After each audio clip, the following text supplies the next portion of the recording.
puppy on his lap, cigarettes curling, smoking his political trap. Michael Vass roars through the screen, he flies, painting red and blue skies with his fiery cry. He's the world's watchdog, calling out the bluff.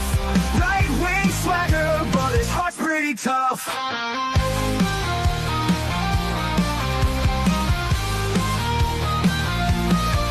He's a Republican dragon with his truthful slight, fights the battles unseen in the shadows of the night. From policy to passion, he breaks it all down, giving a voice to the voiceless, wearing his crown. Caffeine-fueled mornings, the smoke curls dance, Fluffy at his feet, giving life one more chance. Through algorithms and bias, he cuts straight and clear.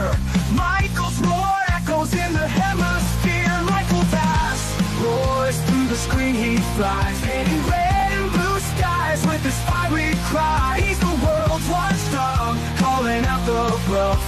Right-wing swagger, but his heart's pretty tough.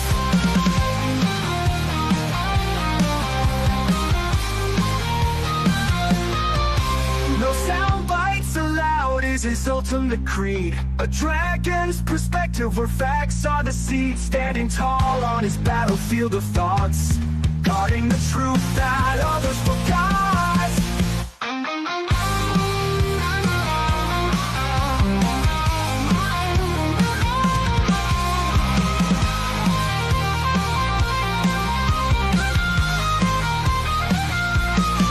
Michael Vass roars through the screen, he flies, painting red and blue skies with his fiery cry. He's the world's watchdog, calling out the bluff.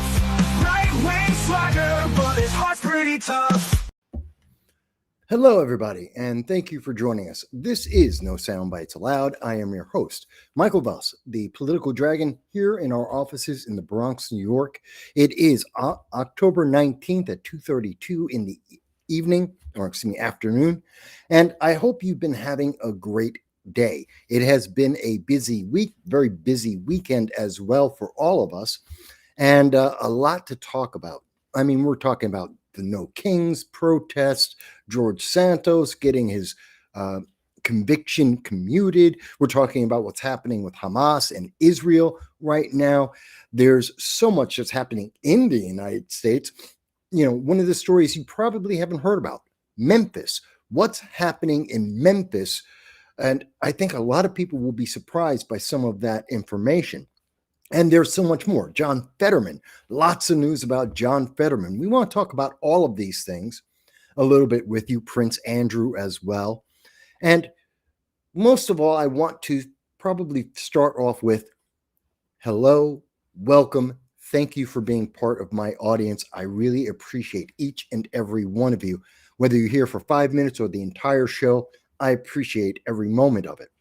I want you to know that we do long-form political commentary. And that means that we look at how did we get here, and therefore what will happen next. What's going to be the consequences of what we are dealing with right now, and how it's going to affect all of our lives, not just in America, but around the world. And I think that's an important thing that most people don't do, talk about the consequences. I know most politicians absolutely refuse to do that, and that's a problem. So we do this because we believe in the First Amendment. It is not just an American principle, not just part of the Constitution. It is your right by birth, given to you by God, that when you are born, you have the right to talk about your country, your government, your life. You have that right inherently. And because of that, we talk about the issues that affect you in the United States and around the rest of the globe. And we invite you to share your voice with us, whether you agree or disagree with anything that we say. We look forward to hearing you speak. And you can reach us by chat, by super chat. You can reach out to us by RumbleRant, Facebook. We're happy to hear your voice. X, we're also on X. You can reach us in all of these platforms because we want to hear your voice. We want to hear what you think. And I know there's a lot of politicians that follow this channel very quietly, but they follow this channel and they talk to me off the record about some of the things we talk about here from time to time. So don't think your voice is not being heard. It is. Now, before with that all said, and I mean, I have to promote myself a little bit because YouTube and Google absolutely won't. We know that because Joe Biden made sure that they couldn't.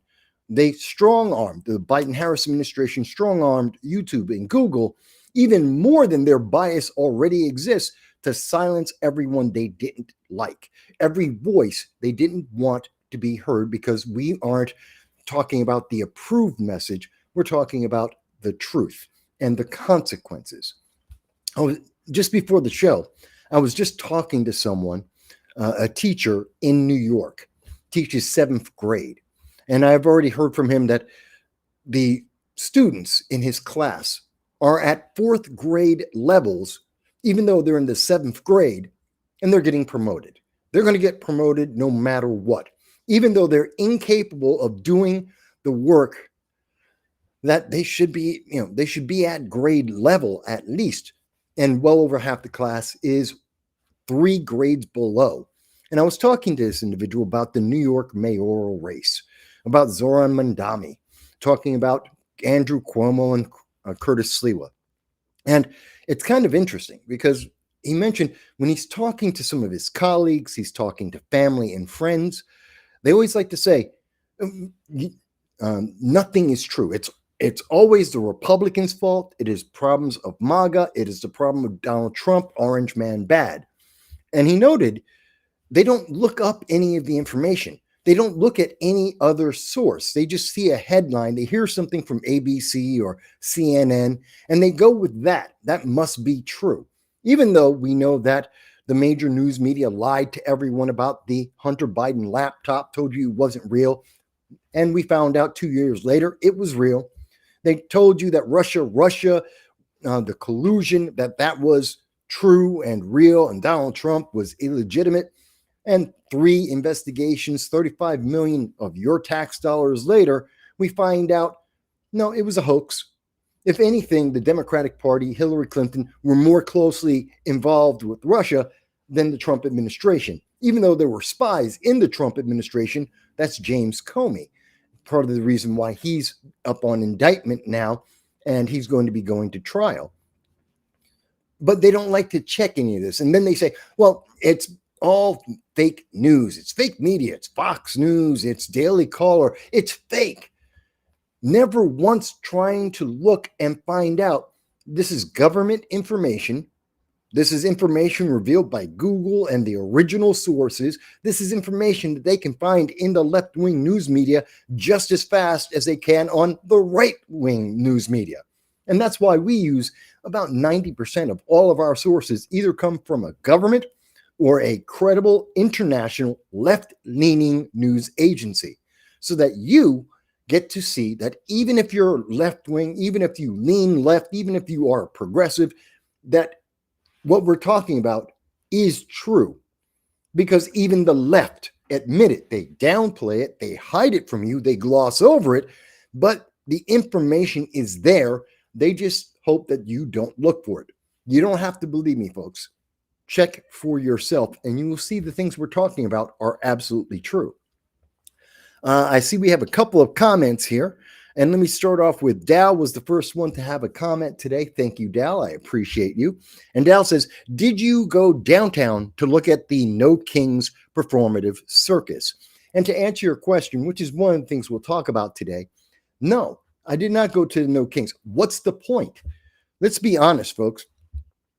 Anyone from my generation, if you saw any Saturday afternoon cartoons, and for those who are younger, you may not realize, back in the day, 70s, 80s, 90s, every Saturday morning is when you got most of your cartoons. After school, during the week, from about 3:30, 4 o'clock until about 5:36, was content were cartoons for kids in America. And then on Saturday, starting at about 7 a.m., going until about 2 o'clock in the afternoon, thereabouts, all of the major stations used to play cartoons for the kids. And they would have commercials, which of course were targeted towards kids, but some of them were educational.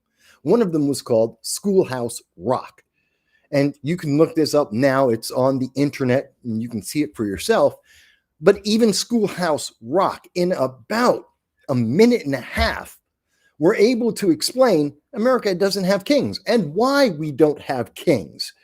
So what's the point of going to a protest that says there's no kings in America? Of course not. That's a fact. We all know this. If you've gotten past fifth grade, even now, you know there are no kings in America. Donald Trump was duly elected in some of the most secure elections ever, unless Democrats want to dispute that, using the same equipment and the same process as in 2020. If it was secure in 2020, it was secure in 2024, and Donald Trump won. He got the majority of votes. He won all of the swing states.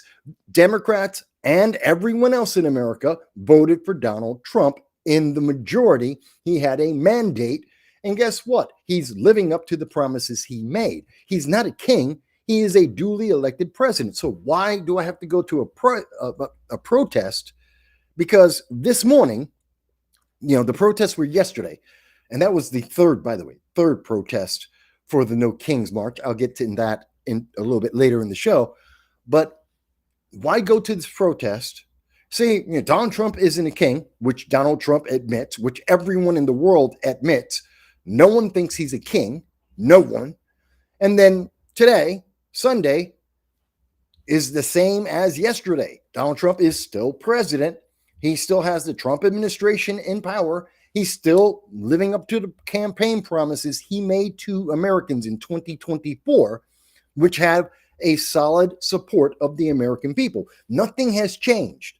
This was absolutely useless. And they'll tell you, there were about 7 million people, which I don't believe the numbers. I think they're elevated, because every time we go back and people try to do a count and estimate it, we always see the left historically, consistently undercounts any right-wing, MAGA, conservative, Republican kind of event. They always undercount the crowd, sometimes significantly so, like the Million Man March. We were told there were only 100,000 people there, when it was easily counted to be closer to, if not in excess of 1 million people. But okay. They always undercount conservatives, and they always overcount anything left-leaning. But let's assume that they're right. 7 million people came out to the No Kings March to admit and to reinforce that America doesn't have kings since the day that we started this nation 249 years ago, and we still don't have a king. No shock to anyone in the world. And they had 7 million people come out. So what? Joe Biden got 70 million votes? That's 10% of all the votes. These are the same people who are on Blue Sky. These are the same people screaming on Twitter, that are screaming on YouTube every day, saying orange man bad, orange man bad. They have Trump derangement syndrome, otherwise known as TDS. This isn't news. They are a sliver of the total population of America. And who cares? 7%, not even, I believe it's about 2% of the entire population of America showed up for one of these protests, if the numbers are to be believed. And America is a constitutional republic. That's not a majority of Americans. That isn't even a plurality of Americans. It is a sliver of the Democratic Party. It is a sliver of the total American population. And it's no different than what we saw Friday, what we saw in 2024, what we see today, what we'll see in a month. It's not changing. Democrats haven't won anything. They haven't convinced. They want it to sound like something changed, that something is better, that they have some kind of momentum behind them. They don't. And I'll make it real simple for even those on the left who disagree with me. Great. What is the message of the Democratic Party? You support illegal aliens. We've seen you fighting for them everywhere in the country. You demonize law enforcement. You don't want the law that Democrats wrote and voted for to be enforced. Okay, that's not positives. The majority of Americans don't agree with either of those two positions. you want to give taxpayer-funded health care to illegal aliens, either directly, as the presidential candidates in 2020, every Democrat agreed we have to give funding and health care to illegal aliens, but also we've seen, like in California, where California has 35 times more emergency medical events at their hospitals, and that's paid for by your health care, by your taxes, going to illegal aliens, but it's not called Medicaid, it's not called Medicare, it's not called Obamacare, it's an emergency medical service. 35 times more than any other state in the country, to the state that has the most open borders and invites more illegal aliens than any other state in the entire country. Let's stop playing semantics here. The reality is, the consequences are, they're giving money and health care paid for by taxpayers to illegal aliens. They're giving them a reward for breaking the law. And they want to play the semantics game and saying, it's not health care, it's emergency care.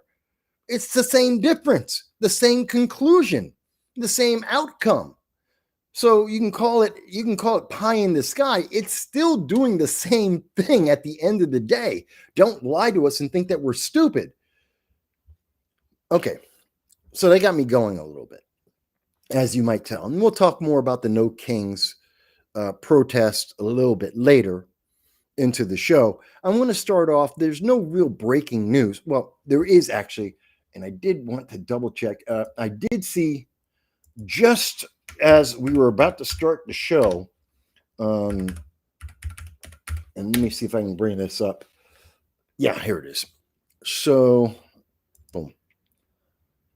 So this is breaking news. It just came out, or at least I just saw it, about 15 minutes ago. Less than 15. Oops, wait a minute. And I'll get to some of the comments in just one moment. But you can see here, there's news from Iran that it is saying they are no longer bound by the Obama-Iran nuclear deal, which was a terrible deal. And we have seen the problems with the Iran nuclear deal.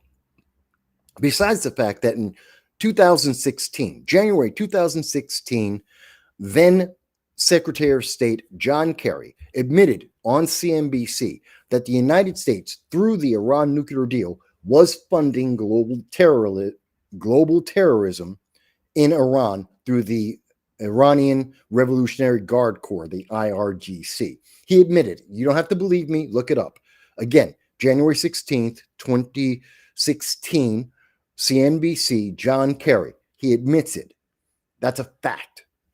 And so we knew it was a bad deal, always. It increased the amount of global terrorism in the world, and it allowed Iran to build missiles that they have used against Israel, that they have used against other countries throughout the Middle East. They have been trying to develop an ICBM to be able to hit Europe and the United States. And that's because of the funding from the Obama administration. Under the Biden administration, some 24 to 36 sanctions against Iran because they poisoned their own women and schoolgirls for learning how to read, because they promote terror around the world, because they train terrorist organizations like Hamas and Hezbollah and the Houthis. There have been sanctions against Iran. And the Biden administration removed 36 of those sanctions. Now you would say, well, they must have had a very good reason for doing that. It was so that they could get the Iran nuclear deal back. The Biden administration wanted to talk to Iran to get back to the Obama nuclear deal, which President Trump, as the 45th president, got rid of, because it was enabling them to make drones and missiles and increase the amount of global terror around the world. So he got rid of the program that was doing all of these terrible negative things. News media basically stopped talking about the Iran nuclear deal because they didn't want to mention that to you. It's documented. You don't have to believe me. Look it up. And Biden got rid of them just so he could talk to Iran. And Iran said, we're not going to talk to you. Why would they? They keep getting rewards. They keep getting the things that they want, less and less sanctions, to allow them to have more and more terror in the world. Why would they talk to Biden and have that stop? As long as they didn't talk to Biden, as long as they didn't talk to Joe Biden, they were getting everything that they wanted. They were getting more and more rewards. I wouldn't talk to him. They were doing the best deal is to not talk to Biden and let him give them more of what they want, what they would be negotiating for in the first place. They'd get it for nothing. So it was smart for Iran. They didn't talk to us. Now we get back Donald Trump.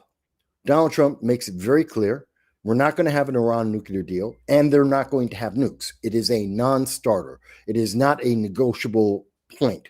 We're going to remove their capability of having nuclear weapons, and we want to stop them from being able to make drones and missiles. Period. Very straightforward. And Donald Trump made the point crystal clear when he destroyed their nuclear facilities inside a mountain that they thought was protected. Except we have a bunch of B-2 bombers and B-52 bombers, stealth bombers, that flew all day over Iran. Trump came out and said, hey, I have an announcement. Right now, we're bombing your nuclear facilities, Iran. You no longer have nuclear capabilities. Thank you. Have a great day. My bombers are going back home. We've already wiped it out. Done. Kind of like in, what was that movie? Watchmen. Like in the movie The Watchmen, Ozymandias, that's it. Ozymandias was telling the heroes about his plan. And then he reveals to them, why would I ever tell you my plan if I didn't already do it? You know, it's not one of these villain monologues. Donald Trump already did hit the nuclear facilities after he already did that, as he told the world, by the way, I just took them out.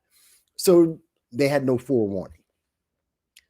Now Iran, as you can see, this is coming from Deutsche Welle. That is the national news agency of Germany.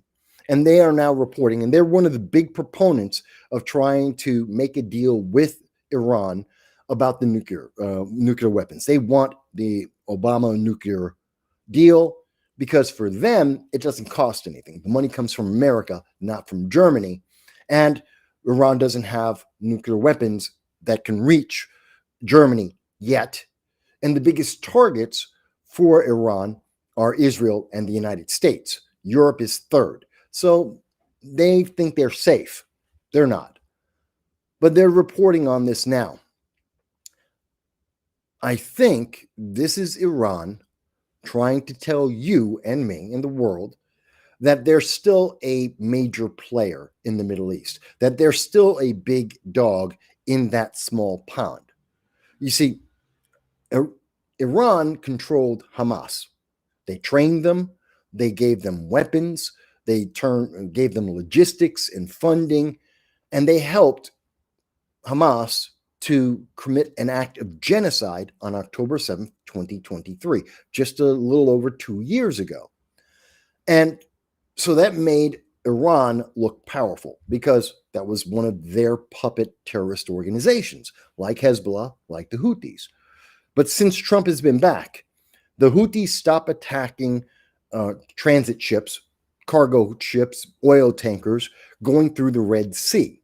He first blasted them with bombs, targeting the rocket launchers that they had and the missiles that they had gotten from Iran, blew them up, sat down, had negotiations with them, and the Houthis stopped the war, a war that was going on for an entire year under the Biden-Harris administration. The news media rarely talked about it because we were losing and there was no end in sight. And then under the Trump administration, within the first month, war's over. This undeclared war ended. These are facts. Whether you like Trump or not, this is what happened, increasing the amount of stability in the Middle East and bringing in more peace to the world. Not often talked about. That is something that happened this year within the last 9 months, and no one gives Donald Trump credit for that as opposed to the Biden-Harris administration, where we had an ongoing war, which was increasing the cost of energy and goods coming to the United States as the rest of, and also the rest of the world. It actually, because of the Houthis attacking U.S. and allied shipping, there were people starving in Africa and Southeast Asia because they couldn't get the food that the Houthis were blowing up. So Donald Trump helped save people across the world in the third world nations of the world by ending the war with the Houthis, and he got zero credit for that. It's kind of sad. He should have gotten credit because that's good for America, that's good for the world. Be that as it may. I know I'm covering a lot of stuff here for you folks. This is all information you should have been told by MSNBC, by CNN, by ABC, by CBS. They should have told you this, and you should be able to say, yeah, Mike, I already knew that, but they didn't. They hid this from you because it makes Trump look effective, which he is. That makes him look efficient, which he has been. It makes it seem like he's living up to his promises, which he is. Whether you like him or not, that's good for America and the world. And they don't want him to have any credit. They want Democrats to have a fighting chance in 2026, even though they have no plan, they have no leadership, and everything that they have done over the last 4 years failed. So they got to prop up the Democrats somehow, and that means that you don't get informed of things you should know. Will this be a big deal? The fact that the Iran nuclear deal is dead and Iran is saying that they can make nuclear weapons anytime that they want to, that they can go out and build, they can start their nuclear program. It's bluster. We blew up their nuclear program. And Israel took out much of their senior leadership developing nuclear weapons and also in their army. They are significantly reduced in their fighting capabilities. That's a fact. And they have, their economy is wrecked.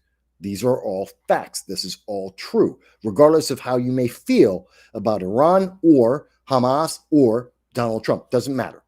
These are all facts. But Iran has a lot of enemies in the Middle East because they have many, like Saudi Arabia and the United Arab Emirates. They hate Iran because they have a different religion. They're still Muslim, but one is Sunni Muslim, one is Shia Muslim, and they don't like each other. They hate each other.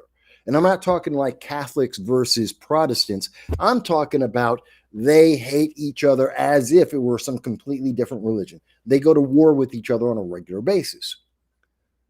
And if Iran is seen as weak in the Middle East based on their culture, if they seem like they're weak, they will be attacked. They know that. Has nothing to do with whether you think that's a good idea or a bad idea. That is the culture of the Middle East. That is what's been happening for the last 15, 1700 years. So they have to look strong to stay safe. Otherwise, they will be invaded. They will be attacked. That's just a fact. That's why we're hearing this from Iran. You can't attack us because we're building nukes. And if you attack us, we will have a nuke and we will use that nuke against you. They're not talking to America right now. They're not talking to Israel right now. They're not talking to Europe right now. They're talking to Saudi Arabia. They're talking to the United Arab Emirates. That's who they're speaking to. They're speaking to the Middle East. They're protecting themselves from their enemies in their region, their neighbors.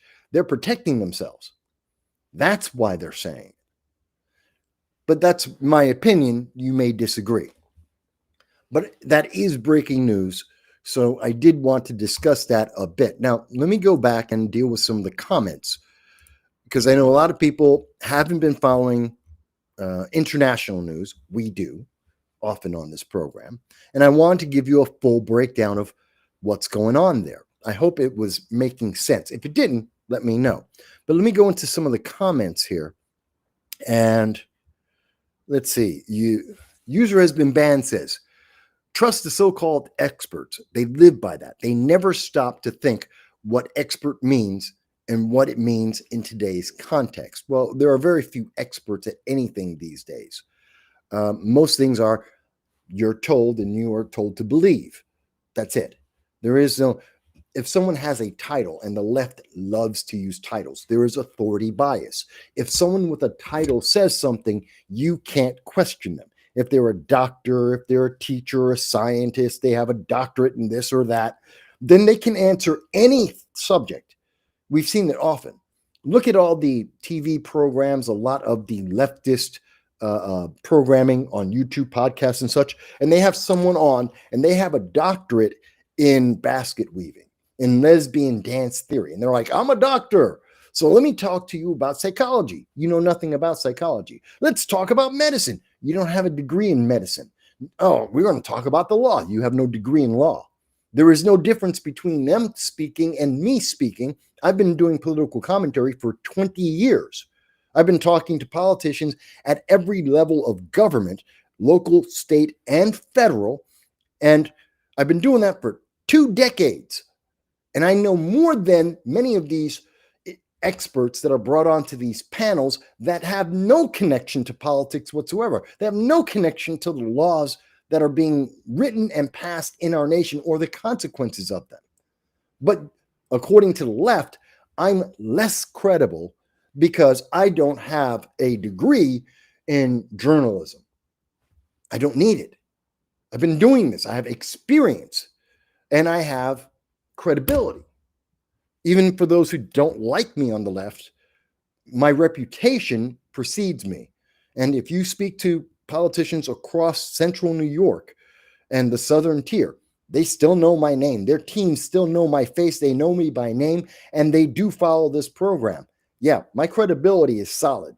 I know when and you don't have to believe me. I provide you the sources. You can go back for years and years and years on all of my videos, and you can see source after source after source that I provide to you, like we just saw with DW News, so that you can see it for yourself. Anyway, so no, they don't know what experts are anymore, really. Going on, he says, I've heard they changed it to it's the no tyrants protest. Normal communist word games that are used on the ignorant to turn them into useful idiots. Well, it doesn't matter if you say no kings or no tyrants. America has neither. We don't have a tyrant and we don't have a king. Again, Donald Trump was duly, lawfully elected with Democrats very strongly as part of that mix. That's just the fact. That's the truth. So if you really want to talk about authoritarianism, you want to talk about tyrants, look at the Democratic Party. Joe Biden was pushed and was the nominee. He never went through a debate. And there were Democrats more than willing to debate him, which include Marianne Williamson and RFK Jr. But the Democratic Party said, you don't have a voice. We don't care. You don't get to have that chance. They've already made their choice. The rank and file public didn't have a choice. They had the choice that was given to them by the DNC. That is autocratic. That is similar to a dictatorship. You have no freedom there. And then when we found out that Joe Biden was a part-time zombie president and had been since before 2020, that the Democratic Party lied to us, the news media lied to us on purpose and didn't tell us the truth, even though they knew this. And we only found out because we got to see Joe Biden on his bad day, when his mental faculties were slipping and the medications they gave him weren't enough to overcome his mental deficiency. Well, guess what? Then they said, no problem. Joe Biden's out and Kamala Harris is in. By the way, Democrats, rank and file Democrats, never got to vote on that. They didn't have a choice. The choice was made for them, and they were told, accept it and vote for it. And then you were told in 107 days, Kamala Harris was the perfect candidate. If she was so perfect, why wasn't she running from the beginning? If she was so perfect, why did she spend over $1 billion and have a net loss and didn't win? If she was so perfect, so great, why is it no one understood what any of her policies were? Or what was the difference between Kamala Harris and Joe Biden? These are all things we learned during that campaign, those 107 days that she has now put out a book throwing Joe Biden under the bus, throwing the Democratic Party under the bus, revealing to us the truth of how screwed up that whole thing was, but also revealing to us Kamala Harris is not a primetime player. She's not ready to be president, and she's not qualified to be president. And by the way, when I say qualified, because I get pushback on saying things like Justice Ketanji Brown Jackson is unqualified to be a Supreme Court justice. And a lot of people on the left listen to that and they say, but she's smart, Mike. She's a lawyer. She was a federal judge. You can't say she's not smart enough to be a Supreme Court justice. I never said that. Same thing with Kamala Harris. I'm not saying that she's stupid, although she acts stupidly. That's a different thing. She has intelligence. She's smart enough to know that she can use sex to be able to advance her political career, and then did so. That takes cunning, that takes intelligence, that takes calculation. So I'm not saying she's stupid. I'm saying she's unqualified. She cannot handle the job. Both of these women I've just identified, they are incapable of doing the job that they had positions they either ran for or that they hold right now. Kamala Harris isn't qualified to be vice president or president because she's incapable of doing the job. Everywhere she went around the world on behalf of the United States actually made the international relations worse. She increased tensions for the United States everywhere she went. She's unqualified. Ketanji Jackson Brown, I'll talk about her later in the show, she's unqualified because she's an activist first, not a constitutional Supreme Court justice. She's talking about her personal political preferences, not what does the Constitution say, which is the job of the Supreme Court. Is a law constitutional or not? Not whether you like it or not whether it aligns with your political preferences or that of your political party.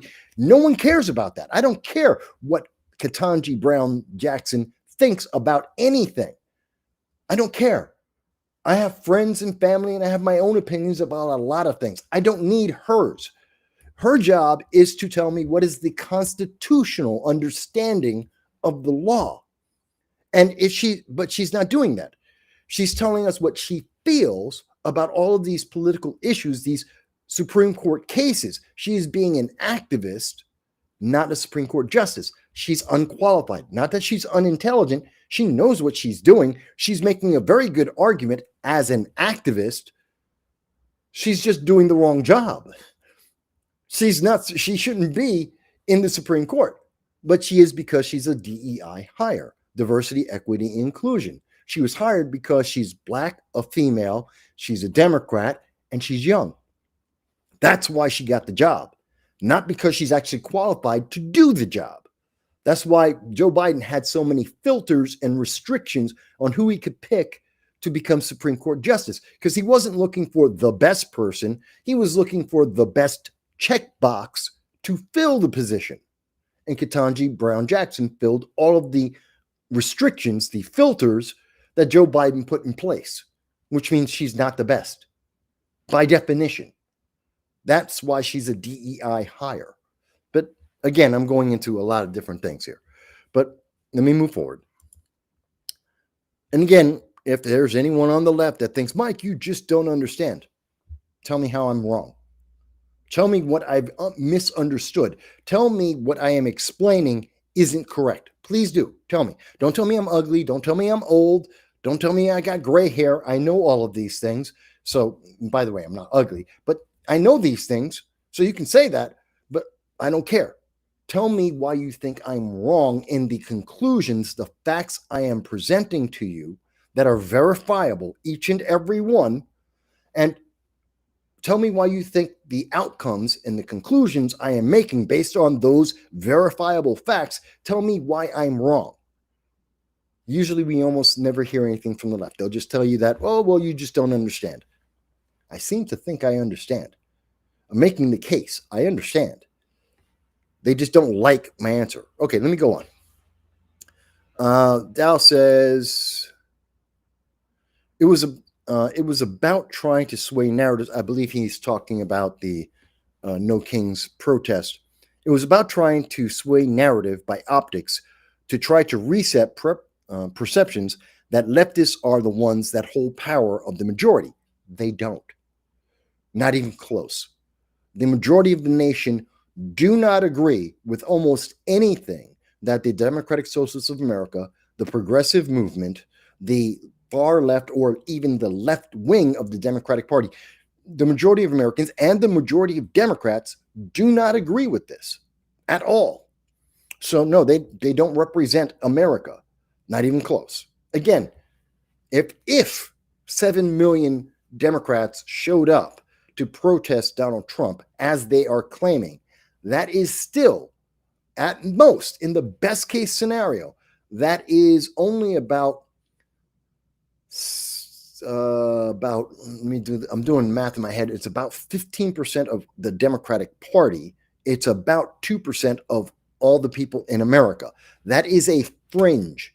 That is not the majority. That is a fringe. They don't represent anything except themselves. But they do not represent the Democratic Party. They do not represent the American people. Not even close. He goes on to say, Mehdi Hassan declares it is gaslighting the crowd. This is all gaslighting. Yes, they're lying to the public. Let's see. Dow goes 7 million were just the courageous faces of the leftists faithful over the breadth of the nation demonstrated by turnout yesterday. First of all, I think many of those people were paid to be there. Just like in the first, and we had this discussion back in June when they had the first No Kings protest. Many of those people were paid to show up. And there was only about 2 million at that time. Again, if there was such a great fear, if it was so universal, you would see them have 11, 15 million people across the country that would actually be involved in this. But you're not seeing that. You're not seeing majority of people, independents, third parties, libertarians, Green Party. You're not seeing them come out. They don't agree. So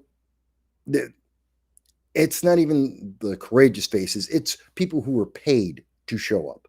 I believe that very strongly. I don't have proof of that, but I can tell you, let's see, in July, they got 2 million people to show up. And in June, they had 2 million people show up. And there were many allegations that crowdsourcing, and when I say crowdsourcing, I mean paid protesters, were heavily involved to get that number, to get to 2 million people. In July, after the Democratic Party, Ken Martin, the chairman of the DNC, said that donations had dried up. All of the big donors had not made any donations because Democrats are leaderless and they have no plan for the future. So they weren't giving any money to the Democratic Party. Rank and file Democrats weren't giving money to the Democratic Party for the same reason. So they were going bankrupt in July. And they were supposed to have a July 17th. And I did a video on this during the week. July 17th, there was supposed to be the second No Kings protest. It was advertised as that. The news media were talking about it. They're saying there were going to be millions of people who were going to show up.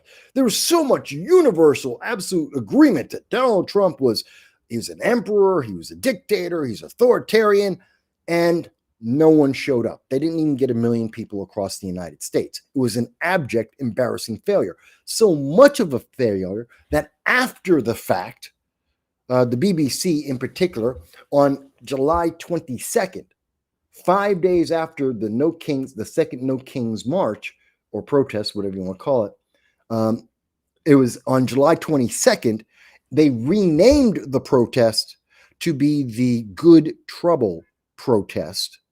So they changed history. They rewrote history in front of us. And between July 17th and July 22nd, they found a new name and a new target they could make, saying that, no, it wasn't a No Kings March. You misunderstood. You just didn't understand the news media reporting from CNN and Newsweek and The Guardian. Yeah, I just read their articles saying that there would be 1 million people showing up to the No Kings March the second time. Yeah, I just misread how they said that in black and white. But fair enough. So this is the third No Kings March. after the DNC, the Democrats, finally got back some money. They finally convinced their donors to give them some money because they need to fight for the 2026 elections. Because if you're unaware, folks, all of the people in politics, the pundits, politicos, candidates, we're all in 2026. The 2026 election cycle started this summer. Everyone's been building up, and we're starting to work on the next election. The public is looking at, oh, we've got less than a month until the 2025 election. We're already past that. If you're involved in politics, you're not talking about 2025. We don't care. Unless there is a election surprise, which New Jersey might be one of those surprises. But unless you're talking about a surprise outcome, something that isn't what we've been seeing consistently in polling up to this point, then everybody's talking about 2026. Everyone's getting the candidates in line, starting to do their marketing. That's just a fact. I mean, my good friend, Larry Sharp, he started his run for New York State Governor 2026 this month. He made his formal announcement, and he is out officially running. Right now, he's in Oneida County. He just had a live stream just before we started the show. He was up in Oneida County at the American Legion Post 169, and you can go and see if you go to Larry Sharp on YouTube or an X or Rumble, you'll be able to see his entire live stream where he was taking questions. He's already in the 2026 election cycle. Elise Stefanik, the Republican candidate for New York, she's on again and off again. She's 50-50, according to all insiders I've talked to so far. But since February, when I first mentioned that she's running for the governorship, we have seen that she's basically been on and off again. But she's been in the election cycle for 2026 for governor since February. So, again, more information than perhaps most people want. That's some of the backroom inside baseball of it, but that's the reality. Okay, let me go on. I got to catch up to all the comments here. Let's see. Dow says, that was their message. Then the riots started that night against federal buildings in the usual places later in the evening. I actually checked with ChatGPT. I mean, there's hundreds of newspapers. There were supposedly 2,700 locations where there was some degree or some sort of a No Kings protest. That's what they said. And I wanted to double check and said, how many people got arrested last night? Because I know I was looking at some of the online YouTubers and live streamers in Seattle, Portland, Chicago, and I was watching them, and there was some interaction. There was some tear gas being dropped here and there, especially in Portland, and that was on live stream last night because the protesters, Antifa, they normally don't start their rioting until the night. So, the news media likes to focus on the daytime when everyone has their faces out and the sun's out and they don't cause a problem. But in the night, that's when the riots start. That's when Antifa comes out in the darkness, wearing their all black, having their faces masked up, which no one complains about. You never hear the left-leaning media say, oh, those Antifa members, they should take away their masks. They should show their face. They will never say that. They want ICE to show their face and get their families threatened. But Antifa, they can keep their faces covered up and be secret as they destroy our cities, our federal buildings, and they attack and intimidate American citizens. That the left is perfectly okay with. They can have a mask, but law enforcement can't. Okay, that's a double standard. But I'd asked ChatGPT, were there any arrests last night? Now, remember, they doubled their numbers. Matter of fact, I can show you this. I can show you the numbers. Let me show you exactly what ChatGPT said so that I'm not just making this up. I know it's a little small on the screen. It's a little small on the screen, but I'll have the link after the show. I'll put the link up. You can see it for yourself, but you can see my question is, how many people were arrested at the No Kings protests in October, obviously October 18th, 2025. And we know that now that question is general. That's the entire nation. I didn't ask for a specific region. I didn't ask for a specific city. ChatGPT decided to make my question specific. And they said there were no arrests in New York City that have been reported. I didn't ask that question. I asked how many, period. I didn't restrict it to the Northeast or to New York or to LA. I said across the country, open question, all the arrests, what has been reported. And ChatGPT tried to change the answer. See, this is what you have to remember when you use these AIs. They are trying to twist the message. They're programmed to take you down a certain very specific path because they have a particular political agenda they are trying to achieve. And so it's trying to tell me that, well, New York City is the only place me, have to worry about. And in New York City, there were no arrests reported yet. Well, that's not the question I asked. And then it says, in other cities, specific arrest counts remain unreported or vary depending on the location. So it's saying there may have been some arrests in various cities, and they may have a lot or a little, but it's not telling me that answer. But it told me New York City. I don't know why it did that. It shouldn't have done that. That's not the question I asked. That's not an answer to the question I asked. So then I asked, yes, please review all major cities. So I made it a little more specific. All the major cities, that would be Boston, that would be Chicago, New York, Baltimore, Detroit, it would be Portland, Seattle, it would be Boulder, it would be LA, it would be Austin, all the major cities, Salt Lake City, it covers all of them. Phoenix, Philadelphia should all be in this. And it says, great. Took it over a minute and a half to search.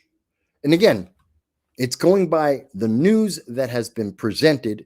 It doesn't know the answer. It's just looking at what's the news saying? What are the reports from CNN and MSNBC and the newspaper?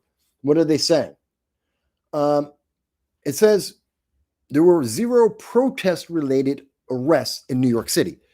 That doesn't mean that those arrests weren't part of the protest or because of the protest. They just weren't assigned as. So if someone got into a fight last night, a block away from 34th Street, you're on East or West 35th Street, and you got into a fist fight because of politics, you're fighting someone from Antifa because you happen to be on the right and they're on the left, but the police arrested somebody there in that fight. They arrested somebody, but because it's 1 block away from the protest on 34th Street, they didn't count it as being part of the Antifa protests or the No Kings protests, even though it was.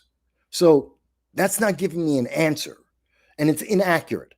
But at least I understand why. But it goes on to say, Washington, D.C., large rallies in the mall. I didn't care about that. Reporting shows the event proceeded without major incident or mass arrest. Now, I think this is kind of interesting. So they're telling me in D.C., there weren't any major incidents, so there might have been minor incidents. The reason why it's saying major, I didn't ask if there were major incidents or minor incidents. I said, I want all the cities, and I want to know, were people arrested? That would mean minor, major, whatever the event. If they were arrested as part of the protest, I want to know about it. There were no major incidents, so it means there were minor incidents. People did get arrested. They just didn't want to tell me about it from DC. It goes on to say, or mass arrests. Again, so there were isolated, singular arrests or a lower number. It wasn't hundreds of people, but it might have been dozens. But it's not giving me a number. So again, you have to look at what they're saying to you because they're trying to avoid answering the actual question. I go on. Let's see. LA had at least 1 person. So they're not saying that it was 1 person. They're saying that what's being reported is at least one, which means there's a very good likelihood there were several people, possibly many people, but they don't know.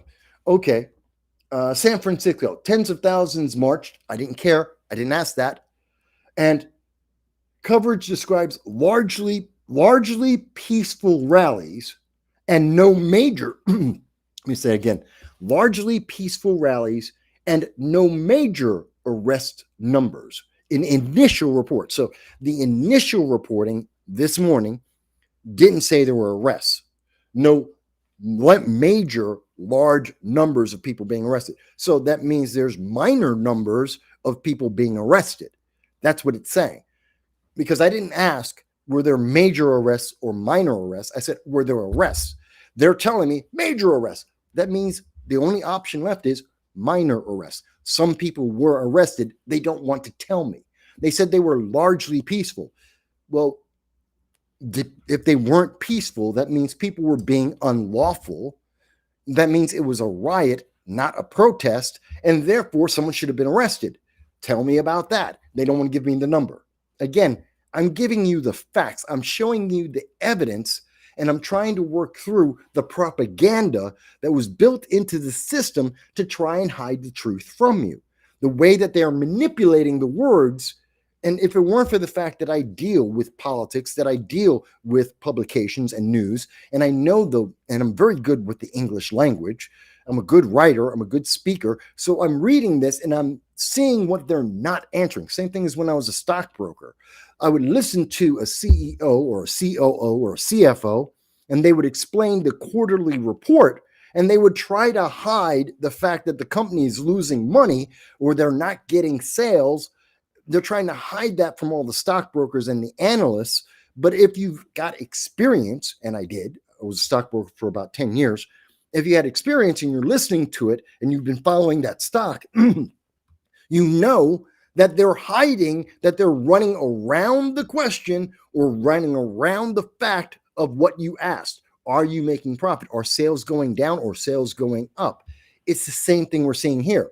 I asked about arrests. All the arrests. They're telling me about major arrests. They're talking about largely peaceful events, which means crimes were occurring. And therefore, you would expect people got arrested, whether it was 3 people or whether it was 300 people. I didn't ask if it was only one or the other. I said, tell me all the numbers, whatever they are. Now, the other thing that I found very interesting about this, and again, this is from ChatGPT. You can check this out for yourself. I asked the question, how many people were arrested in the June the 1st No Kings protest? How many people were arrested then? Remember, that's when they only had 2 million people. And I believe that many of them were people who were paid to go out. How many people were arrested in June when they had less people and it was a first-time event and it didn't have all the media coverage and media promotion of the event that the third one has had? Well, we see in Denver, there were 17 people arrested. Some sources say 36. So it's somewhere between 17 and 36. You would think, given that it was in June, we're in October, we would know whether it was 17 or it was 36. It's one or the other. It's not a range from 17 to 36. We would have a final number at this point. ChatGPT doesn't want to tell me. They're saying it's 17. Could be as high as 36, but the number is 17. So you're trying to mislead me with the facts. The news media is misleading the public. It's 17. Could be as high as 36, probably is 36. The reality is probably at least 36, but we're going to tell you 17. They're lying to your face, and they don't expect you to catch on to this. Let's see, in Los Angeles, downtown, 38 people. In Florida, they reported 6 across the state. Okay, so when you double the number of people, again, I'm going by their numbers, assuming that all of the numbers reported are exactly perfectly correct. And we know historically they're never correct. They're always overestimating it. That's just what we see consistently. But let's go, their numbers are correct. And we see that with a smaller group of people, there were arrests. We more than doubled the number of people. We have seen that the summer, even up till now, there's more agitation, supposedly, amongst the left. The left is more angry, more upset, and we saw zero. Wait a minute, but what about the protests? There's the people protesting in Chicago and Pennsylvania, in Portland, in Seattle. They're fighting with ICE agents as we speak. And you mean to tell me none of those people joined the protest and none of them got arrested? That everybody, every single person, including all those very extremist leftist protesters, not one of them got arrested? I don't believe that. I don't believe that. But yet that's what the media wants me to believe. That even with more things that are upsetting the far left, they had less of a reaction than what they did in June when they had less things to be upset about. Okay, that doesn't make sense. But I just, I'm showing you the evidence. I'm just showing you the evidence. Let me go on. And user has been banned, mentioned the Louvre was robbed and Israel and Gaza are fighting. Yes, Israel and Gaza, I'm going to get to. I've been talking about everything but I'm going to get back to international politics and talk about Hamas. And it's not Israel and Gaza. That's incorrect. And people love to get that wrong. The news media has trained everyone to misrepresent the conflict in the Middle East with Israel. They want you to say, they say Gaza or they say the Palestinians because it makes it more personal. It makes it feel like it's more individual and it makes it sound more oppressive. The war isn't against the Palestinian people. It's not against Gaza, the location. Gaza is just a location. It's not people. No. The war is against Hamas, the government. Wars between nations are wars between governments fought by the armies of those governments. And Israel is fighting Hamas. Hamas started fighting Israel. That's government versus government. The way we should be talking about this is Hamas versus Israel. There is no nation of Palestine. There is no national government. Well, they have a ruling body, but they don't have a nation. They just have a government. And that government is Hamas. So in this case, the war isn't Gaza, a city. That's a city in the West Bank. It's not the conflict. It's not the zone. It's the government is Hamas. And again, the Palestinians, that's the people. But the people aren't who Israel is fighting. Israel's fighting Hamas, the government, the terrorists, which happen to be also the government. The terrorist Hamas government is a terrorist government. So just something I nitpick about. But to answer your question about the Louvre, which I have been to back in 2019, I visited, I went to Europe, went to England, and my mother it was a trip for my mother, and she wanted to go to France. I don't like France. I like France even less now that I've been to France and met, I was in Paris. I don't like Paris. I did not enjoy that. I loved London, loved England, did not like France, did not like Paris, which is one of the reasons why I pick on the French all the time, because they suck. And the Louvre got broken into. It is an interesting story. I think the movie, and I guarantee you, someone's going to make a movie about breaking into the Louvre and stealing something in modern day in broad daylight in 7 minutes. 7 minutes it took them. They're carrying chainsaws. They walked into the Louvre with chainsaws, and in 7 minutes, they walked out with supposedly priceless jewelry. That's going to be a great movie. I'll wait for the movie. I'm not that interested in the news story. All right, and I think we're almost caught up to everybody here.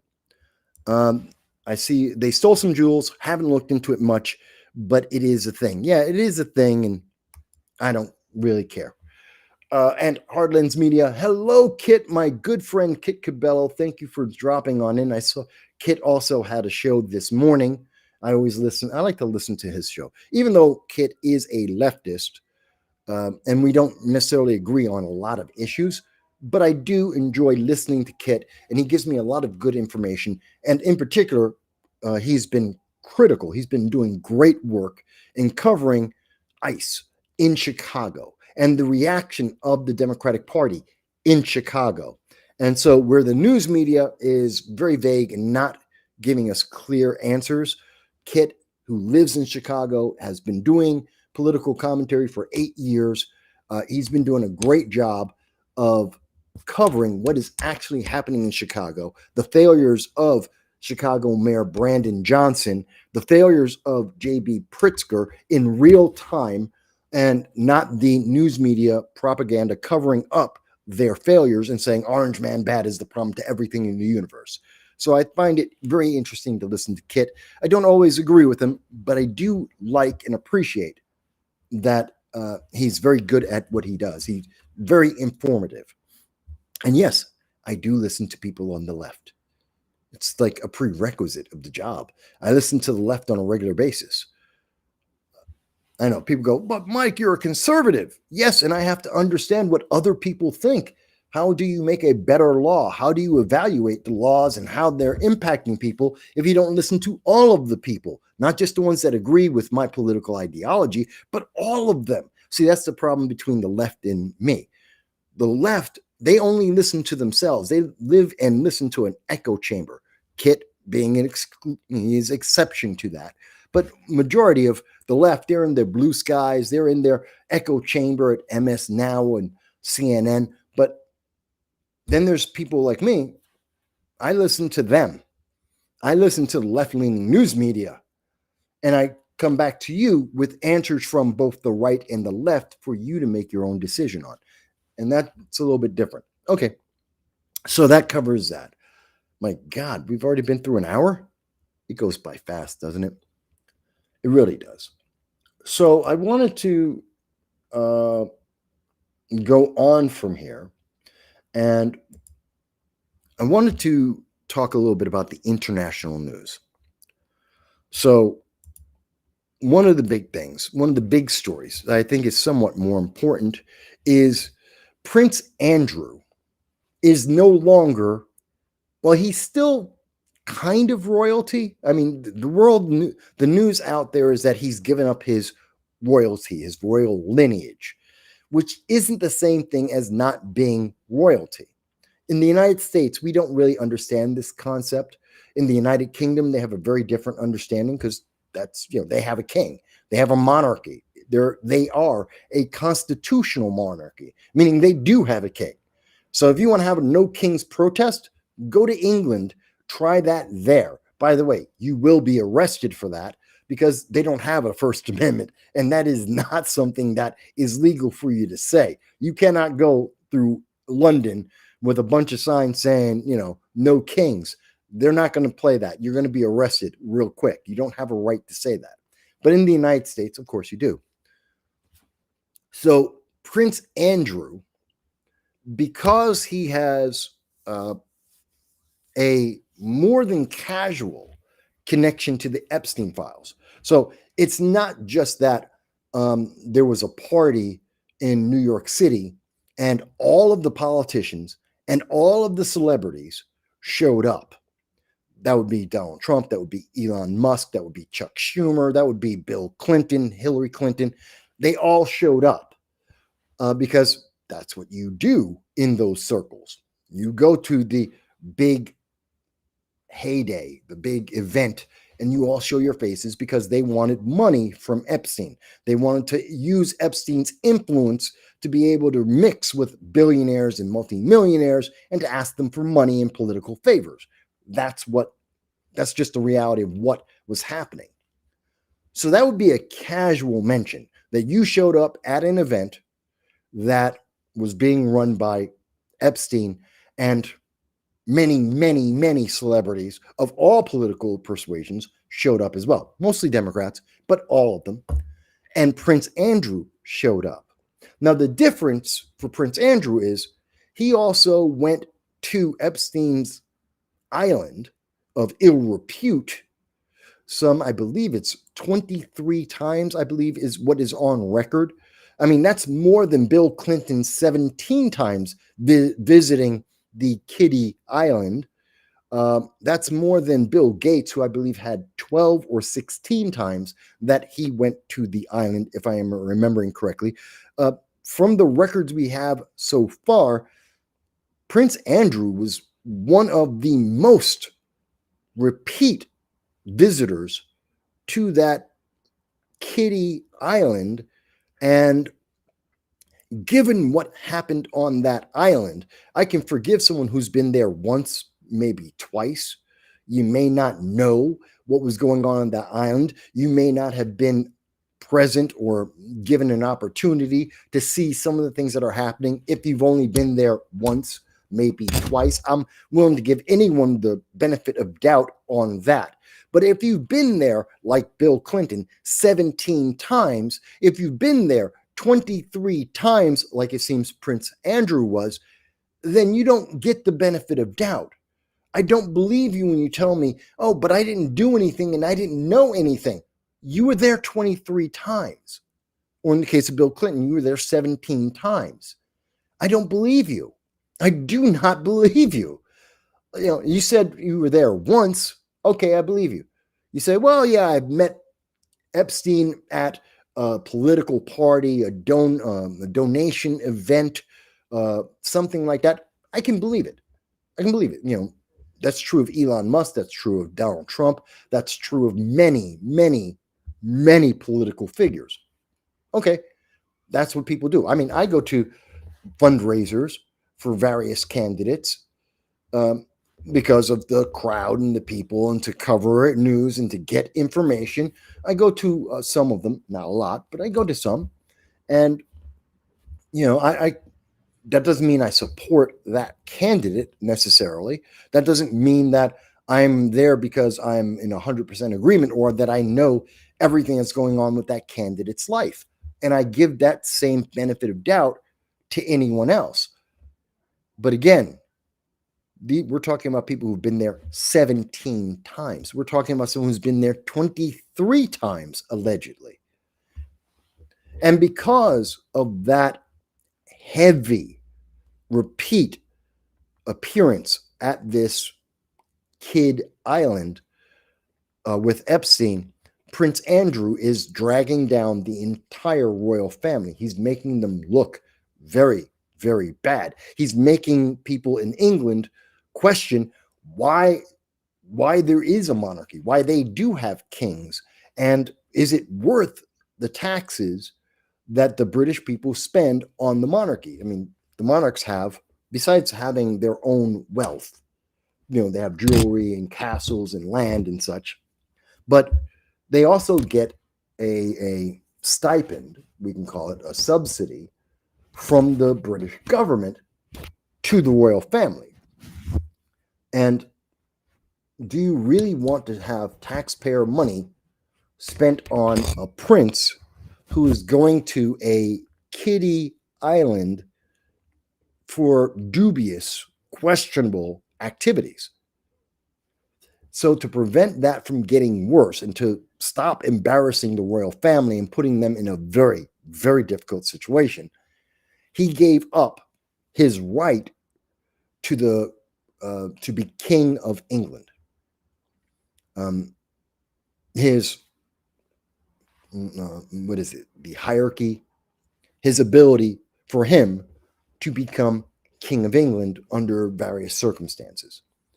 And so he had to give up that right. He stopped being a knight of England. He gave up that title as well, that right, that privilege. And these things have privileges with them. It's like in the United States, it's like being a senator.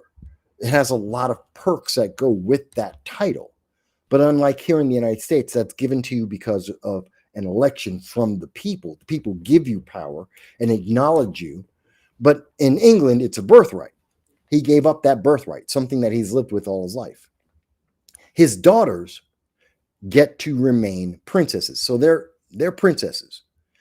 Prince Andrew is now just Andrew. He's just a guy.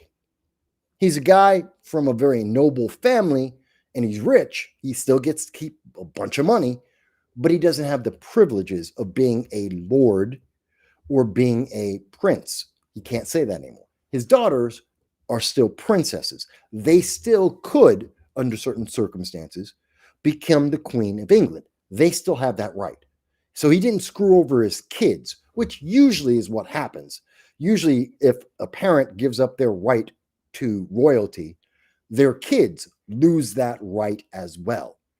So King Charles was being very kind to the family, letting the daughters still be actual royalty, also entitled to the perks of being royalty, having the stipend and the money and the possibility of becoming rulers of England. He gave that to the kids. He was very kind, but he cut off. But Andrew, gone, and so is his wife, Fergie. She's no longer the princess. She's just a woman. She's just Fergie. She lost her privileges as well. So that's kind of interesting and a little bit different. Yes, it's called right of succession. Thank you. It's the right of succession. I just worded it badly, but yes, which is what I described, but in more words. It's the right of succession. So that was interesting news. That will have more fallout going forward, I'm very, very sure. That story is not over. And I think in part, Prince Andrew was removed because if he remained part of the royal family, and I strongly believe Prince Andrew will get sued, and that would mean the liability of what he did would be also part of the royal family's liability. And so if he gets sued, that means you could sue for the entire wealth of the King of England. You can go after all the crown jewels. You can sue for everything that the royal family has. That would be a massive risk. And so he has to give that up so that the family is no longer at risk for his personal actions. So I think that's really what it is. And I think that means that we are soon to see Prince Andrew arrested and or sued. I think it's both, in fact. I personally think it's going to be both. He will be arrested for crimes affecting minors, and he's going to be sued for his crimes with minors, and he'll be a pauper and probably in jail. I think that's very realistic, and that's probably going to happen before the end of the year. Before the end of 2025, Prince Andrew will be in jail and he will be sued. That's my opinion. I could be wrong. Let me go on. Let me take a sip here. And let me see.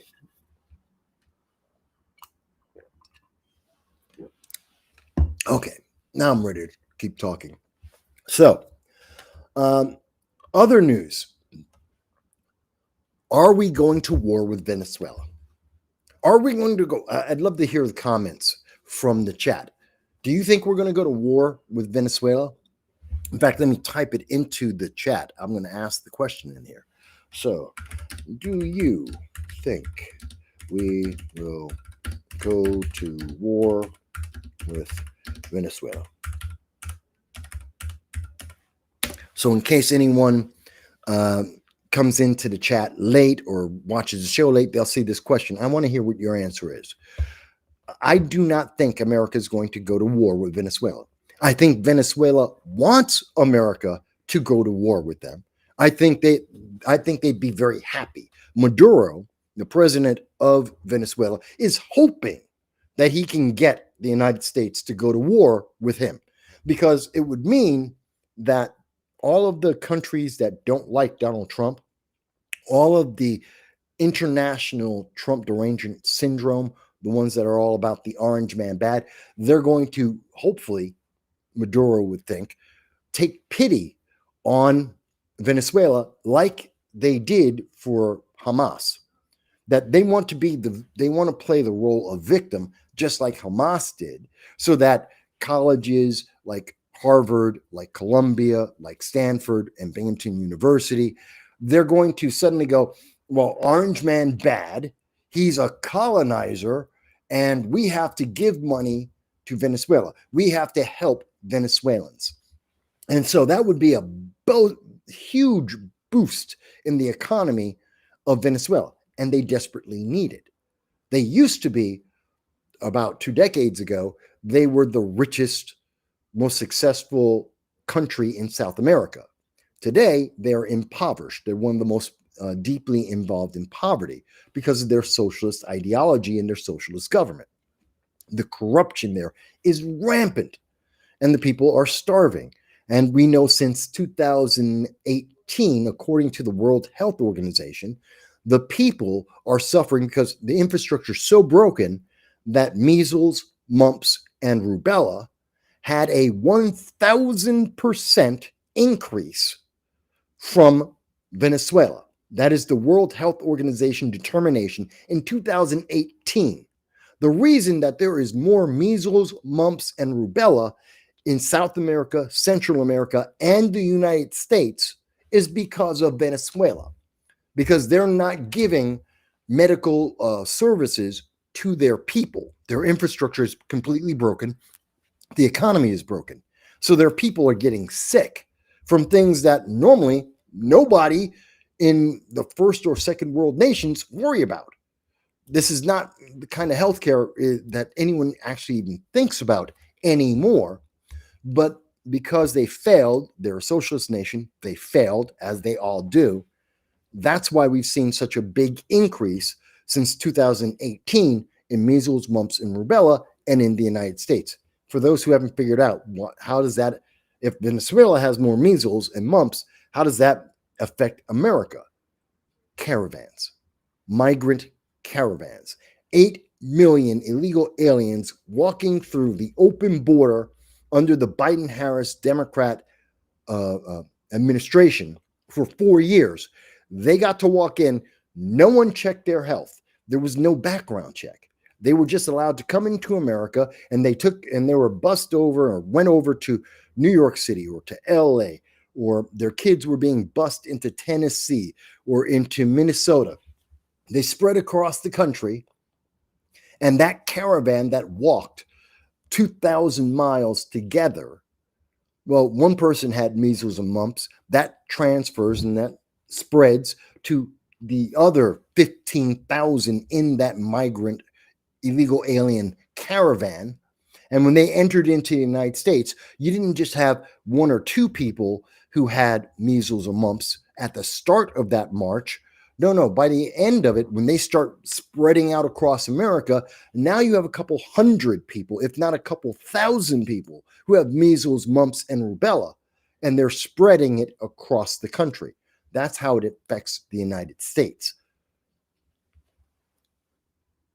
So, obviously, Venezuela would love for Donald Trump to attack them. I mean, the worst case scenario is the United States actually becomes a colonizing nation, which I am not against.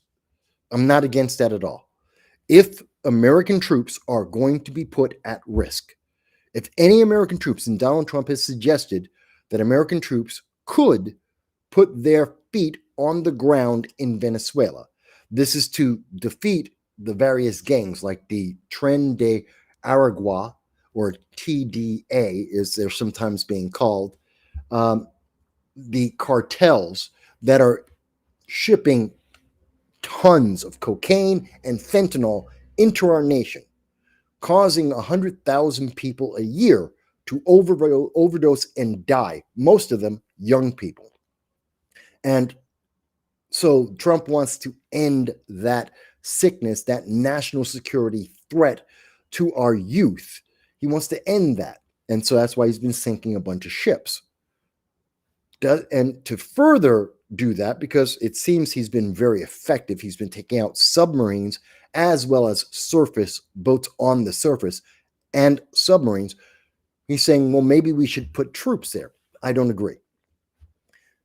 If we have, and I've said this about Afghanistan, I said this about Iraq, I will say this, doesn't matter if it's a Republican or Democrat president, if American boots touch the ground, if any American soldier is forced to sweat or bleed in a foreign country, then we own everything we win. If we have to fight for 5 5 square feet of land, we own that land.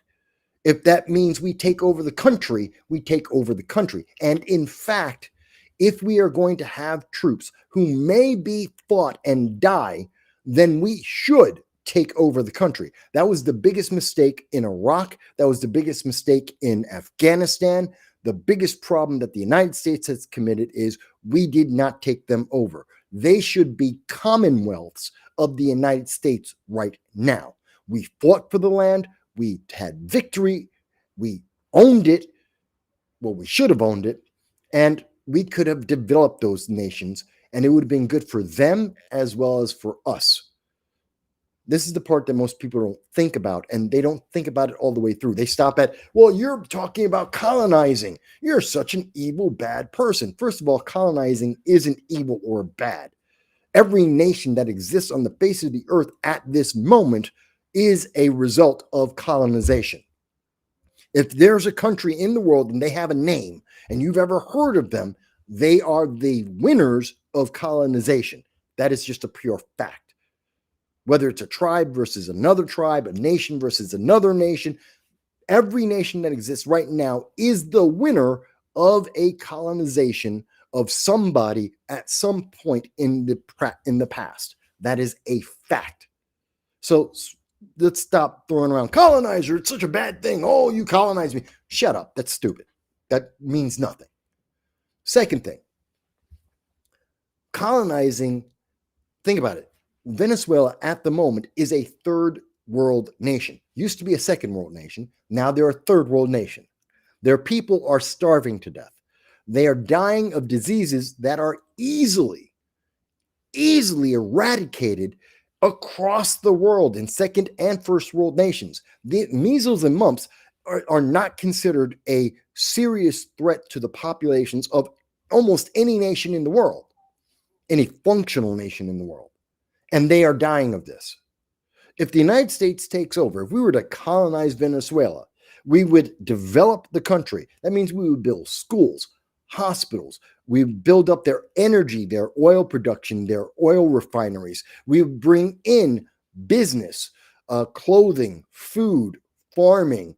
We would help build roads and cities and develop that entire country. We would raise the quality of life, not just to a second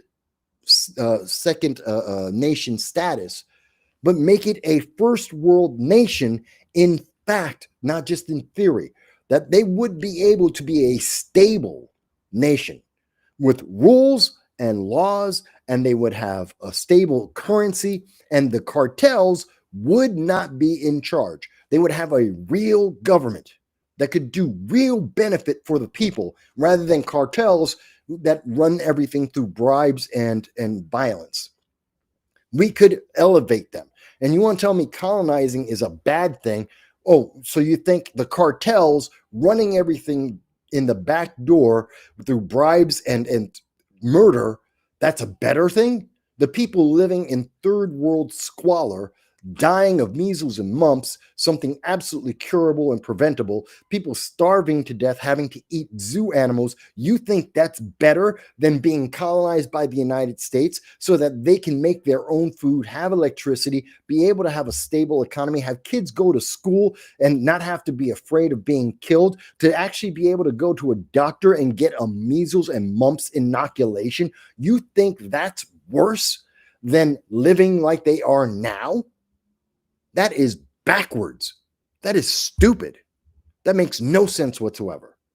Anyone who says, oh, the United States colonizing Venezuela is just evil and bad, you are dumb. You're not thinking it through. You are playing a game of propaganda. You are literally stopping your brain from thinking through the entire situation. You are stuck in the present. You're not thinking 1 second into the future of what the consequences would be. And remember, if they become a Commonwealth of the United States, in 2 generations, they get to vote, just like Samoa, just like the Puerto Rico, the American Virgin Islands. You get to vote and decide after 2 generations whether you want to be a Commonwealth, You want to become a state or you want to become an independent nation. You get that choice. So it's not like they permanently will be under the boot of the United States. And again, it's not like there's no benefit to Venezuela for this. Now, as I said, this is the worst case scenario for Venezuela. They get colonized. The best case scenario is the United States go in, we kill a bunch of the cartels, we destroy some of the infrastructure, some of the roads, some of the buildings in Venezuela. Venezuela says, we're so sorry. We're the victims. We're the small country. America's the biggest country. We are victims. Give us money. And you will see the UN say, well, yes, that's absolutely true. Venezuela's small and the United States big. Give Venezuela money. Doesn't matter what Venezuela did. Doesn't matter how corrupt they are. Doesn't matter how much their people are starving and dying. It doesn't matter who's right or wrong. Just like with Hamas, the UN will say, well, they're small, you're big, so the small guy, they're the good guy, regardless of what they actually do, regardless of what the actual situation is. And so this is what Maduro is looking for. He wants to be that victim. He wants to be the small country to Donald Trump in the United States, which is obviously the big country. And he will get money from the UN and a bunch of NGO charities. And he's going to get money from the colleges like Harvard and Yale and Columbia and Stanford and Binghamton University and a bunch of young people in America who are a bunch of socialists and don't know any better and aren't thinking anything about the consequences. That's his win. Maduro wants this. This is a victory for him. The big problem for Maduro are the cartels. They control the country. He's fighting with them to maintain his power. And as long as the cartels are able to get cocaine and fentanyl into America, he's losing his fight. He wants America to come in and help him. He wants America to go in and wipe out the cartels. And he will bluster and pound his chest and say, no, we're going to fight. We're going to defend it. You have 600,000 barely militia members for the army of Venezuela. You can barely hold off any of the third world nations surrounding Venezuela. You can't fight cartels. You can't fight the cartel. And you mean to tell me you think you're going to fight off the Marine Corps? Are you stupid? You won't last a day. Realistically, we'll be kind. We won't throw everything. We wouldn't let the Marines really go to town like we could. And what they'll do is they'll stretch it out for a couple of months. And then we will wipe out the cartels because it won't take that long. And the cartels they will fight, but they cannot put up a sustained fight against an actual military. They will lose, and Maduro will win. That's what's happening in Venezuela right now.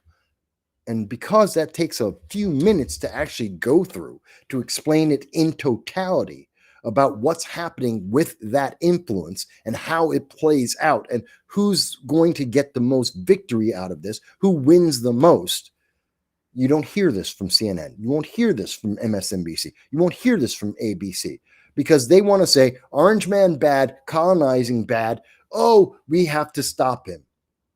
That's why Congress right now is trying to decide if they're going to vote. Quite honestly, we don't need a vote. We're not going to war. We may be fighting cartels. And again, if we put any American troops on the ground in Venezuela, I want us to take over Venezuela. Just take it over. Let's stop playing games with this. Don't try and put in a puppet government. I don't care. Let's just do what we need to do. Take it over, fix it, and in 2 generations, let's have the conversation about what happens next. That's what we should do. But Congress is up there saying, well, Donald Trump, he's going to colonize, and we don't want that. No, they want people to have fentanyl. They want people to have cocaine. They want people to be addicts and illegal aliens in America. They want measles and mumps to spread throughout the world because that is the other side of the argument. If you're not doing what Donald Trump is doing right now to hold down the cartels, you are asking for and you are being an advocate for sex slavery, child slavery, illegal immigration, drugs, overdoses, the continuation of a socialist authoritarian regime that is killing its own people, so much so that their people are running away to any and every other country on the face of the earth rather than remain in their own home country. That is what you are doing. Those are the two things, and that's what Congress is going to vote on. And they're going to tell you they're voting to stop Donald Trump from being authoritarian. What they're not telling you is, but they're also supporting a drug cartel, sex slavery, child slavery, overdose deaths, and the destruction of a government. Corruption, government corruption on an international scale. They won't tell you that part. By the way, anyone on the left who disagrees with me, anyone on the left who disagrees with me, tell me why. Tell me why anything I have just laid out, everything that I have just analyzed for you, tell me how I am wrong. Tell me what part of what I have said isn't a natural consequence and a logical consequence of the current political environment, geopolitical environment right now with Venezuela. Tell me how. If you're an elected official, one of the members of Congress, one of the Democrats who are fighting and saying, Orange man bad, tell me how I have misunderstood the information. Tell me how the consequences I have just laid out in both scenarios of what we are facing, tell me how I am wrong. I will give you 12 hours of uninterrupted live stream coverage. I will put you on live. I will be there with you and we can talk this out and I will go through all of my points with all of the references, all of the data, and we can go back and forth on this and prove me wrong. Show me how I don't understand this situation. I say this every week. I beg elected Democrats to actually have a conversation, a serious conversation, not a 3-minute, 1-minute soundbite, but a serious and real conversation about the consequences of their policies. And they never, for 2 decades, they run away. It's sad. So that's what's going on in Venezuela.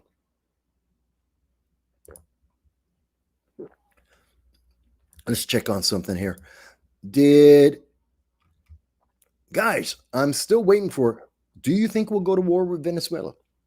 Do you think this is a conversation, folks? I'm having a conversation with you, whether you're on Rumble or YouTube, whether you're on X or Facebook. I'm having a conversation with you. I'm asking you, and you can send this out to your friends. If you've got someone who you think or they think that they're more knowledgeable about international politics, they're talking about Trump's a colonizer. He's a colonizer. You just don't understand. He's a colonizer. Send them the link. Tell them, hey, you can ask this guy. Tell him why you think Trump's a colonizer. Please, I want to hear your answers. I want to know why you think Trump's a colonizer. Why you want to promote sex slavery, child slavery, drug overdose deaths, why you want to increase the amount of corruption in a nation, this case being Venezuela. Tell me why you want that. Let's have that conversation.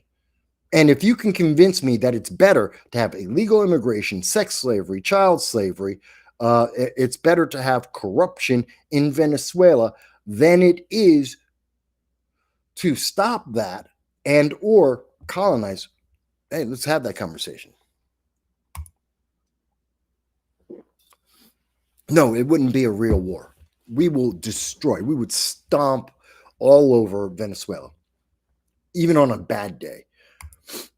Now, mind you, it could be a long war, like Vietnam, like Afghanistan, if we're talking about jungle warfare.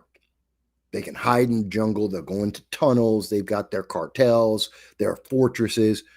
It could go longer than I think. I think it would be 3 months, but it could go longer. But we know how to fight those kind of wars. Unlike fighting Al-Qaeda or fighting ISIS or the Taliban, we know how to fight a straight-up war. We know how to fight in jungles. We've done that already. We have senior members of our military that have fought in these wars. So we can win this very quickly. It's not like Afghanistan. That's a very different thing. That's fighting in a desert. That's fighting guerrilla style. That's trying to find cells and try to identify. Very different than fighting in Venezuela. Very different.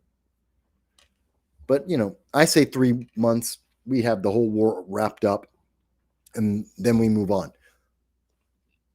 If you think I'm wrong, tell me why. If you think it's going to be a 5-year war and America's going to lose, tell me why. I really want to hear why you think that, because I absolutely do not think America could possibly lose this unless we literally fell asleep and let kids from the Democratic Socialists of America take over the country. That'd be like the only way. If AOC suddenly became president, that would be the only way we could lose to Venezuela.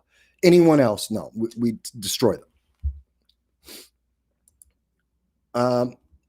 Now, we want to, going on with some of the international news, and I'm looking for the comments, so I'm paying attention, folks. Go ahead. Just leave me the comment. I'm waiting for you. Israel and Hamas, not Gaza, not the Gaza Strip, not the West Bank, not the Palestinians, Hamas, government versus government. So the war is still over. The ceasefire still exists. The media is fear-mongering.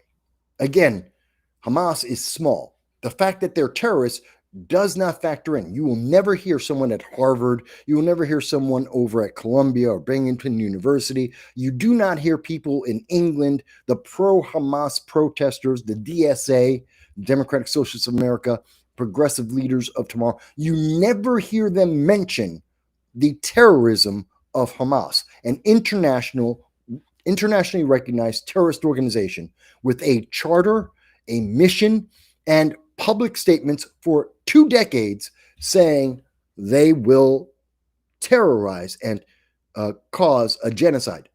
That's a fact. You cannot deny this. They ignore that on a regular basis. They just don't think about it.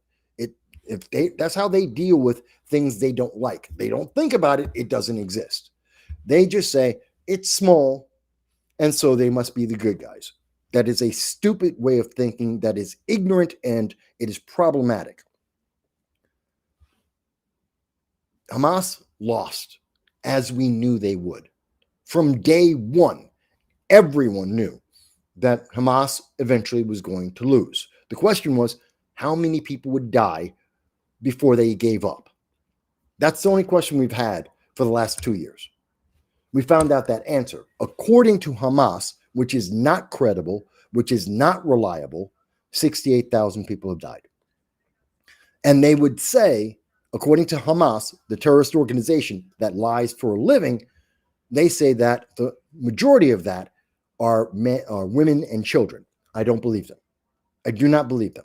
I believe the number is closer to the majority being men, fighting age men, members of Hamas that died, and that we do know at least some of the time, we don't know the exact percentage, but we do know when it has been found through investigation from credible news sources around the world, including Deutsche Welle and also the BBC and The Guardian, that at least some of the time, Hamas they'll have a fighter of Hamas, one of their terrorist members will die, and they will report that person as if they are a child or a woman. They will lie on the documentation and they will misreport it. And they will say, if 3 members of Hamas died, they will say 1 member of Hamas died, 2 children died, 2 women died, and they will blame that all on Israel. That's just the way they do it. So when you hear these numbers, take a pound of salt, because we're dealing with terrorists who lie on a regular basis and whose goal is genocide. That's just, you got to remember that. Not to say that Israel's perfect. I'm not saying they're angels. They're not, but that's the reality. So Hamas lost. And because they lost after 2 years, they finally did the one thing they could have done for the last 18 months. They took up the deal from Donald Trump. They didn't do it under Biden. They didn't listen to any other country in the world. But Trump said, if you give back the hostages, you will get a ceasefire, period, full stop. And it would happen within 24 hours. And people who've been watching this channel for a long time, if you've been watching me over the last 2 years, you can go back to any of my Sundays. I've been saying the same thing. For 18 months, I've said the same thing. Give back the hostages. Within 24 hours, you will have a ceasefire. And lo and behold, Hamas finally gave back the hostages. They got a ceasefire within 24 hours. Done. Exactly as I promised. Exactly as I had promised. Exactly has been guaranteed to them under the Trump administration. Now they are in fighting. Now, this isn't Hamas, the government, versus Israel, the government. It is a cell of the terrorists of Hamas. And remember, terrorists work in cells. So very often, one cell will do something without the entire organization knowing about it. And I'm giving a lot of credit and a lot of forgiveness to Hamas. And I'm saying, as Hamas has responded, they said, this is one of their cells. They don't know who it is. And we think, and Hamas has said that they are acting independently. They got into a firefight with Israeli troops that were exiting the area in Rafah. And that's stupid, because when they did that, Israel responded with artillery and dropping bombs on them. Hamas believes they're all dead. Israel believes they're all dead because they're stupid. But we don't know for sure. Now, Israel says this whole process, so the things we know everyone agrees on. There was a Hamas cell. That cell did get into a fight with Israeli forces. Israeli forces presumably wiped them out using bombs and artillery. These things everyone agrees on. No one has disputed that. The question is, did Hamas fire first? Which my answer would be probably. And the second thing that everyone needs to determine is, did Hamas and or Israel break the ceasefire terms? I would say Hamas already broke the ceasefire terms. Hamas was supposed to disarm. They have not. Hamas was supposed to give up power. It's part of the 20 points in the peace deal that Donald Trump had offered to them. Part of the ceasefire, part of the peace deal is Hamas must give up their weapons and they must give up their power. Some other form of government must take over. And Hamas has said no. They said yes initially, and now they're going back on their word.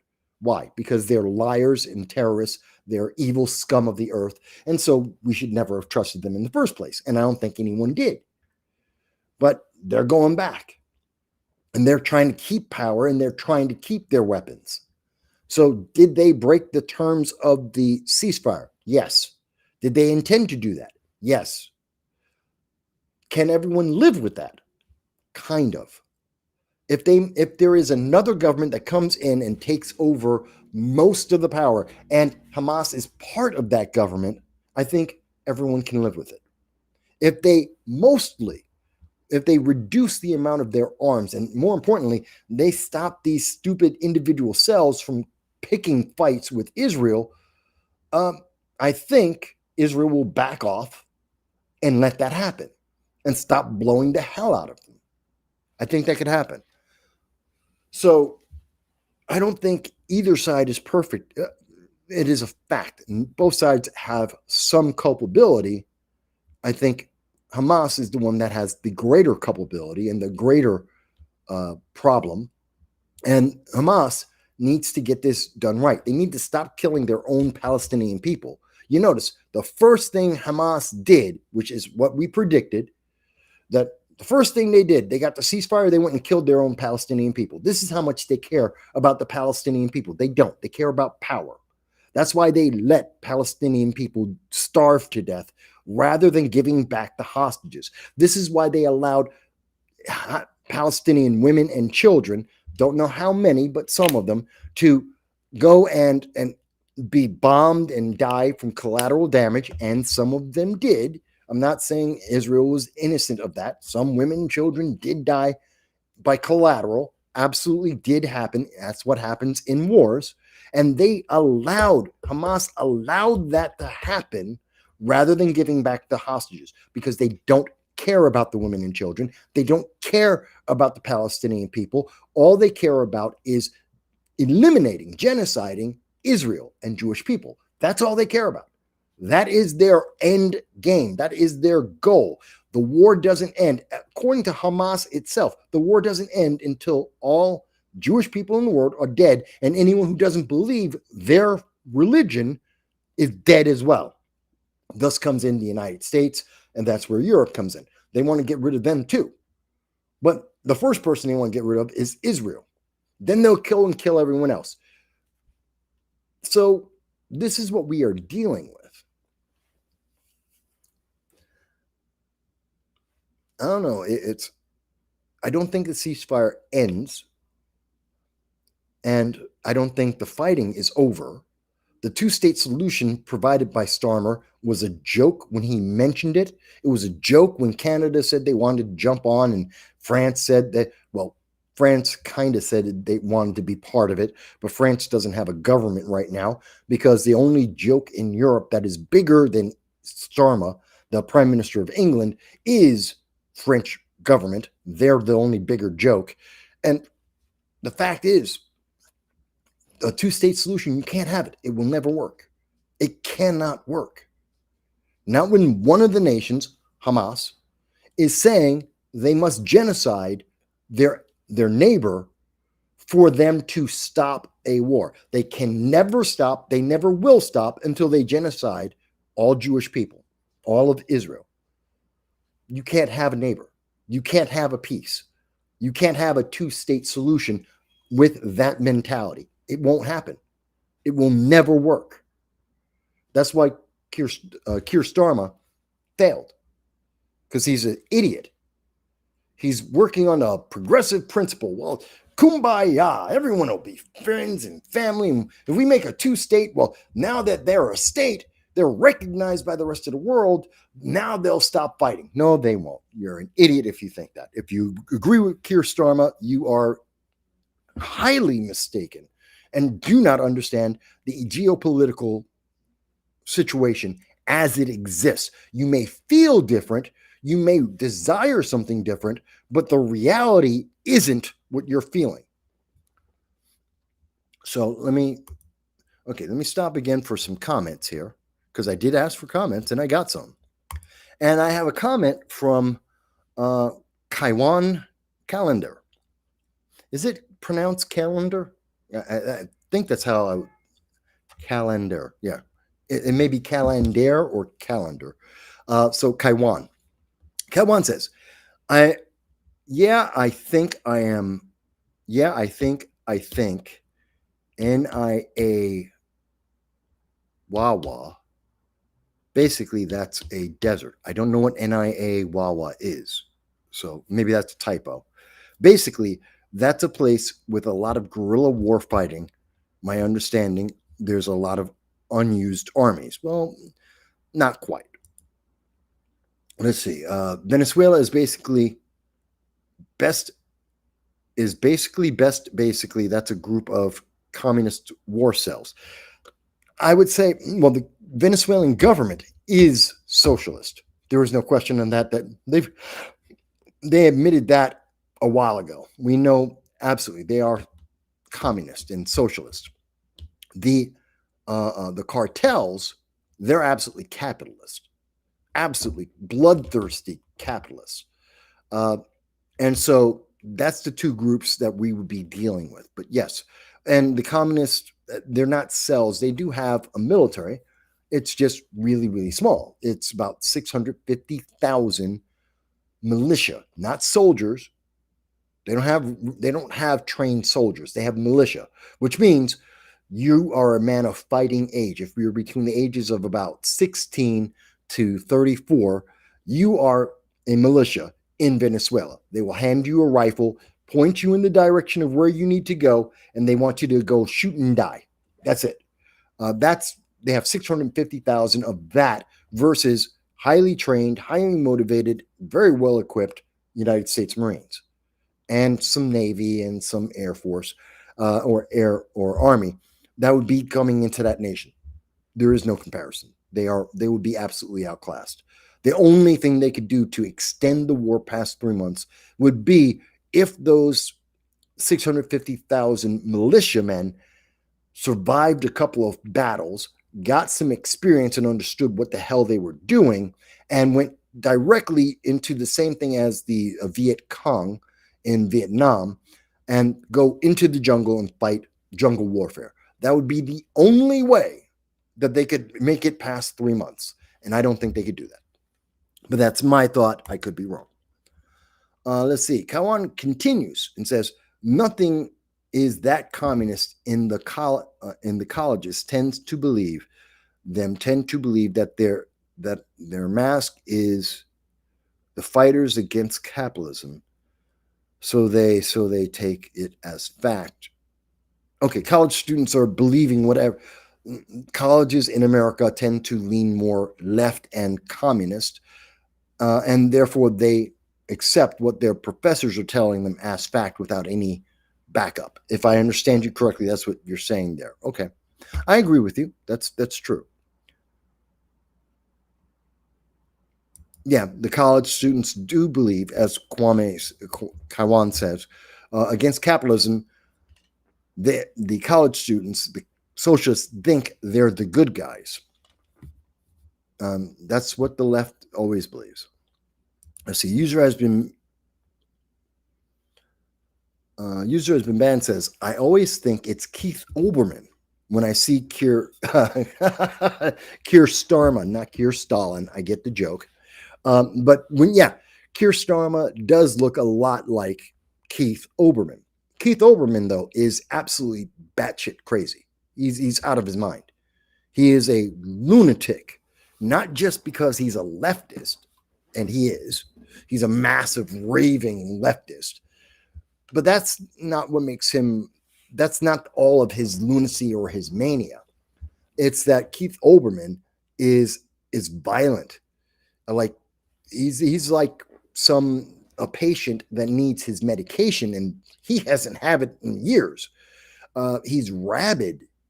And that's why Keith Olbermann lost all of his mainstream media jobs. The man, if most people may not remember, but for many years, he had a job with ESPN. He had a job with MSNBC. He was a national correspondent. He was a nationally recognized journalist.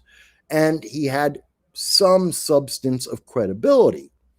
But every time they let him speak, he would say something absolutely batshit insane.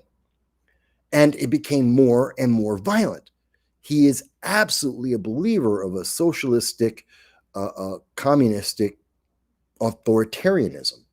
He thinks that he's right no matter what. He's delusional. He has delusions of grandeur. And his politics fit into that as well. So I wouldn't insult Keir Starmer by calling him the equivalent of Keith Olbermann.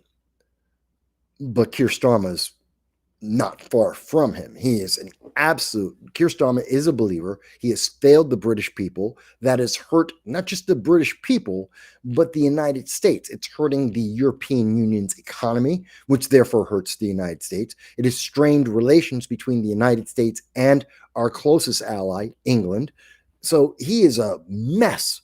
And England is getting closer, very, very closer to having a civil war. They will probably have a civil war before the United States will, because of all the division, because of the leftist parties.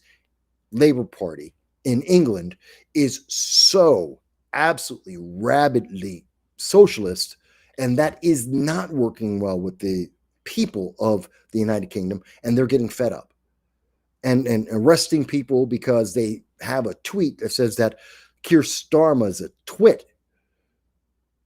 Guess what? You can't arrest people for saying that the politician is a twit. That's how you get a revolution. That's how you get a war. And that's where England is going, I think.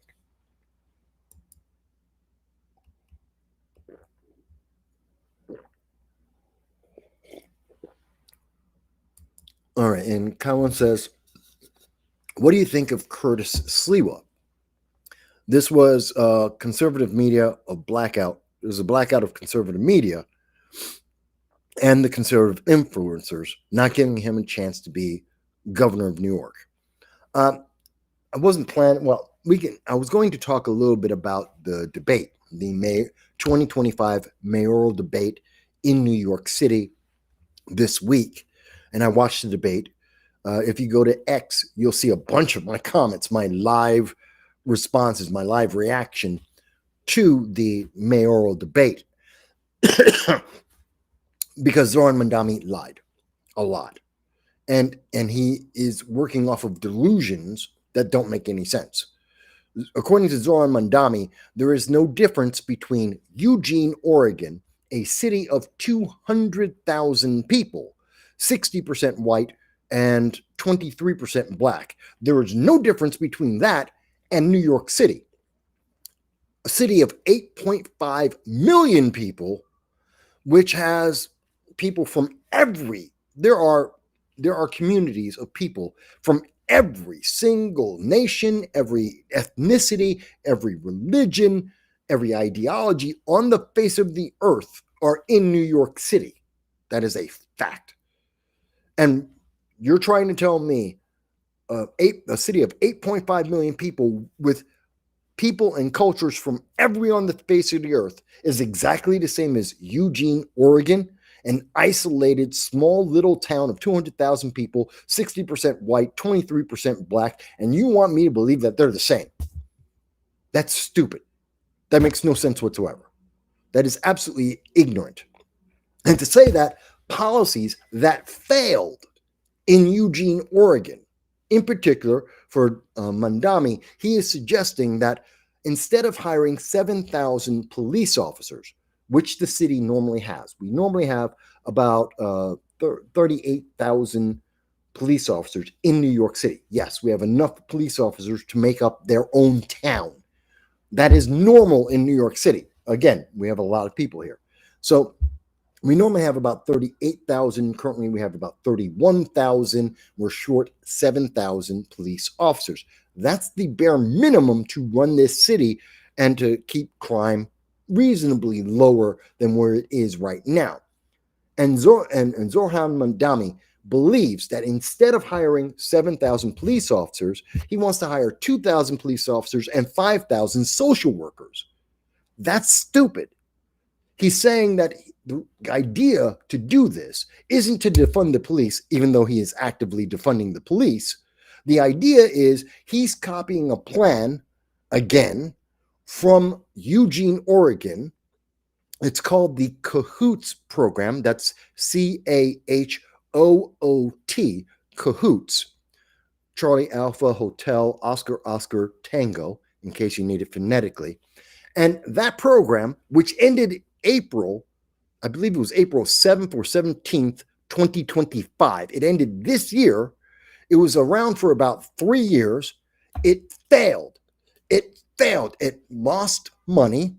There was corruption. They believed that people were embezzling money out of the program. It was ineffective. They couldn't get the people, the socialists, to all of the areas they needed to get to help all the people they were supposed to help. So it failed in terms of its cost. It failed in terms of its mission. It hurt people because people were not being helped. Whereas if they had just police officers, they could have helped them. They didn't. So it is a triple fail. And Zoran Mandami wants to copy paste that failed idea and use it in New York City, which is just like his idea about free buses. It's the same as his idea about grocery stores. Everything Zoran Mandami has ever thought of is a copy paste of a failed policy that is somewhere else in this nation. Everything he offers is just a failure. Someone else failed in the experiment already. And he wants to do that in the United States. I don't understand why people are voting for him. Free stuff. It's not free. We already saw the program. We've seen the experiment before. It failed. It's not going to work. Just because he says socialism will work this time, no, it won't, because that's the answer they always say for 100 years now. Socialism will work this time. No, it won't. You're not smarter. You're not doing it better. And again, he's copy pasting failed ideas. It's not going to work this time.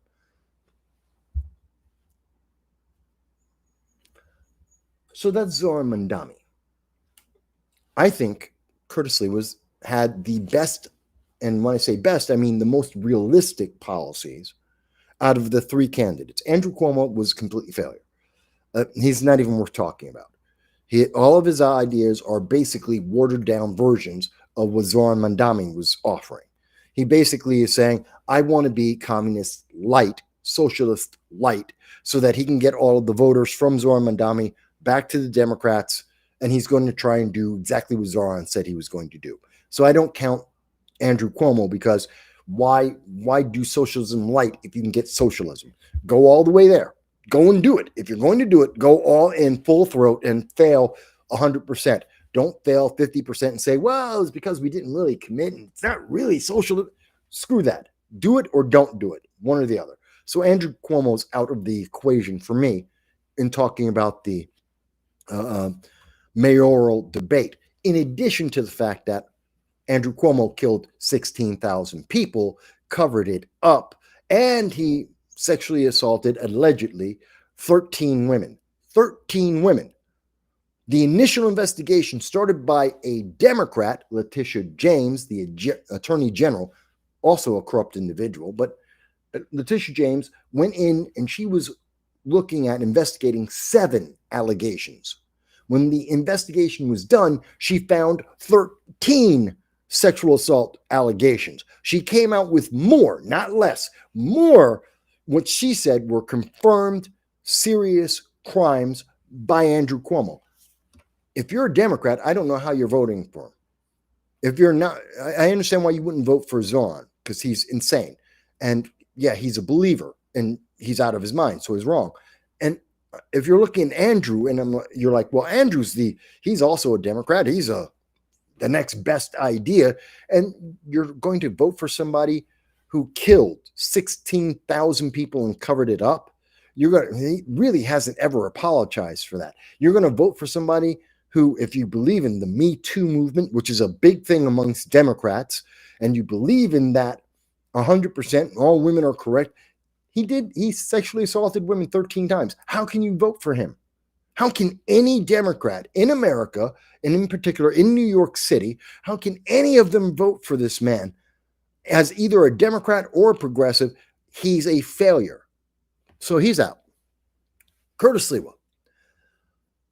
Curtis Lewa is the candidate who has been the most disrespected in this race. Now, I will counter, or I will cushion that statement with the fact that I have spoken to Curtis Lewa 4 times on the record. 4 times on the record, I have spoken with Curtis Lewa at events like the Bronx lithium-ion plant that is being built in a residential community, just like 17 other locations across New York City, lithium-ion plants that are being built, and when they explode, and they always explode, they're going to have toxic gases many places, including in the Bronx, a block and a half away from children's elementary schools.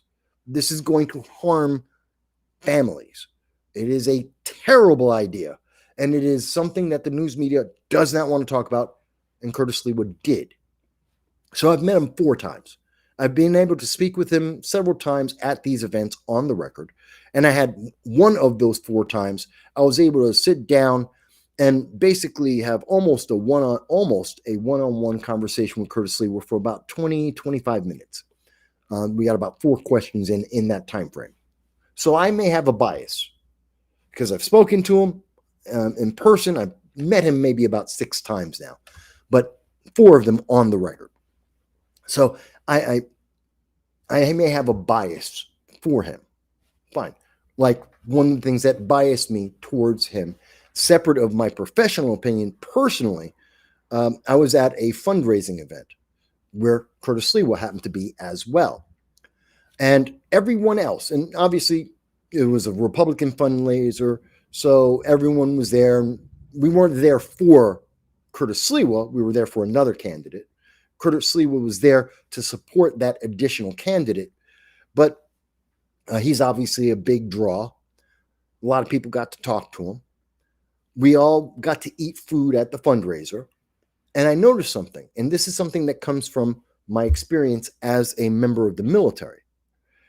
Curtis Sliwa purposefully and directly, and I asked him about this directly. So, I asked him if he wanted to cut in front of me to get some food because he hadn't gotten a chance to grab a plate and get some food.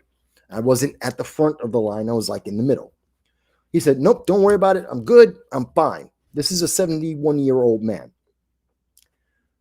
I went and got my food. We all got to eat. Everyone ate, and then came the speeches afterwards. We had a couple of drinks, and then came the inevitable fundraising speeches about the future, blah, blah, blah. Normal event.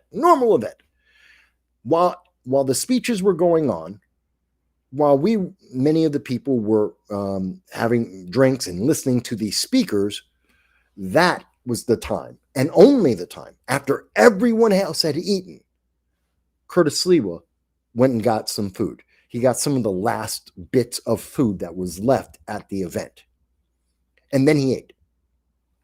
Now, a lot of people say, well, Mike, why is that important? I'm in the military.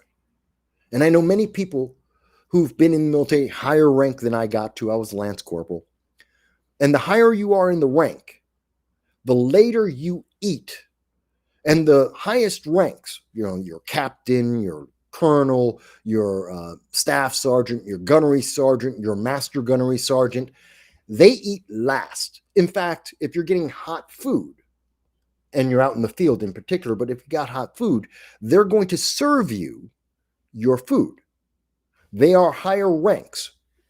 People don't understand the military. Higher ranks give commands to everyone else, and we do what they say.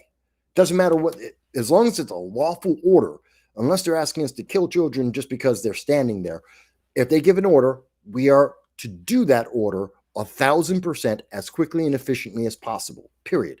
Doesn't matter what the order is. As long as it's lawful, you got to do it. And they will use that authority for everything. They often do. But when it comes to serving the food to the people, when it comes to getting that hot food out in the field, they will serve us. They serve us our food first, the lower ranks. And they will make sure everyone else eats first. Then they eat last. If anything's left over, then they get to eat. And the higher the rank you are, the further back you are. So it is possible for a colonel, a general, a colonel, a captain, maybe the last person getting any food, and they may not have any food by the time it gets to them. Or at the very least, they have very, very little food compared to anyone else. It is a matter of respect. It is a matter of command, of earning the trust and respect of your people. That's why they eat last. And it is also to appreciate those people. These are the people you give commands to every single day. And we, those soldiers, those grunts, do those commands every single time without question. And this is a little bit of the reverse for that officer, that senior enlisted official, to have to remind them that this is what everyone else is going through every day. It humbles them, or it is meant to humble them a little bit. And when I saw Curtis Sliwa, who has never been in the military, doing something that I expect from people in the military, from officers in the military, and he's doing that in his personal life, and he didn't ask anyone for any attention. He didn't make a big deal about this. When I asked him if he was going to eat or something, he said, don't even think about it. It's okay. I got it. I'm fine. And the only reason why I noticed it is because I was paying attention. I just happened to look over in that direction, and I then saw him, and I saw what he was doing. And I had seen him throughout the entire thing, and He waited and he was talking to people going down the line, and at no point did he take any food. That may sound like a small thing to a lot of people. That matters a lot to me. He had decent plans during the debate. Not the best plans. I didn't agree with everything he said, but they were decent. They were realistic. They were possible. They're not terrible. So, in terms of the debate, yeah, he had the best plans in the debate, not the best energy. He is 71. So Zoran had a lot more energy. He also felt more like an actor. He felt like he was putting on an act. He was far too exuberant. He was far too animated. He was far too practiced, as opposed to what we saw with Sliwa, who was more guttural, more matter of fact, more. And meeting him 5 or 6 times this year, that's pretty much how every interaction I've had with Curtis Sliwa has been pretty much like that. He's a little bit more energetic earlier in the day, but pretty much like that. What you saw on the debate is pretty much him, plus or minus a little bit more energy. And so I appreciate that. And then you add in that experience I had, amongst others, with Mr. Sliwa. I just think he was the best choice. And it's really sad that the GOP, the mainstream news media, do not appreciate that, do not care, and they have not given him the respect he deserves. And so he's not going to win. It's really sad. Okay, let me get back to, we haven't even gotten through, oh my God, it's been 2 hours and I haven't even got through well, that's not unusual that I haven't gotten through international yet. That actually is pretty common. Now that I think about it, it happens more often than not. But I love answering your questions, folks. Yes, I really do love answering your questions. And I do try to make sure I give you a clear understanding of the situation and my expectations, because I know no one else in the news media is going to have that conversation. No one else in the news media is going to talk to you about Curtis Sliwa as I did, or have the background of being in the military to compare that action and recognize what it was and why it's important. No one else in the news media, in New York news media, they don't care. They don't know. They never served. Most of them have never served in the military. They don't understand what that means, how impactful that can be. They don't care about Curtis Sliwa. Everything the news media has done, has said since the beginning of the mayoral race, has been Democrat, Democrat, Democrat. It's only about Democrats. They don't want you to even think that there happens to be a Republican or a independent in the race. They don't want you to understand that. They don't want you to think about it. It's just, you have a choice. Yes, you can pick a Democrat or a Democrat. See, you've got all the options. A Democrat or a Democrat. See how wonderful, wide spectrum of choices, as long as you pick a Democrat. That's in and of itself is useless and disrespectful to the public. Absolutely. Okay. So we did talk a little bit more, and I did cover this, about Gaza, the ceasefire. By the way, Trump deserves the Nobel Peace Prize. This is the 5th or 6th peace deal that has gone through. I believe it's the 6th peace deal that has gone through. That's only because of Trump. No one else in the world could do it. No one else in the world did do it. So it's not even a question of, oh, well, he doesn't deserve it. No one else could do this.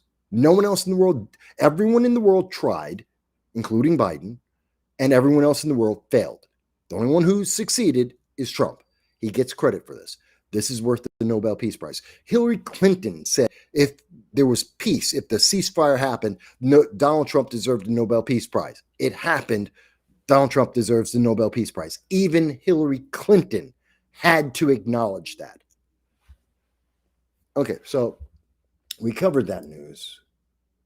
By the way, it should be mentioned, and it is not as clearly mentioned. And this is coming from, and just to be clear, this is coming from CBS News. CBS News is saying that that the White House has reportedly said that Hamas may be planning another October 7th style attack. That Hamas is not willing to give up their power. They're not willing to give up their military, their arms, and they don't care about the ceasefire deal that they have made. They just wanted the war to end long enough to be able to rally their troops, get some international food and water and supplies. And they've been taking that from the public, and they wanted to punish some Palestinian people. As we have seen reported internationally, we have seen video, we have seen the reports from international left-leaning news sources, including The Guardian, the BBC, and others, have all reported that Hamas is running around killing Palestinians. This is how little they care about their own people. Again, it's about power. They are killing Palestinian people as we speak. And they're going to go back once they get control. They reassert themselves and get rid of their competition in terms of running a government so that they have control of the government and they maintain their weapons. They are then, according to what is being reported by CBS News, they're going to go back and start another war with Israel, because their goal is to genocide Israel, and their fighting will never stop until they genocide Israel. I don't know why people, I don't know why I get why Zoran Mandami supports Hamas. He's religious. He agrees with them. He has the same mentality as them. Demented as it may be, that's where he stands. So I get it. He's of that same mindset. As stupid as that is, as evil as that is, I don't understand why anyone else. I don't understand why a kid in Columbia University or Binghamton University, I don't understand why they would want to support Hamas. Knowing what they have done, knowing the consequences of what they have done, knowing how they absolutely do not care about the lives of the people they claim to represent,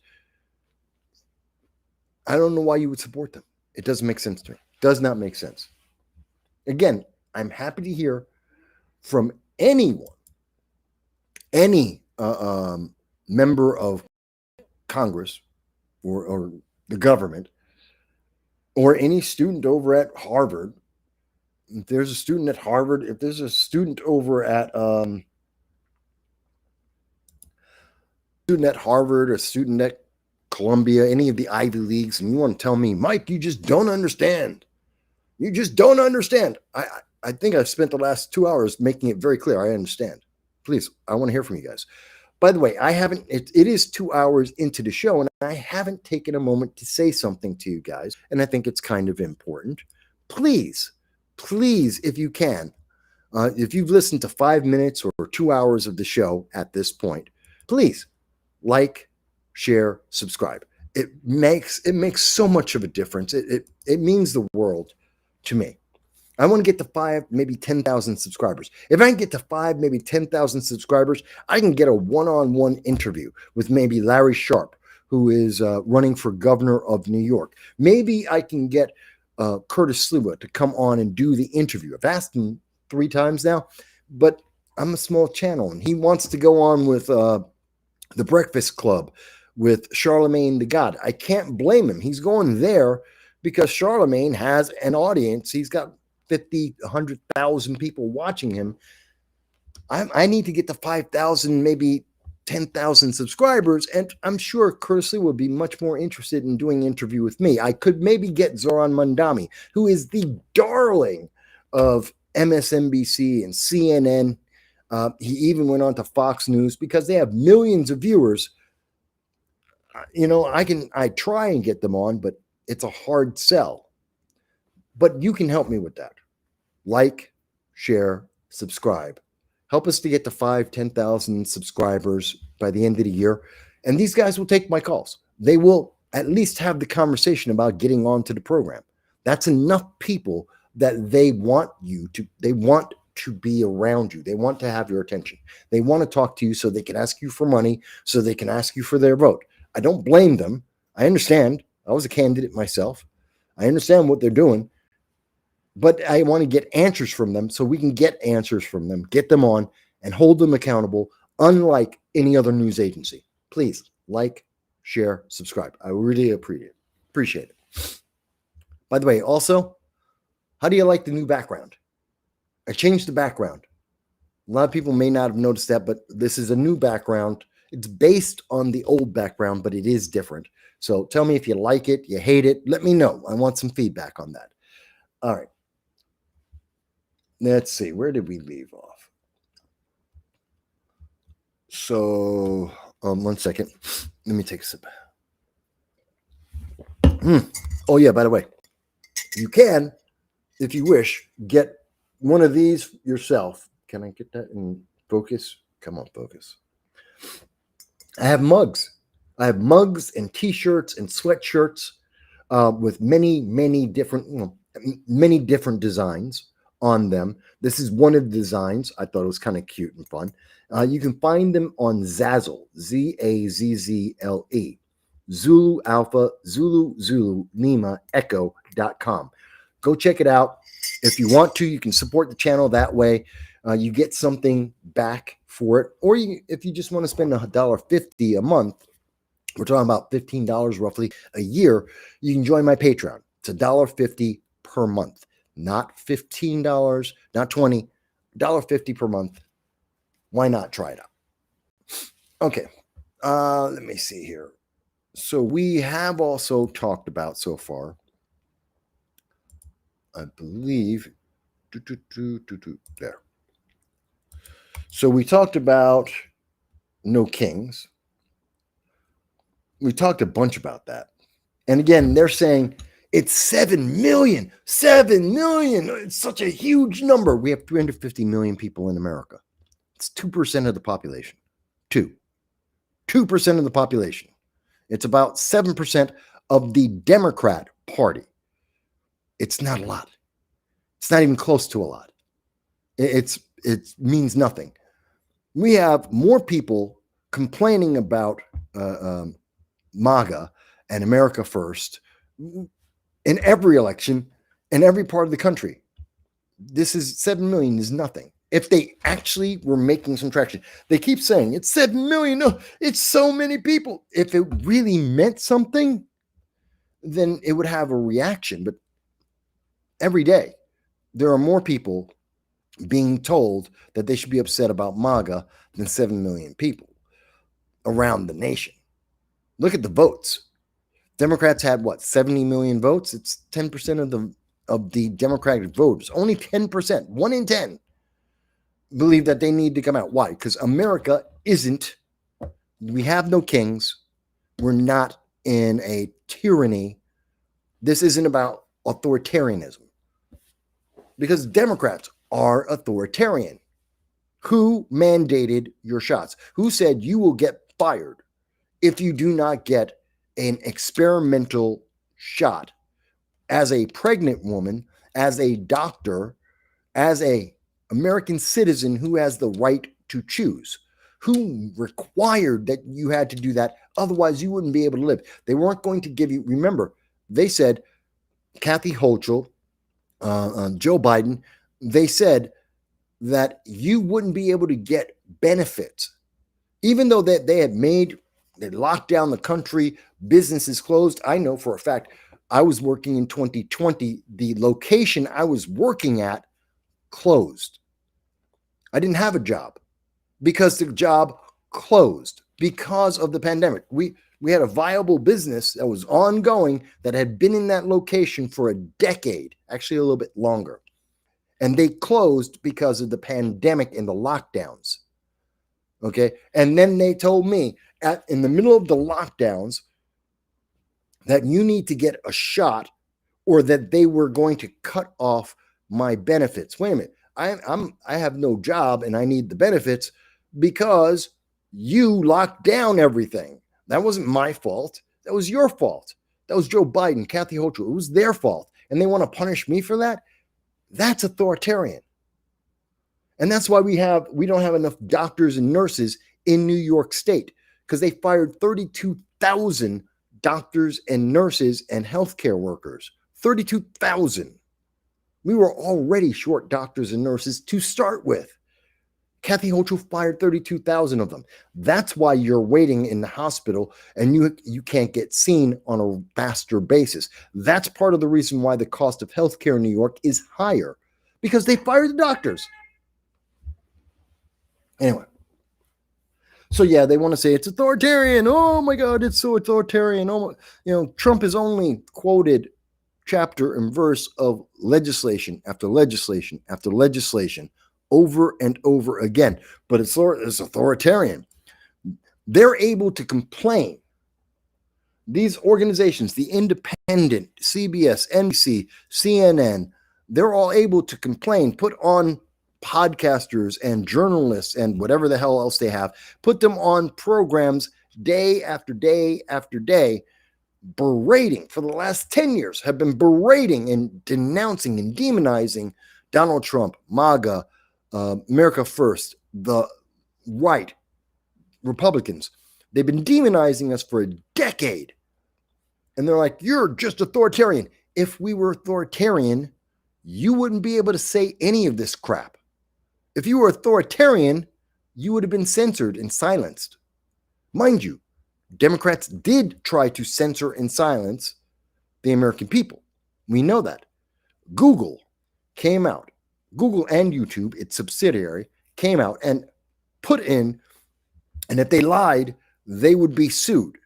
They have provided documentation proving that the Biden administration, the White House, Democrats, forced them, at least they say it was forced, to suppress anyone and everyone that the Democrats didn't like. Republicans didn't do that. Donald Trump didn't do that. Donald Trump's getting hit with every kind of hate that you can think of for a decade. He has not stopped anyone from being able to go online and say they don't like him. He hasn't fired Jimmy Kimmel. He didn't fire Jimmy Fallon or any of them. They're still on TV. Colbert is still on TV. Jimmy Fallon or Jimmy Kimmel, whatever his name is, he's still on TV. Don Lemon is on social media. Trump didn't fire any of them. He didn't ask anyone to fire any of them. You can go on to Blue Sky, X, YouTube right now and say you hate Donald Trump anywhere. Donald Trump isn't trying to stop you, but he's an authoritarian. And Democrats did stop you and did punish you if you didn't obey. Which one is the authoritarian in that scenario? I know the left doesn't like to think about this. They don't like it when someone asks them a very direct and very simple question, because you only got two choices. It's either Donald Trump or it's the Democrats. It's your choice. And they desperately want to say, Orange Man bad. But there's no evidence. Donald Trump's an authoritarian. There is no evidence. They have lots of feelings. Gavin Newsom, I feel like there won't be an election in 2028. Gavin Newsom, here's a simple question. Where's your proof? Any evidence? Well, I feel. Who cares how you feel? I have my own feelings. I don't need your feelings, Gavin Newsom. You're not running California based on your feelings. You're supposed to be doing it based on evidence, on policy and plans. You're supposed to, this isn't something you can just wing it and figure it out as you go. You can't just say, I think there won't be an election. Screw you. I think there will be. Why is your opinion better than mine? Well, I'm a Democrat. Who cares? I'm elected to California and you're failing. California is one of the largest failed economies in the world, the fourth largest economy in the world, and it is in debt. It is a complete failure. People are leaving. The only state that people are running away from faster than California is New York. And you're going to tell me, well, I'm the California governor. I'm so brilliant that you have completely failed. Don't tell me that your feelings are so great when everything I can point to in California, from Californians themselves, from members of Gavin Newsom's family themselves, have run away from California because his policies are such a failure. Don't tell me that your feelings, anything. I want proof because I don't trust your feelings. I don't trust Gavin Newsom. I have no reason to trust Gavin Newsom because he is a failure, a provable, demonstrable, empirical failure. Don't tell me you have feelings. I don't care what your feelings are. Keep your feelings, Gavin Newsom. Show me the facts. You say there isn't going to be an election. Prove it. Prove it. And he can't, which is why he's going on to Colbert, because Stephen Colbert will never ask him, prove it. He's going on with Jimmy Fallon because he will never ask him, or Jimmy Kimmel, it doesn't matter. He will never ask him, prove that. He won't go on to Fox News. He won't go on to the the right-leaning media and say, I feel like there won't be an election. Prove it. It's a very simple question. It should be absolutely easy. And he can't answer that. And he's only going to go where people won't ask him to explain himself. They'll just go, yeah, of course, sure. Yeah. You're a parrot. Anyway, maybe it's me. And then you got this joker, J.B. Pritzker, who's trying to say, hey, I'm just as important as Gavin Newsom. I'm going to run for president. That's what J.B. Pritzker wants to do. He wants to run for president. And he thinks he could win. And he's saying, you know what? I want to protect illegal aliens. By the way, Gavin Newsom, J.B. Pritzker, Gretchen Whitmer, Josh Shapiro, these are all governors. They are protecting illegal aliens, criminals. They are rewarding criminals with your money. Now, you can argue with me all you'd like. Whoa, no one's illegal. Yes, they are. People are illegal. You can break the law, and entering into a country without authorization is a crime. That is not just a United States thing. You can go to any country on the face of the earth. That is an international. Every nation has this stipulation. So don't try and tell me you can't be an illegal. Yes, you can. In every country in the world.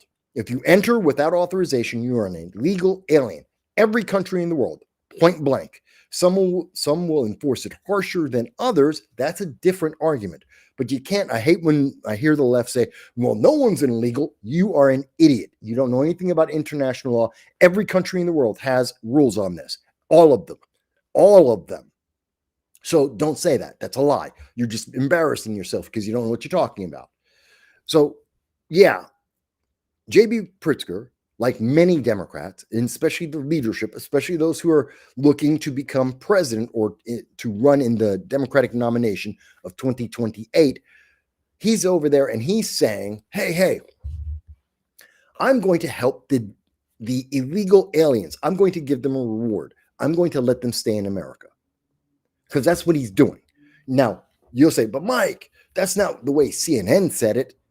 Doesn't matter how they said. Am I right? I don't like the way that sounds. Doesn't matter if you like that. Am I right? That's the only thing you should care about. It's not about how you feel.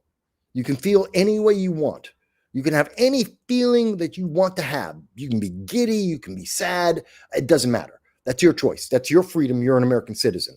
But you can't choose the fact. It is a fact. What is he doing? Rewarding criminals by preventing lawful execution of the law. He is preventing law enforcement, people whose job is to uphold the laws of the United States government, just like it's supposed to be for the governor, whose only job is to enforce the laws, the law that has been passed as written by Democrats and voted on by Democrats and the American people.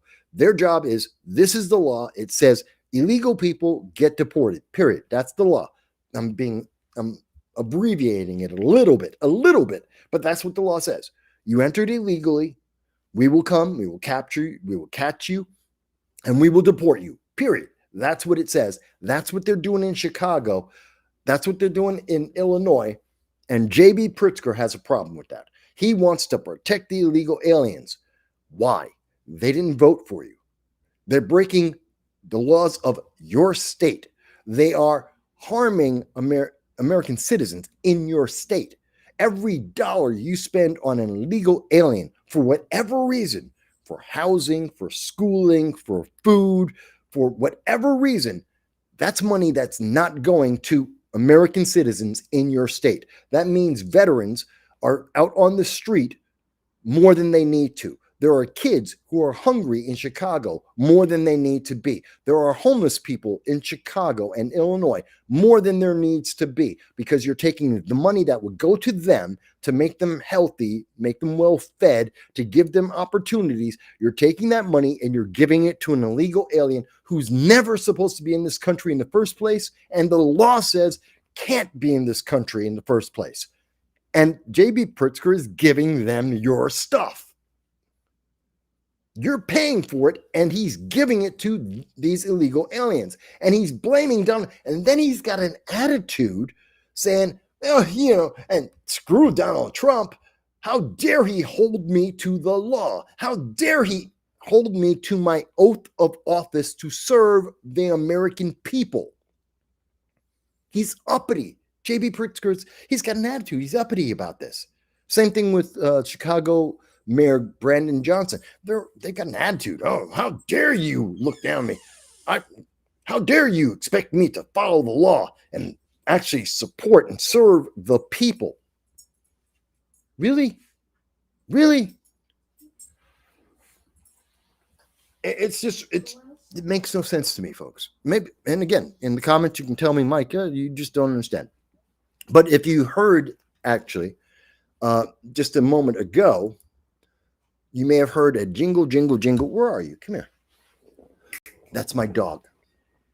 And unlike Hassan Piker, my dog, who's 14 years old, now weighs 24 pounds. He's getting a little fat. He doesn't have a shock collar. He does not. But he does love to shock me by screaming about when he wants to go out.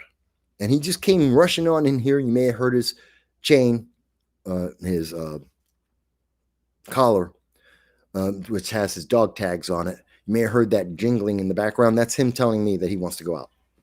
And because he's 14, I take him out. And that means that we're going to take a slight break. We're going to come back. We're going to talk a little bit more about J.B. Pritzker. We'll talk a little bit more about the rallies. We're going to talk a little bit about Ketanji Brown Jackson and how she screwed up this nation this weekend. We'll talk a little bit more about, by the way, during the mayoral debate, Andrew Cuomo and Zora Mandami, I caught them in a lie. No one's talked about it. There is a absolute lie that they told you they initially told you something in the Democratic primary, and they have completely changed their answer in the mayoral debate. They've completely changed the answer and don't have a single reason why. They haven't explained it. They promised you one thing to get through the Democratic primary, and now, because they want to be mayor, they have a brand new, different answer that doesn't have any reason, and they're taking stuff away from you. I'm going to talk a little bit about that when we get back. I will talk a little bit about George Santos, who got the commutation from Donald Trump. Was this a setup? Was it a distraction? Did he deserve it? Does he deserve to be in jail? Let's talk a little bit about that when we get back. And, oh yeah, in Brooklyn, we're seeing the stupid idea of social workers as police officers. It's already happening. It's already happening. It's not just a Eugene, Oregon kind of stupid idea. It's not just a Chicago kind of stupid idea. It's happening across the country, and I'm going to tell you about where the next one's going to be. So we're going to talk a little bit about all of that. John says, I finally got to meet Larry Sharp last night. He's a good guy. Yes, and John, you will be able to meet me one day. Absolutely. But yes, Larry's a great guy. And I'll answer that as well when we get back. I'm going to put up now what we normally do for those who are new to the channel, whenever I take a break and I got to walk my dog, I usually play, there it is, a video of a conference, something where I've been at and I've been speaking. Why do I not show movies or TV shows or stuff like that? Copyright. I will lose whatever money I get. They shut down the channel, so I can't do that. So that's why you get me. And what I'm going to do is I'm going to play on Friday. Some people may not be aware, and I have the video up on the channel, but I was speaking with Matthew J. And I've done the Matthew J show a few times.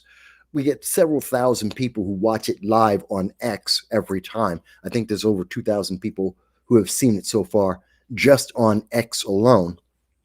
It's me getting interviewed. It's a lightning round, and you can watch that, and I will be back in about 45 minutes. So let's say 6 o'clock. At 6 o'clock, I will be back, and we will pick up with some of the other things that are happening in our nation that is affecting our lives directly.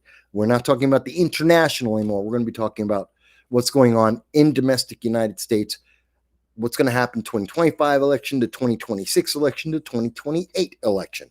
And we'll talk a little bit about all that. And I will, of course, continue to take questions from you guys. I will take questions from Dow. I will take questions from Lynn. I will follow up with you, John, and I will go into everything. But that's at 6 o'clock, and I will be back shortly. Thank you. Come here, come here. Say hello to everybody first. Come here. Come. Hang on, I'm going to get him to say hello. Come. Oh, yes. Oh, what a good boy. Ah! See, this is Khan. What? What happened? What's up? By the way, folks, he's okay. He's just mad at me. He wants to go outside. So he's fine. See, you're going to make everyone think I'm treating you like Hassan Piker. He's right here with me. You can hear him. But anyway, I'm going to play this. I'm going to walk him out so he'll feel happier because he's mad at me now. And I'll talk to you at 6 o'clock.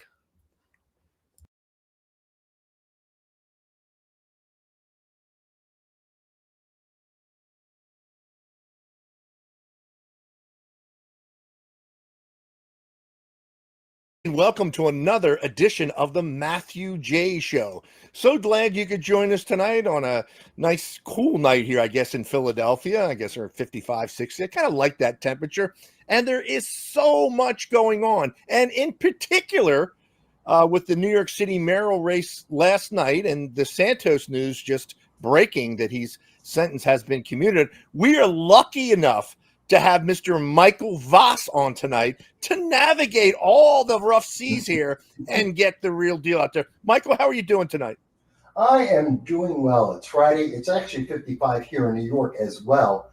And thank God it finally stopped raining. But I'm looking forward to it. I always enjoy being on with you, Matthew. You have so many questions, and I love it because it's rapid fire. I have no idea what you want to ask about. I'm guessing New York City might come up.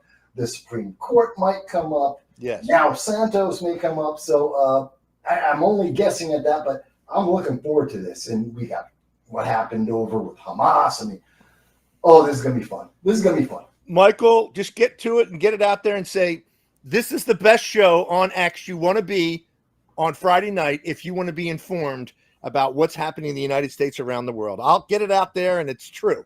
It's absolutely true. I will have no problem saying that anytime my show is not on, especially on Sundays, then this is the best program I enjoy watching and being on with on X. Absolutely. That's great. That's a wonderful endorsement. I double down on that. Now, Michael, let's get to the news of the last 24 hours and big news. I know it's big news for New York City because you live up there, but obviously national news, and I would say world news because of the people that were involved in the New York City race last night, where you had let's get it right. I'll get it right this time. Mamdani, is that correct? Mamdani. Mamdani. It sounds like M-U-M, but it's spelled M-A-M, isn't it? Yes, that's correct. Okay. Well, anyway, himself, Cuomo, and Curtis Sliwa. Cuomo and Sliwa. Yes. Yes, Sliwa, right. Cuomo. Okay. Yeah. He's been around so damn long. Anyway, Michael, I was able to watch the first 45 minutes today because it is pretty long. I got so much stuff I got to cover before, that I can allocate 2 hours. But anyway, what I watched, it looked to me, and I know you'll expand on it, looked like Cuomo. I know, whatever. Cuomo. Sorry. Can I just say Chris? Is that his first name? No, Andrew. Andrew. Sorry. You just call him the nursing home killer. Well, the nursing home killer. Yeah. Or the alleged sexual assault. Yeah. Okay, I got you. You're covering all the bases there, Michael. Well, anyway, he came off to me anyway, kind of like stiff, and Curtis came out pretty. He came out informative. I mean, I know he does what we do as well. You're the looks like it's going to be the mayor, and I'll let you say his name, Mum Donnie. Yep. And Michael, I don't want the listeners. I know you won't take it the wrong way because you're in the know here. He did come off. I'm talking about the looks like maybe the future New York City mayor. Kind of smooth. What he said didn't agree with anything he said, but came off smooth, articulate, and I hate to say almost in command as compared to the other two. Of course, what he's going to be bringing to New York City is far from anything good for the residents of New York City. I want to get your whole appraisal of what transpired there, and where do you think it's going now? With apparently after the polls, I know polls are very fickle, are saying they're giving the possibly the future mayor there 15 or 20 points. Mm-hmm. Yeah, and that would match what I've heard about internal polling. Has been saying pretty much the same thing, about 20 points. I think when it's all said and done, he's going to be closer to about 12. Okay. If I have to give a single number, I'd say he's going to win by about 12 points.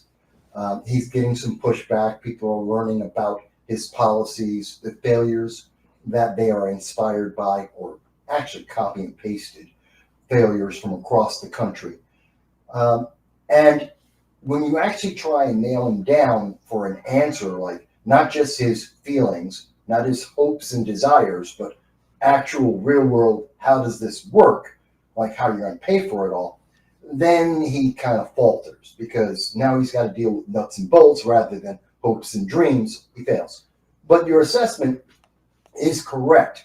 On that stage yesterday, looking at Andrew Cuomo and also Curtis Sliwa, two men who are in their 70s, and you're looking at a man half their age, he looked a lot more energetic because he's half their age. And he seemed a lot more poised, which is, and actually, I would have expected more from Cuomo. He's usually very good at these kinds of things, but he's been out of practice for a while. So Zoran's been working with his team, and he was very operatic, very theatrical. Yes. And I would say he's probably gotten a lesson or two on acting because of the way he was presenting himself. Absolutely. That's not a good or bad thing. Many politicians do. But it came across very clearly. He didn't have any genuine empathy. I think for genuine empathy, you got the most of that from Curtis Sliwa. I may have a slight bias there, but I do believe he came across as the most empathetic. And the most energetic was, of course, Mondami. And really, really horrible showing for Cuomo. Now, that's their presentation. The content, totally different. If you're looking at content in terms of the policies, the most realistic individual in the entire group would be Sliwa. If you listen to his policies, they actually make the most sense. They're the most real world and grounded. Cuomo would then come in second because he does have the experience and he is being somewhat more grounded, somewhat. Right. But then you listen to Mondami and everything is pie in the sky, hopes and dreams. We're going to try a failed policy again. And these are policies that failed in Kansas City. They failed in Eugene, Oregon. I mean, literally, he was comparing. Michael, let me stop you there. You had a post on your X account about this whole thing he referenced to in Eugene, Oregon. Could you let the audience know exactly what that was about? Yeah, he was trying to push this idea of using social workers as police to send them out to cases that seem to be about mental health. Now, if you've looked at mental health issues, as an example, most recently in South Carolina on the train, when we saw that Irina Zartuska was stabbed 22 times in the neck, that was a guy mental health issues. He wants to send social workers to deal with guys like that in New York to solve problems. That's a problem waiting to happen. And he said, well, he's doing it because Eugene, Oregon, a city of 200,000 people, he's using their model. It's called CAHOOTS, CAHOOTS. That program ended April 7th, 2025. It failed. Okay. It failed because it was too expensive and they couldn't do the job. They couldn't keep up with the pace. This is a city of 200,000 people. Way less money, way less expensive, much smaller need in that city, which is very homogenized, very uniform. And they didn't have the problems. You're talking about New York City, 8.5 million people from every country on the face of the earth, every religion, every different kind of background, mental issues, wars, everything is in this city. And you cannot compare Eugene, Oregon to New York City. That's just, and he's saying, well, no, we'll just copy that failed program and do it in New York and it'll work fine.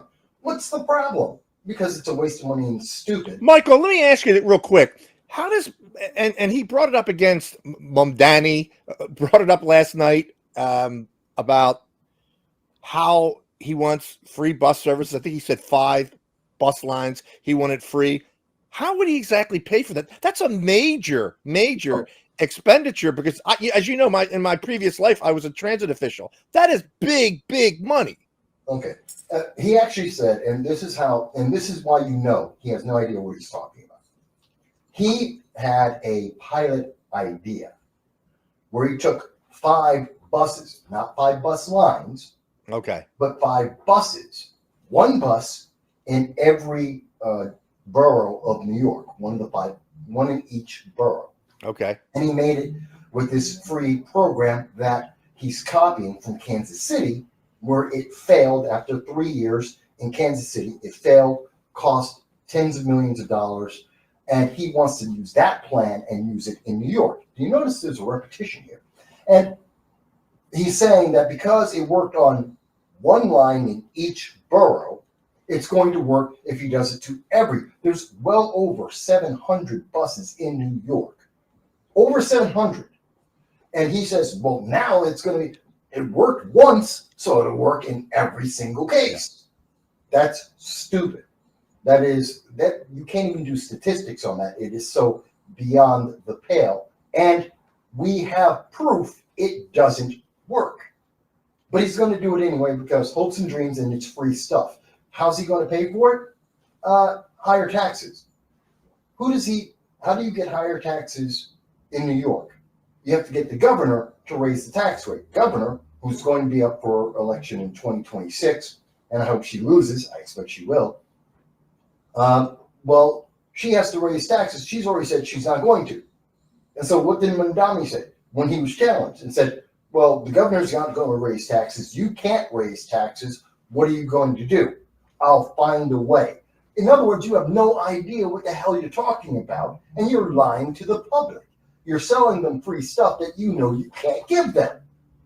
This is going to be a complete, well, I can't use that word. It's a cluster. It's going to be such a horrendous failure.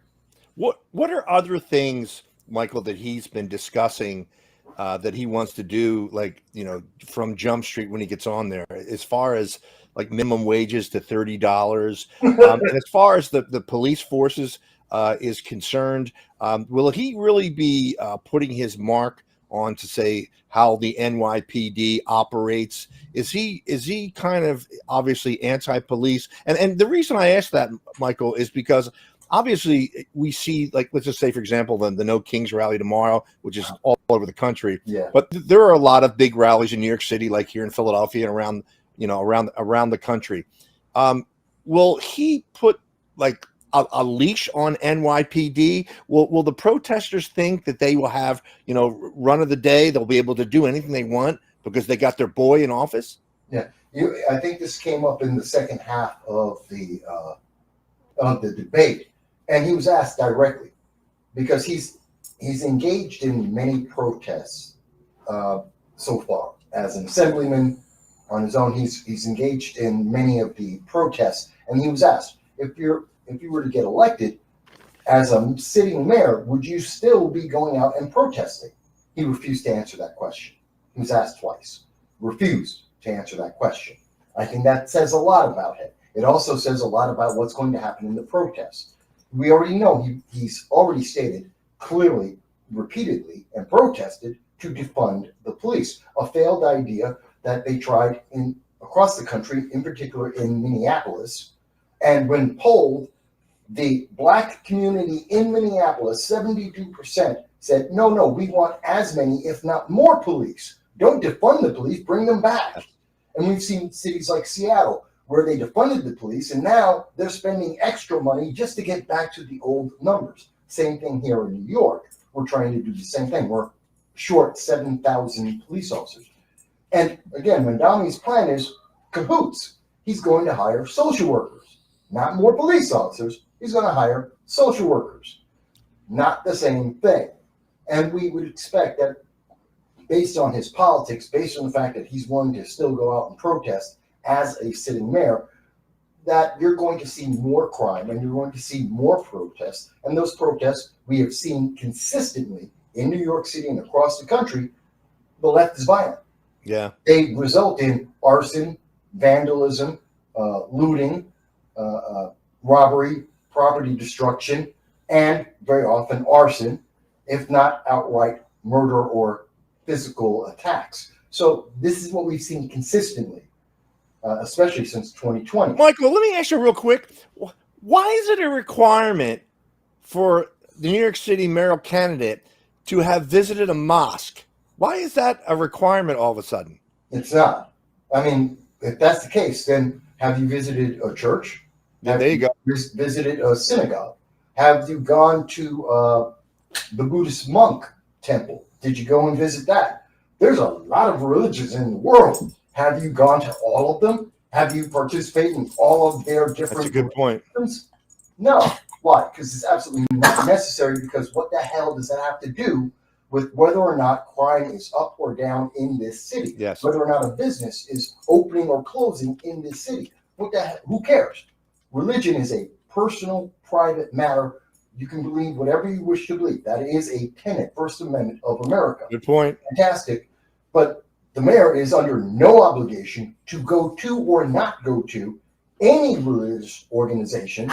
And to say that is to not understand the First Amendment and to enforce that literally is enforcing religion onto people by saying you have to go to this religious organization or that religious organization. And by doing that, that's preferential. So now you've even created a legal problem, because if the mayor doesn't go to every religious organization, well, now you're showing preferential treatment, you're biased, and you're an official of the government. Well, isn't that going to be violating the equal treatment of people? You've now created discrimination. Well, Michael, I don't know if you watched a couple days ago. He was on Fox News, and every time I keep mentioning it's going to be the supposed new mayor, because I have problems pronouncing his name. Yeah. He was asked by the female host on Fox, well, if Benjamin Netanyahu comes to New York City or the UN, are you going to have him arrested under the ICC warrant? And I thought that was a very odd question to ask. No, it's not really. It's really not an odd question, because that's what he said he wanted to do. But here's the thing. Mandami is a member of the Democratic Socialists of America. The Democratic Socialists of America, by their chapter, by their charter of that organization, they want to destroy the Constitution. They want to eliminate the Constitution and the amendments, and they want to replace it with the human rights of the UN, because they believe in international law. They believe in human rights. Now, to make it real simple, human rights are rights given by countries, and they can be taken away by countries. Right. America has a constitution, and you have rights by God, by birth, and they cannot be taken away. So that's the big difference between Democratic Socialists of America and American citizens. Big difference. And so he wants to because he believes in international rights. By the way, international law does not apply to anyone. That's a figment of imagination. It's a conversation between countries to just pick at each other. It has no rights. England can't come to America and arrest me because I believe that Starma is mentally deranged or deficient. Now, England may not like that. They can't, by international law, come and say, well, you violated a code, and so therefore you have to be punished. It doesn't exist. But this is what he wants to do, and therefore he wants to arrest various people that he doesn't like, as if he has the right to do so. He doesn't. I mean, it's a great way to start a war, but that's about all it is. He doesn't have Michael, the ICC warrant doesn't hold any water here in the United States, and that obviously would be a State Department or a federal issue. But the ICC, I don't think is recognized. The International Criminal Court their warrants aren't recognized by the United States, are they? No, they're not, and for many countries, they're not. Again, international law doesn't exist. Okay. It is a wonderful word salad used by progressives to try and push their political agenda, but it holds no weight. No country cares. No country cares. It's just a nice talk. I got you. And Michael, I am glad that you drove home the point about, you live in New York City, anywhere in America. If you're attached to a religion or not, that's your business. That's your business. So the mosque thing that he kept harping on over and over with Andrew, right? Andrew, I thought was needless to do. Now, I have to ask you something, Michael. What was his record as an assemblyman in New York? He's basically ineffective, but he does have a bill, which he admits, and he couldn't deny it. It's part of the record. I believe it's Bill A3251, as I recall, Assembly Bill A3251. Zoran Mandami is trying to pass legalizing prostitution. Now, he tried to weasel out of it, and if you want to look at the exact wording, it's called sex workers, legalizing sex work. What are sex workers? Prostitutes. So he wants to legalize prostitution. And he did not deny he co-sponsored the bill because he can't. It is a fact. It is a record. You can look it up. Yes, he did. January of this year, he co-sponsored this bill. So he couldn't deny that, but he tried to deny the negative impact of legalizing prostitution. What he wants to do is make it possible for prostitution to happen in front of your school, of your kid's school. Because if it's legal, then they can sell themselves in front of it. And that's, even if you want to say, well, no, it's their body, they can sell it if they want to, fantastic. What about the sex slavery component of prostitution? That is a real thing across the entire country. Yeah. That is a massive component. So you're actually advocating. When you're advocating for sex work, you're advocating for prostitution, not just prostitution, but also sex slavery. That is a factor. No, he doesn't want to talk about that. And I know I shouldn't bring this up, but I think he's just described as the first. He will likely be the first Muslim mayor of New York City. Who cares? That's DEI talk. That is no, I know. Listen, Michael, I can't imagine what's going. I'm watching him on one of my screens now. How New York City is going to look if he's able to implement stuff. But Michael, correct me if I'm wrong. Last time we were on the show, when I asked you questions about what type of powers will he have at his disposal as the potential new mayor of New York City, and you said not as many as you think. A lot of it comes from Albany. Is that Sure. Still holds true, right? Absolutely true. Yeah, it comes from the governor. The governor has a massive amount of control over New York City because the city isn't one county; it's five or six counties.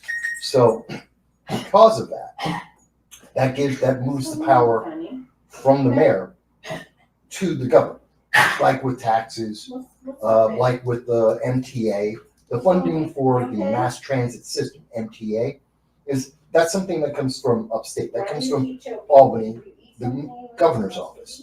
They control that. not the mayor. They kept Michael, they kept asking him questions, I think, about what's your relationship with Donald Trump? What would you do, or how do you feel about, this if you had to work with President Trump? Like, to me, sometimes, Michael, it's like they're putting him on that level. And I know you and I discussed this before. This guy isn't like an Obama type individual. He could be someone potentially much more dangerous to America than Obama ever was. In many ways, yeah. But they use Donald Trump because that's the only answer the left has to all the problems. If you listen, and anyone, you can go right now.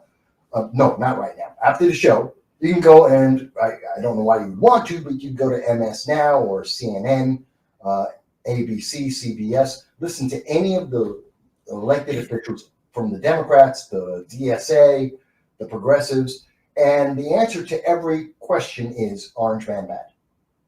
Everything they say, everything goes back to Orange Man bad. Well, illegal immigration, which has existed and been an issue since before the Reagan administration, we're talking over 45 years ago, and the answer today is Orange Man bad. It's Donald Trump's fault. That makes no sense. Yeah. That's a stupid answer, but that's the answer for everything. And so they've demonized Donald Trump, MAGA, America First, Republicans, and conservatives so much that saying, I'm going to fight Donald Trump, which, what are they actually saying?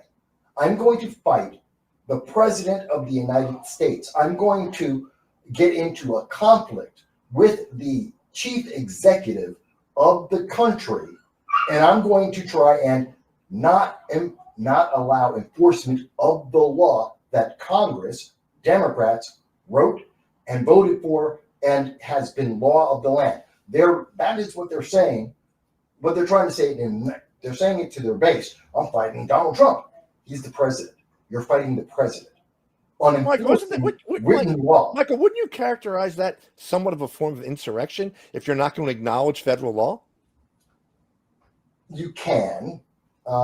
That's a little bit of a stretch. A little bit of a stretch, depending on the nature of what they're doing. For example, the Chicago mayor, Michael, is saying that, well, we're going to have ICE-free zones. ICE won't be allowed there. Yeah, he can't say that. Well, he can say it. It's just not going to happen. He doesn't have that power.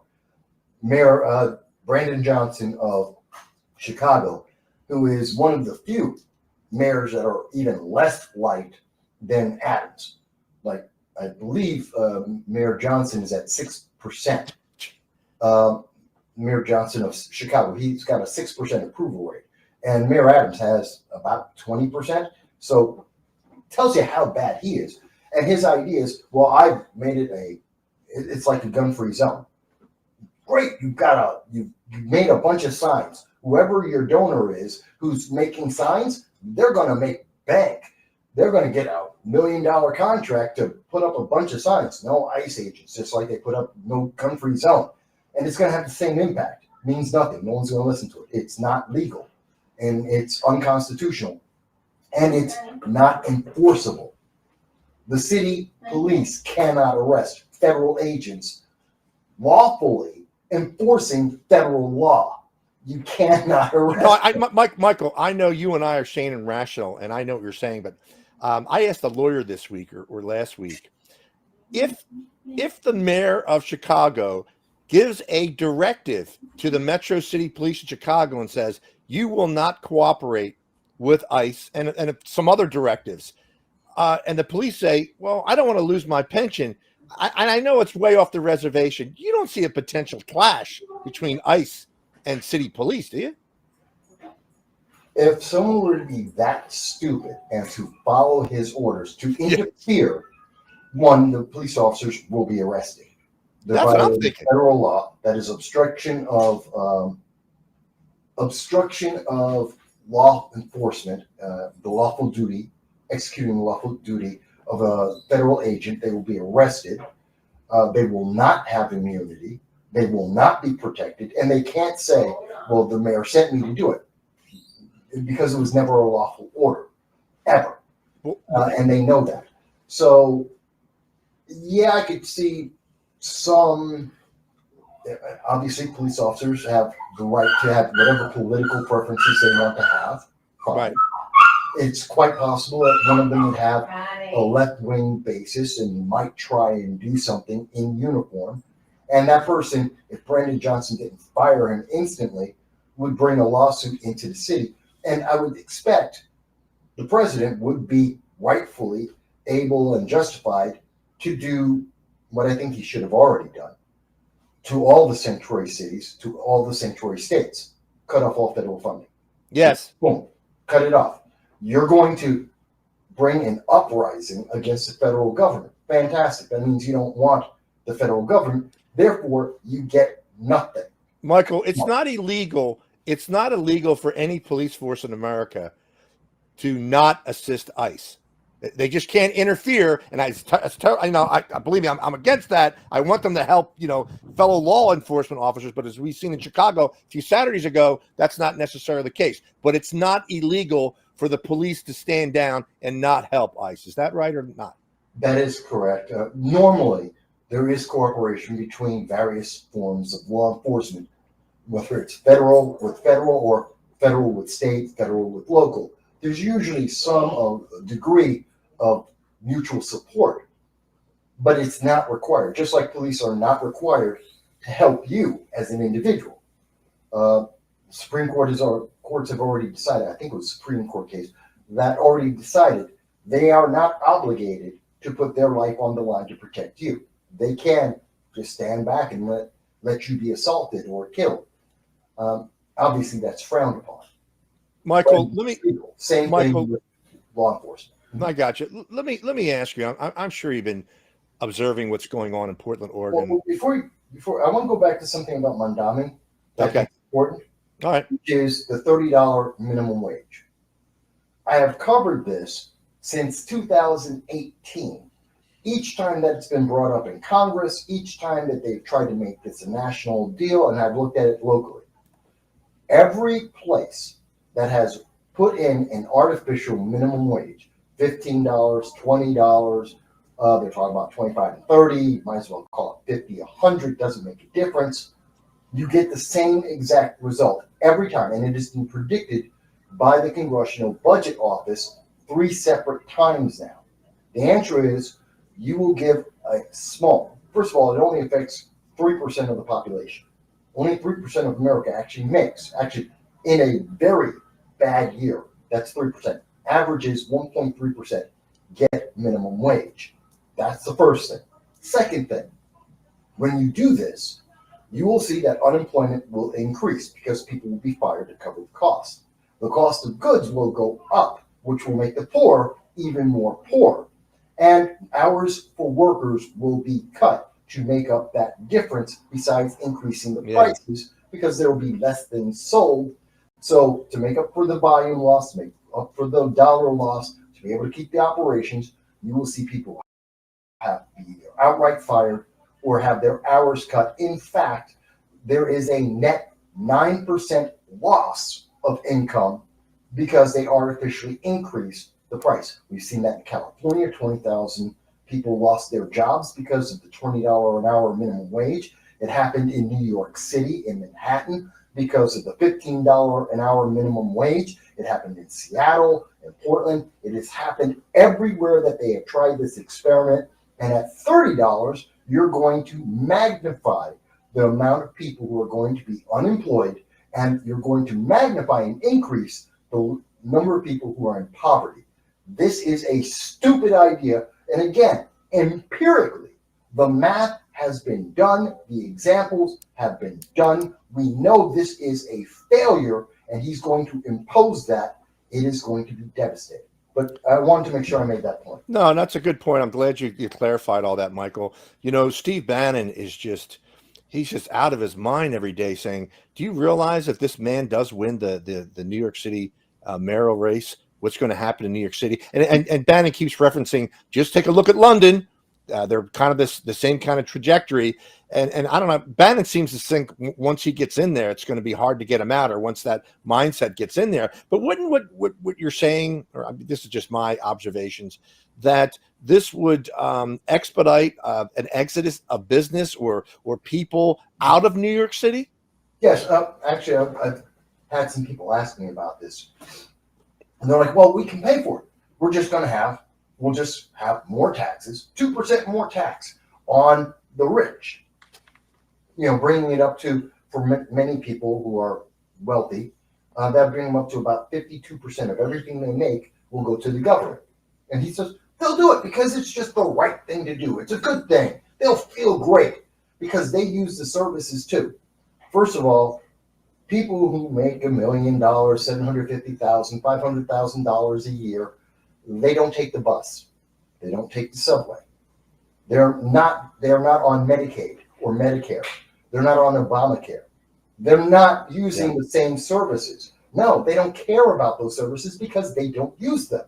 They have the income to have better. So they don't care about that. All they know is you're taking more of their money, and is it worth it? Well, we have seen for over a decade, New York State has been losing on average about 200,000 to 300,000 people per year. Wow. Because New York is the most business unfriendly state. Pretty much 9 out of the last 10 years. 1 year California beat New York State. And the third worst is New Jersey. So we're the least business friendly because we have so many taxes. We have so much red tape, much of it redundant, and most of it because it's bureaucratic. And we have the highest bureaucratic costs to deal with all the red tape. Businesses don't like this. They've been leaving. We lose about $20 billion a year from these people leaving. Now, Democrats will say, it's not that many people leaving. We're only losing maybe 100,000 a year based on the estimate every year from the census. Not the 10-year, but the 1 year to year. Except remember, Joe Biden in 2021, one of the first executive orders he put out is count illegal aliens. So when you count the 200,000, like last year, 200,000 illegal aliens came into New York City. Well, that counts for all or almost all of the people who left New York State. Now, the difference there is, well, the illegal aliens came in, great. They're dependent. They're sucking money out of the system. The people who left, most of them are middle class or higher. They're taking businesses and their income and their tax revenue out of the state. So the people who are paying for everything, normally about the top 10% spend 71% of all taxes come from the top 10%. They're leaving the state, and you're replacing them with the not just the bottom 50%, but the bottom 20%. Michael, are the illegals still getting stipends from the city for housing and things like that? They have reduced it, and they took away the hotels finally because we couldn't afford it. It was costing us about $2 billion a year. So they have taken that away, but they do still have some stipends and some additional spending on them, just not the 4-star hotels anymore.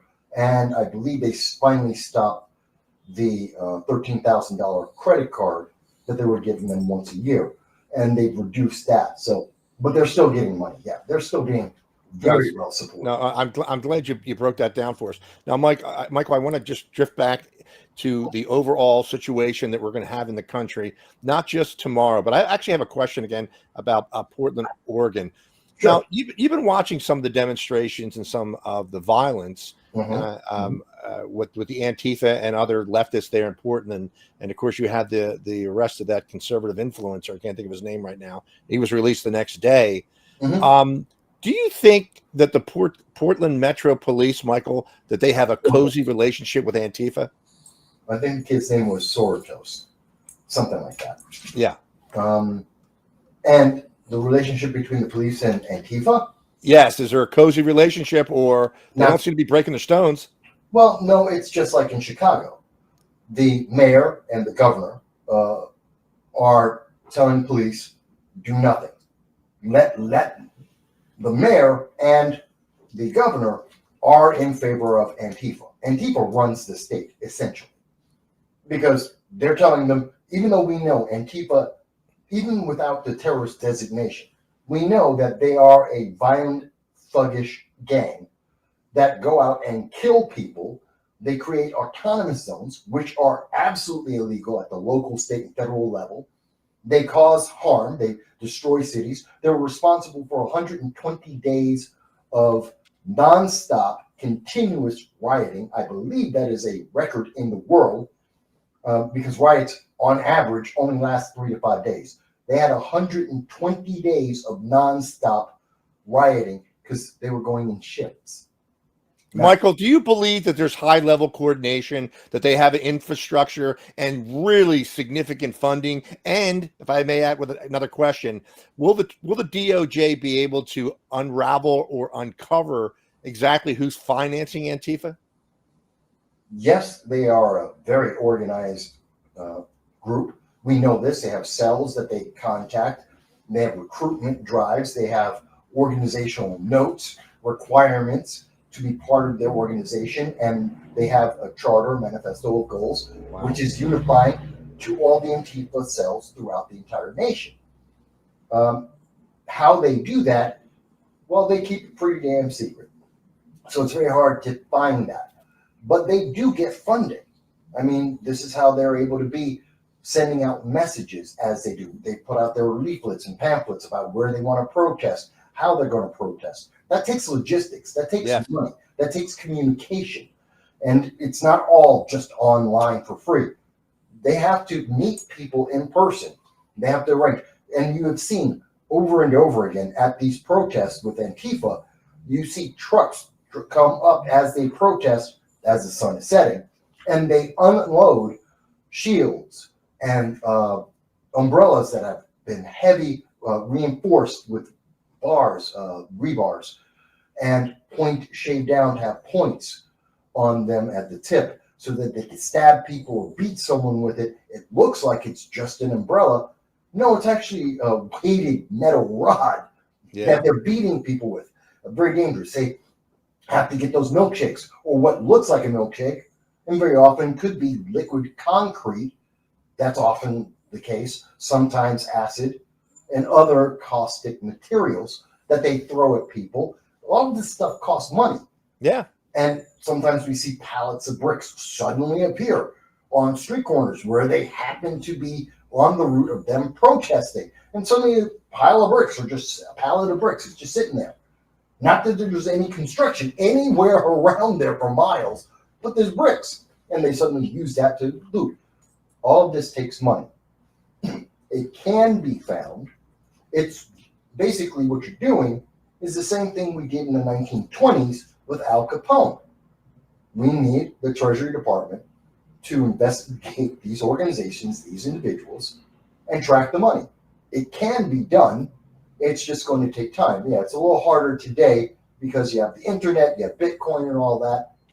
But absolutely, it can, and I believe it will be done relatively quickly, because none of this happens without. Well, Michael, there's also an international component, because I have my people over in Ireland tell me that Antifa is running around all over Ireland, UK, and some other countries. So this is an international organization. So not just coming under the investigation or the purview of the FBI or DOJ, but I would say the CIA, they can monitor them if they're overseas, because you don't know the amount of collusion between these operatives. If maybe some of them are coming over from overseas, doing some operations, and then leaving the country, right? Where they're coming from America to another country to train those. Which is something that we see often with terrorist cells, kind of like the IRGC, the Iranian.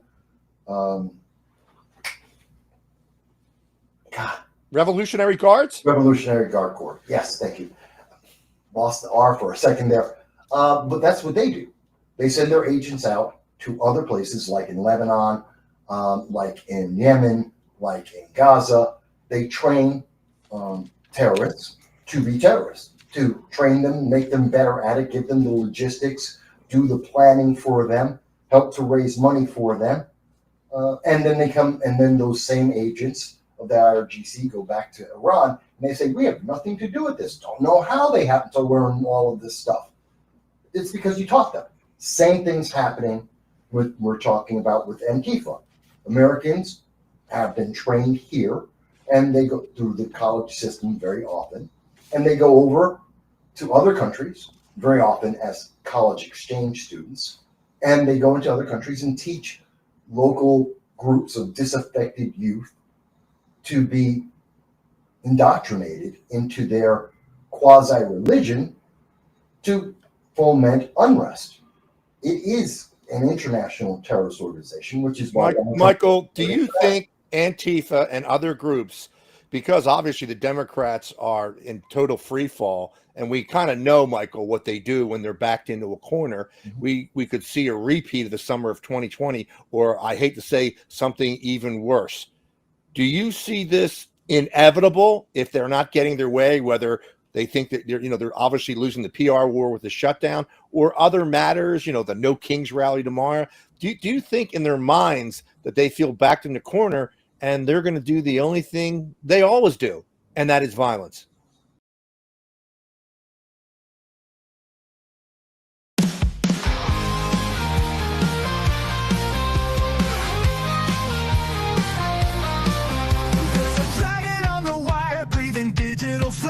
No soundbites allowed is the name of his game. With a coffee in one hand and his puppy on his lap, cigarettes curling, smoking his political trap. Michael Vass roars through the screen, he flies, painting red and blue skies with his fiery cry. He's the world's watchdog, calling out the bluff. Right-wing swagger, but his heart's pretty tough.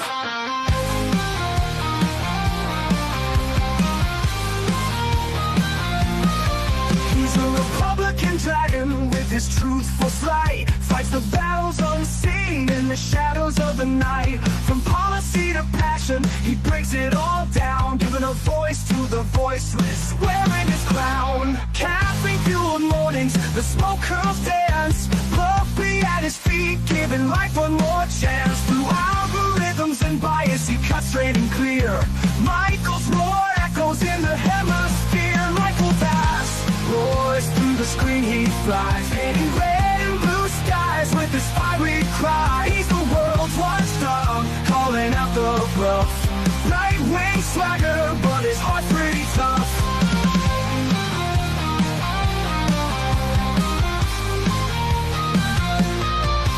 No soundbites allowed is his ultimate creed. A dragon's perspective where facts are the seed. Standing tall on his battlefield of thoughts, guarding the truth that others forgot.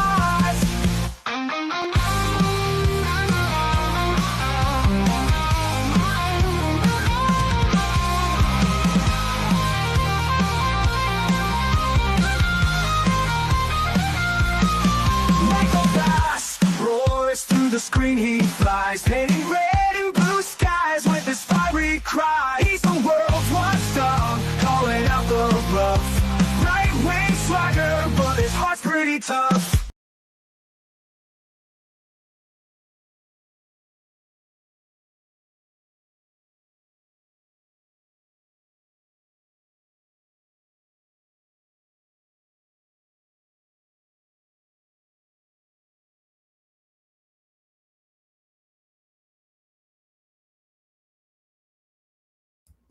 Sorry about that. I was just typing there, leaving a question for the audience. And again, I hope everyone is enjoying the new background.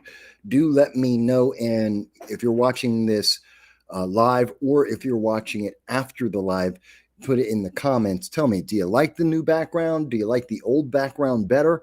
Let me know. I'm interested in hearing what your answers are going to be about that. I wanted to, let me just first, before we do anything else, I want to catch up to some of the comments that I saw. Dal did give me an answer there. He said he does like the new color scheme of the background. It's warmer in tone and gives a good contrast. Well, that's good. The other one was a little more cold, a little more official, but I figured, something with a little more color, a little more. I want the dragon. It should have been red, but it came out blue, but I'll live with it. Blue Dragon's good too. Although Blue Dragons, if you know anything about Dungeons and Dragons, Blue Dragons would be ice. Red Dragons are fire. Gold Dragons are lightning. So it's not quite right if you know anything about Dungeons and Dragons. I got a blue, almost black dragon. He should be spitting ice or maybe acid, but not flames. But little thing, little detail. But thank you for your comment there, Dal. To Lynn, hello, Lynn. It's been a little while since you left a comment. I'm glad to see you back and leaving a comment on the show. And Lynn says, it's not surprising that Hamas, now that they have an additional 2,000 plus terrorists, that we're seeing all the violence out there. Watching the pro-Palestine or pro-Hamas, I like to call them the pro-Hamas because it's not about the Palestinian people, and there is no Palestinian state. So it's pro-Hamas protesters is an absolute joke. Yeah, they are crazy. They are crazy. I do understand it. And you would think Trump got what they asked for. They've been asking for 2 years now, screaming about end the war, end the war, end the war. And my answer to them was always, well, then put pressure on Hamas. If you put pressure on Hamas, they give back the hostages, the war ends. Donald Trump apparently may have seen one of my programs and agreed with me that if you put pressure on Hamas, they give back the hostages, they get a ceasefire. And now all of the people on the left, they got nothing. They got nothing to say because, even if you're thinking about some of their candidates, and there's a candidate in the New York 14th district, and Jose Vega. His only point in running for the New York 14th district was we have to end the war in America has to end the war between Hamas and Israel. Hey, Jose, guess what? The war is over. You're running for Congress? What are your other positions? What else are you standing for? You've been a one-issue candidate. That issue no longer exists. What's your new thing? Are you going to keep running for Congress? I don't mind. But Jose, last time you decided you got some attention for being a pro-Hamas candidate going up against AOC, Alexandria Ocasio-Cortez. Tell me, you're going to finally show up on the show and tell me what else you're running on? I'd like to hear that. But that's just me talking to Jose Vega. We'll see. But yes, I agree with you. It's crazy. And they're still talking about, it's Israel, Israel, Israel. Jimmy Dore. While I was walking my dog, Jimmy Dore is pissed off at Cory Booker and Pete Buttigieg and Gavin Newsom because they're getting AIPAC money. And he's upset that they won't admit that. The war's over. What's the next thing? I mean, really, what's the next thing? That's not really a big issue anymore, is it? I don't know. John Lashcombe says, to No Soundbites about, I mentioned he had just met my good friend Larry Sharpe. And again, my good friend Larry Sharpe is running for governor of New York. He started his 2026 run for the governorship, and I support him. As a conservative Republican, I support Larry Sharpe, a libertarian. Yes, he's in a different party. That's not a problem. You go for the best person, not the party. And Larry has the most solutions. I've known Larry for 10 years, and I continue to support him publicly on his run. I'm really looking forward to him doing well. John mentions he met him last night, because right now, Larry is traveling through all 62 counties of New York. He's upstate. I believe right now he's in Oneida County at the American Legion Post 169, or he was at the beginning of this show. Visiting people, talking to them, getting to know what are the issues that everyone in, not just the Democrats, not just the party, not just New York City, but what everyone across the entire state, what do they need? That reminds me that I will be in Brooklyn on the 23rd. I will be in Brooklyn on the 23rd at an event. So that if you're going to be out in Brooklyn, I'd be happy to meet you and say hello to any of my audience members. Anyone who has a question for me, I'd be happy to answer your questions. I'll be in Brooklyn on the 23rd. Look for an update on the channel about that. On the 21st, Tuesday, I will be at Lehman College For some of you may have remembered, I was interviewed by the political show The Back Room. That was at Lehman College. And it's a hour-long program, kind of like what I just went through with Matthew J., except it's a lot shorter. Matthew goes for about 2 hours with lightning questions for me. I enjoy it a great deal. This will be more of a traditional mainstream news media interview conversation, a panel discussion. And I'll be talking with a couple of professors from Lehman College, and they'll be taking me on. One is a leftist, one is on the right, and they'll be asking me questions kind of like you saw with Matthew J. there. And we'll be talking about some of the issues that affect everyone. That's the Backrooms. The Backrooms TV. It is on Bronx Net Communications. It takes about a week or two for the show to show up. After we tape it, then it shows up about a week, 2 weeks later. So keep that on your radar. And if you have Bronx Net TV, which is public access TV, please do have an eye out for that program. So I just wanted to let you guys know a little bit about that. So, and one other comment. I love your comments, folks. I love hearing your comments, whether you're on YouTube or Rumble, whether you're over at X or on Facebook. I love your comments. Please do send them. And as you can see, I answer questions, whether they're from a super chat or a Rumble rant, which help the channel, help us a lot. We do love the donation, the support. It makes a big difference. Or even if it's free, we still treat you the same way. We want you to be there. And if you're doing a super chat or a Rumble rant, it's not because I'm going to try to get to your question sooner than maybe others, but it's more about you're supporting me, making sure that I can go on. This is 8 years I've been doing this.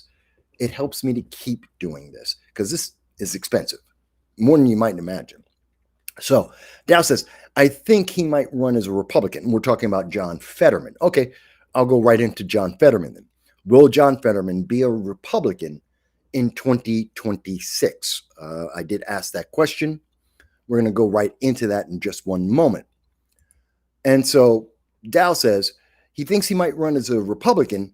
He'll be a Republican as much as Donald Trump is, or RFK. In other words, none of them are Republicans, and that's true. Donald Trump is not a Republican. He is the Republican leader. He did run as a Republican. He's not a Republican. His ideology, his background, he's not a Republican. RFK Jr. is not a Republican. He is a Democrat. He is a progressive Democrat, if we actually are being honest about it. And this is why I have always said I would never vote for RFK Jr. as president. He is way too much of a crazy progressive. I think he's absolutely wrong on most of the issues. But as the Secretary of Health and Human Services, a guy running the CDC, I think RFK Jr. is doing a fantastic job because MAHA, making America healthy again, is important, and he is knowledgeable, and he has his heart in the right place. That is his passion.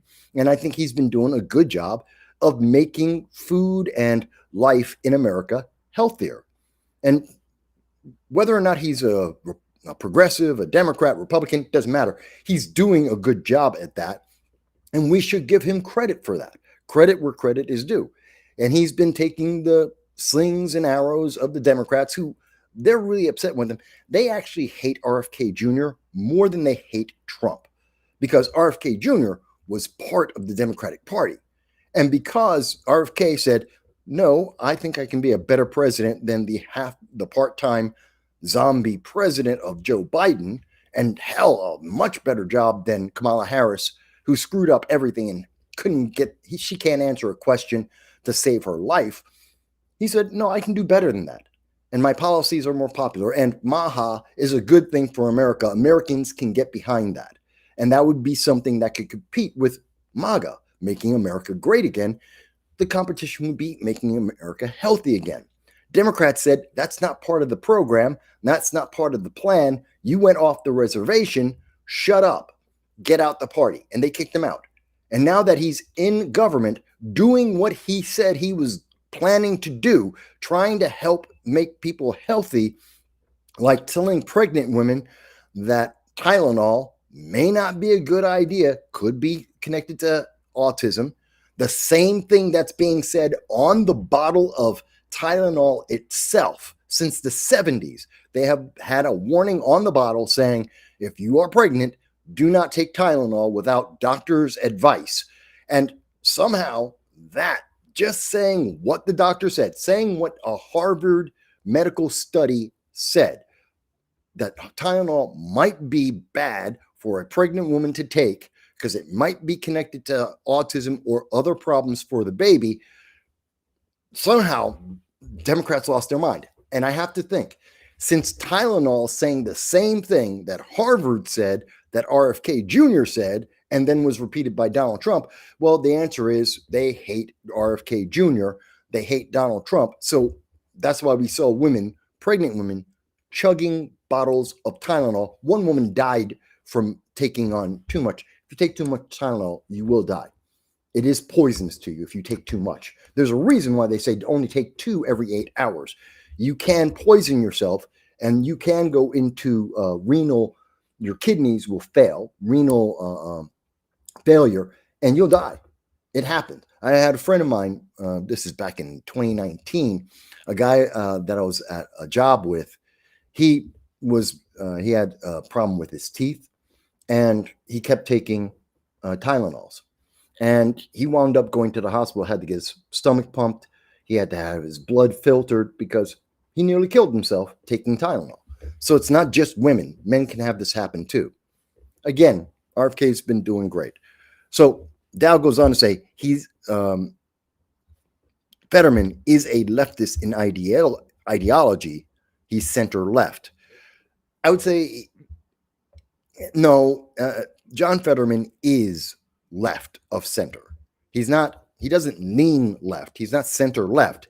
He is a leftist, a Democrat. And if we were back 20, 30 years ago, he would be considered a far leftist. If we're talking about the 70s, 80s, 90s, John Fetterman and his views would probably be more in line with being a far leftist then. But the left has gone so extremely to the left. I mean, to AOC, Ilhan Omar. These are people that would have been labeled communists, straight up communists, not socialists, not the DSA. They would have been called straight up communists, and they would never get elected. But now we're in a different world. The American government, the American society has been moving eternally left so fast after Obama being elected. Since 2008, we have been racing to the left that now being right to the right of AOC or Bernie Sanders basically makes you a Republican these days. And they're pretty extremely to the left. And anything to the right of them is now considered MAGA and alt-right and extremist. It's crazy. I get told all the time, Mike, you are just an extremist, crazy alt-right. I'm like, do you ever listen to me? Do you ever look at the information that I go through and talk about? To say that is just ignorant. It's just ignorant. But they do. They do. You'd be amazed how many times I'm told I'm a fascist. Not just a fascist. I'm told I'm a Nazi. I'm like, have you ever seen a picture of me? It's crazy. Hey, we've got comment from Bryce Cooley. Hello, Bryce. I don't think I've seen you on the show before. Thank you for joining us. Bryce says, no, Gavin Newsom will be the Democrat nominee for president. Yes. At this moment, matter of fact, I think most of the betting pools agree with that, and I agree. And I've said this for about a year now, that the only choice Democrats have is Gavin Newsom.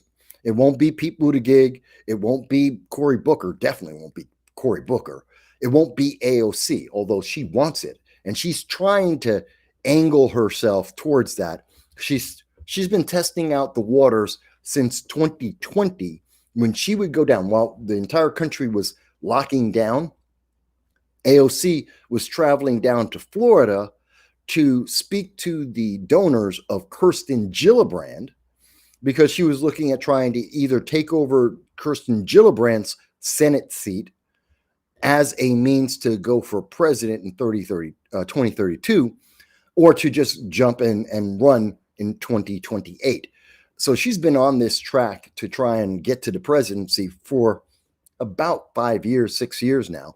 And this is continuing to happen, but she's not going to make it. She's not. She can't debate her issues. She's relied on being protected by the news media and being a woman and a Latina. And that's her whole message. She's a complete failure as a member of Congress. Complete failure. She's passed nothing. She is useless. And now all the bills that she's put forward, complete jokes. She's as bad as Ketanji Brown Jackson. Again, someone who is inadequate. They are unqualified for the position they are in. They are activist first, and everything else is second. So thank you for your comment. I agree with you. Thank you for that. Let's see. Dow says the Overton window has been dragged so far to the ideological left that anyone would be traditionally moderate is now ideologically right. That's true. Everyone goes further to the right because of this. Let's see here. Okay, so let me get back to the show, and I promised that we talk about John Fetterman. So let's talk about John Fetterman. Now, you may or may not have heard about this. It's been whispered for some time, and a lot of people in politics have been thinking this was inevitable. John Fetterman has been more and more agreeing with Republicans and with Donald Trump on many issues, like how do you end the war between Hamas and Israel? You put pressure on Hamas, give back the hostages. It's been pretty straightforward. The left they could not make themselves say that. They could not say that for their lives or anyone else's life. But Donald Trump, the right, and John Fetterman said, no, that makes sense. That's the answer. Give back the hostages. Israel loses its reason or its justification for fighting. We get a ceasefire.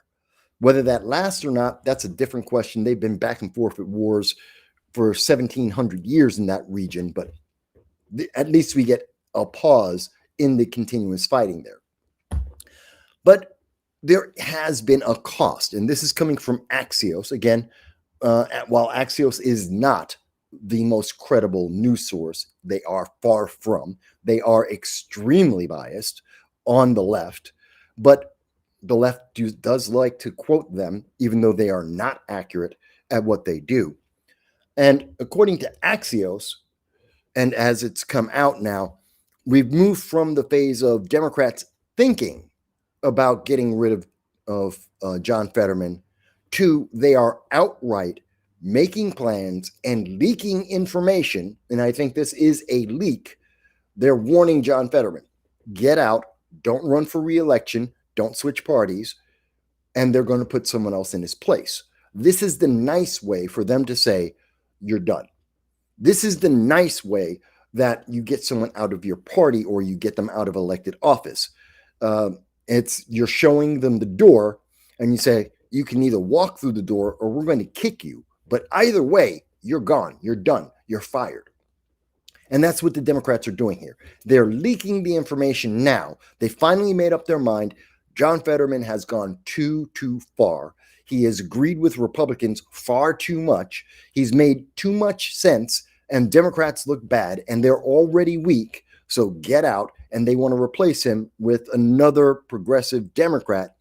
So that'll help Josh Shapiro. It will help them in the 2026 midterms and possibly in the 2028 presidential. And you've heard some people suggest that John Fetterman might want to run in 2028. He can't. Now, before I say anything else about John Fetterman, let me say something and confirm what I've said in the past.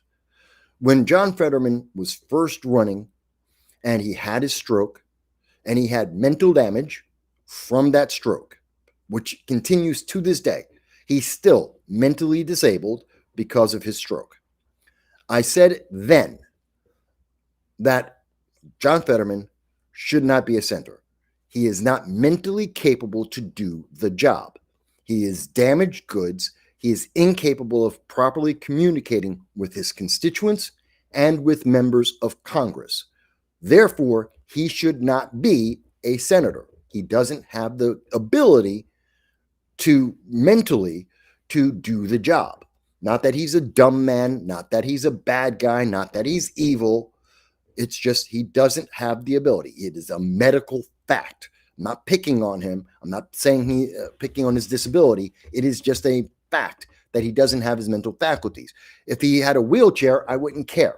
If he was blind, I wouldn't care. If he was deaf, it wouldn't matter. He could still communicate. He could still think properly.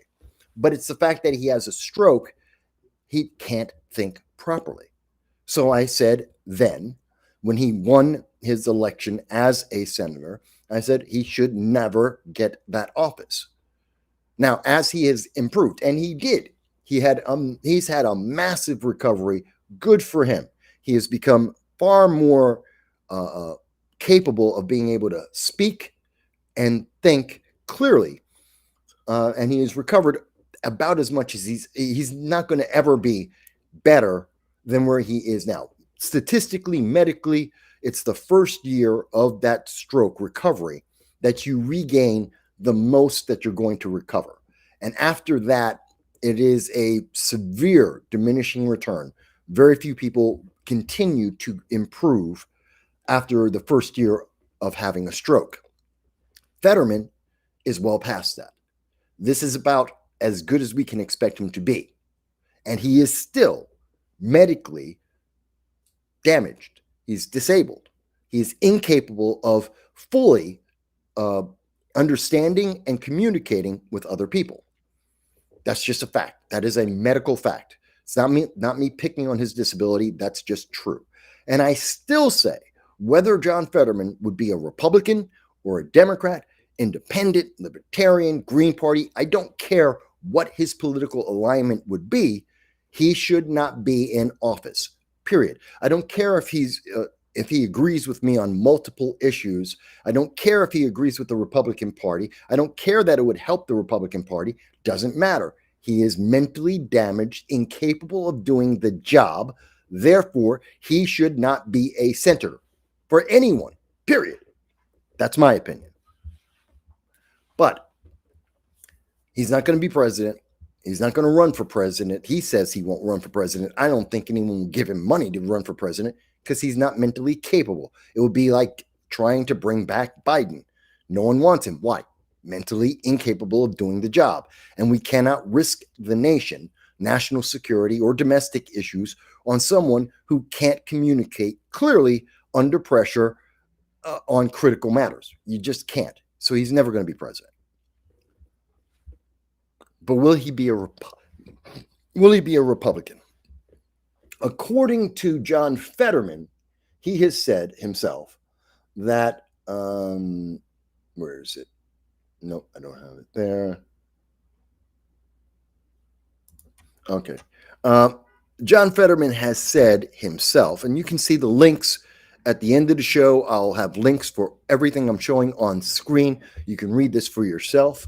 But John Fetterman is saying he is not going to leave the Democratic Party, even though the Democratic Party is leaving him, even though they are going to kick him out. He's been a lifetime Democrat. He's not switching parties. Even as the party leaves him, he is going to remain. Now that takes some intestinal fortitude.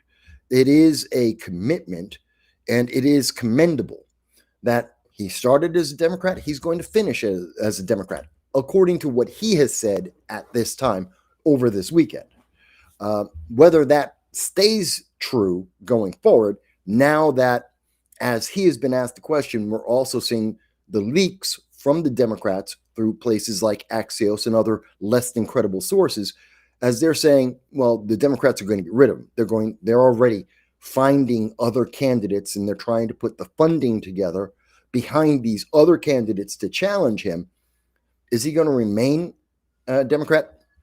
I think he would do the RFK route, that he would go independent, that he would be a Democrat, just like Andrew Cuomo, like RFK. He'll run as an independent, but he will be a leftist Democrat, just like all of them. Again, RFK, Andrew Cuomo, they're still leftist Democrats. Whether they run as a independent, that's meaningless because they're not independent. They're not neutral, not even close. Neither is Fetterman. Now, again, he says he's not going to change his party affiliation. It doesn't really matter what he says because that's what they're going to do to him, period. Now, a lot of people will say, well, yeah, but he's not really a Democrat anymore because he votes with Republicans all the time. He's become a Republican. Now, John Fetterman, in the article I showed just before, says that no, I vote 90% of the time with Republicans. With Democrats. He says he's voting 90% with Democrats. Not true. Not accurate. Now, this is from Progressive Punch, and this is their listing. So there may be some difference. I'm not saying this is the absolute value, but it's hard to get an absolute here. It depends on who's counting and how they count various bills, whether it's more left or right. It's up to you. But looking at from progressives, which John Fetterman initially ran as a progressive. So going to the progressive sites, looking at how they rank members of the Democratic Party, how they rank Republicans, this is their ranking on progressive issues. How does John Fetterman rank? Well, the answer to that is John Fetterman is ranked 42. 42. He's number 42 out of the 100 senators in Congress at this time. And he votes, according to, again, this progressive list, 80% of the time he votes with Democrats. And he votes progressive, almost 81% of the time. So I put that in context for you because Democrats are saying he's a Republican now. This is how far left the Democratic Party has become. Voting almost 81% of the time, directly party line, exactly what the party wants, is not good enough. Think about that. Think about that as a rank and file member of the Democratic Party. Or think of your friends, your family members that are members of the Democratic Party. If they are not, you have to be 100% Democrat, obey everything they say. You have to agree with every one of their policies, no matter what it is. And if you don't, well, you become RFK Jr., you become, what's her name, who wrote the Harry Potter books, J.K. Rowling. You become an outcast. You are persona non grata, and they will throw you away, and they will find someone to replace you. And they are actively doing that to John Fetterman. He votes 81% straight down the line Democrat. Look at this. He has a B rating from the progressive chart here. And again, you may find other charts that are slightly different, but according to progressives, how progressives look at other progressives, he has a B rating. 80% of the time votes with Democrats, but he is ranked B.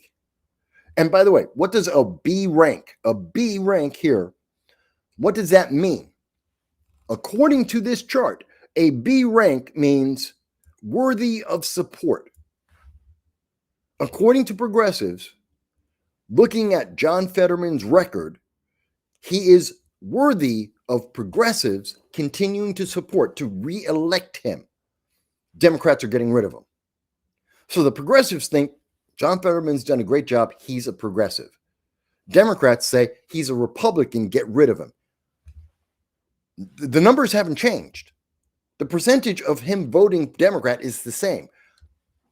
It blows my mind. Worthy of support. You should support. According to the progressive movement, according to progressive scales, they want to support John Fetterman as a progressive, but yet Axios is leaking information that the Democratic Party is saying he's not Democrat enough, that he's too far off the reservation.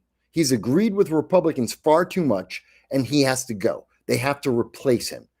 There's no space in the Democratic Party for him, even though he's ranked higher than many other. Look at this. There are people who are more progressive or vote more in line with the Democratic Party. They vote more in line with the progressive ideology.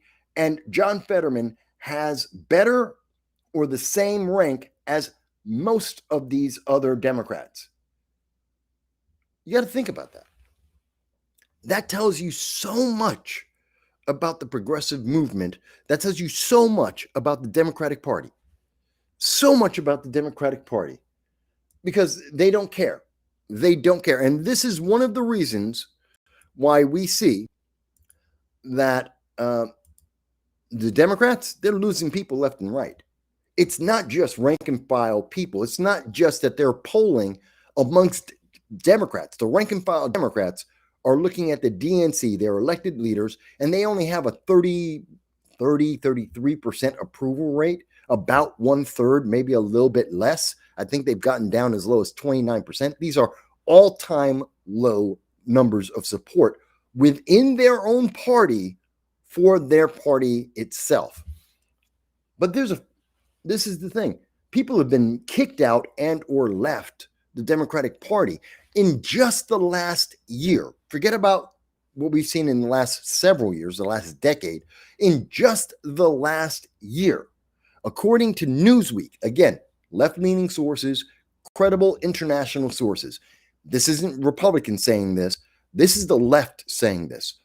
So looking at their full list, we're looking at Kentucky State Senator Robin Webb, out, gone. She became she went to be an independent because the Democratic Party would not help people who are rural. They just wanted to help the people in the cities. They didn't care about all people in Kentucky. They just cared about the people in the cities where they have more control, and they weren't helping anyone. She was very upset about that. That she wrote that she no longer felt the party represented her values amid a lurch to the left and a, quote, hyper-focus on policies that hurt workforce and economic development in the region.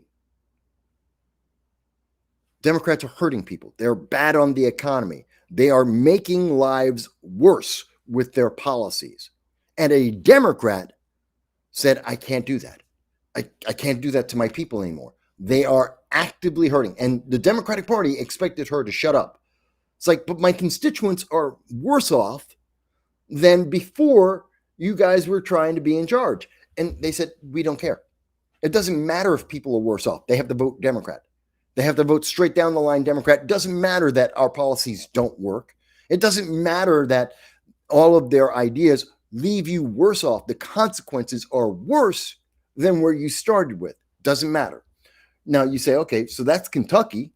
What about Florida? Hillary Cassell. She left the Democratic Party back in December, and she became a Republican. Why? She wants to build a world where our children are judged on their character and their actions, not their labels. That means critical race theory. That means transgender. That means that you are, if you're black or a minority, you are viewed as a victim for the rest of your life. There's nothing you can do. You are always going to be a victim. And the only way that you can succeed is if the government steps in and helps you. You are incapable of doing anything else. That's what DEI is all about. Diversity, equity, and inclusion. It's the government helping you as a minority because you can't help yourself. You are incapable. You are subhuman. This is one of the things I hate about DEI, affirmative action, equal rights amendment. They are all evil by definition, and by their actions, their consequences. They are evil plans.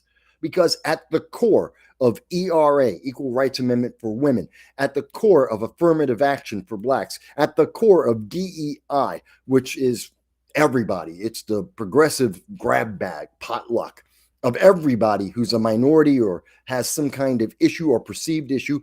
It is victimhood for one after the other, and you will never escape that. Doesn't matter how successful you are.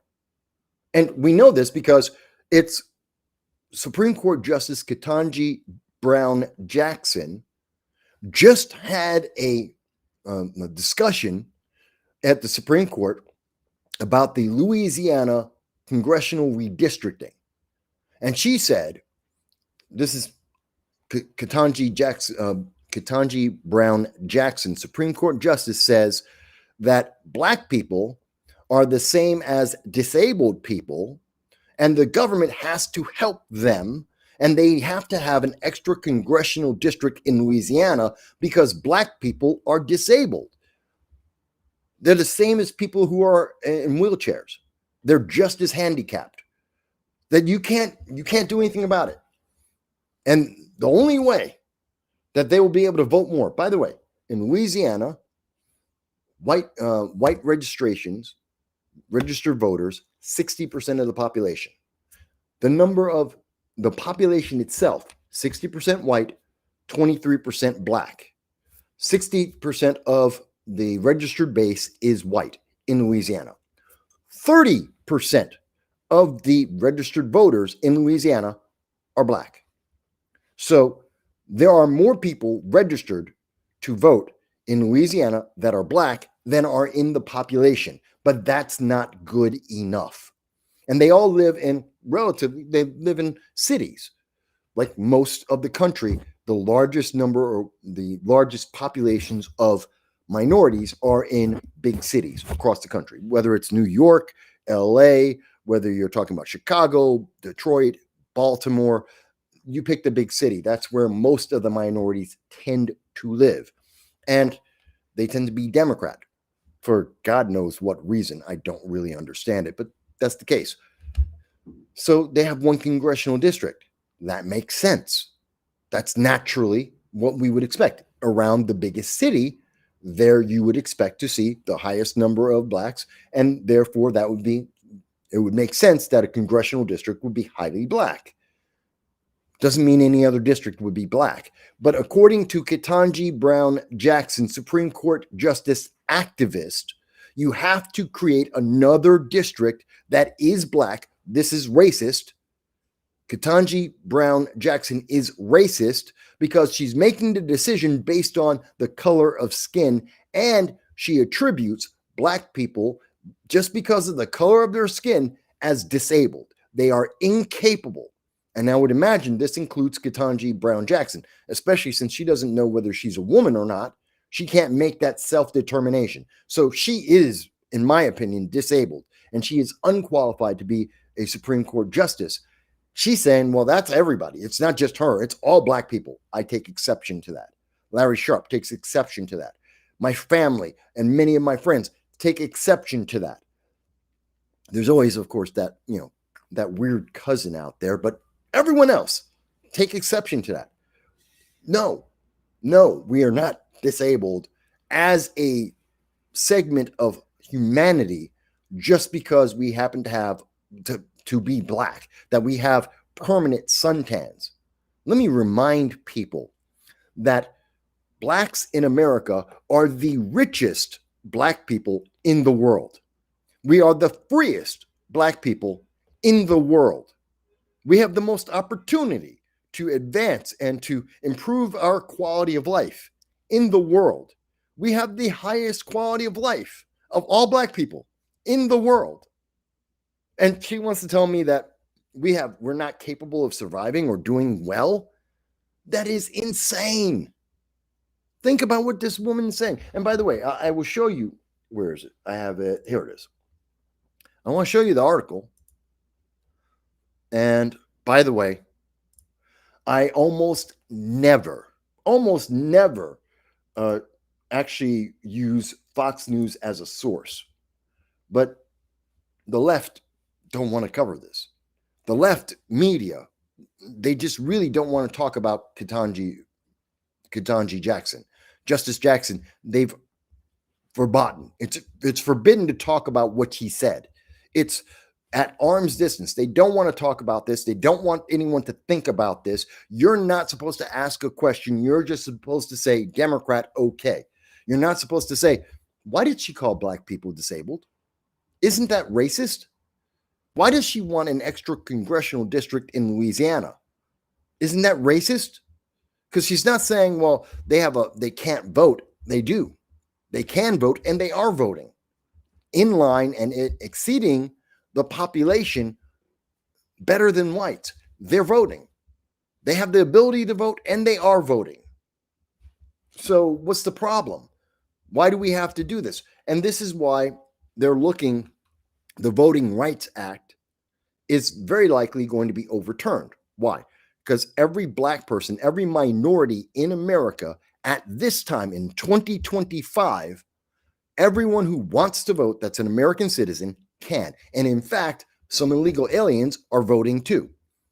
We know this. This is a fact. It's not a question. It's not a guess. It's not left or right.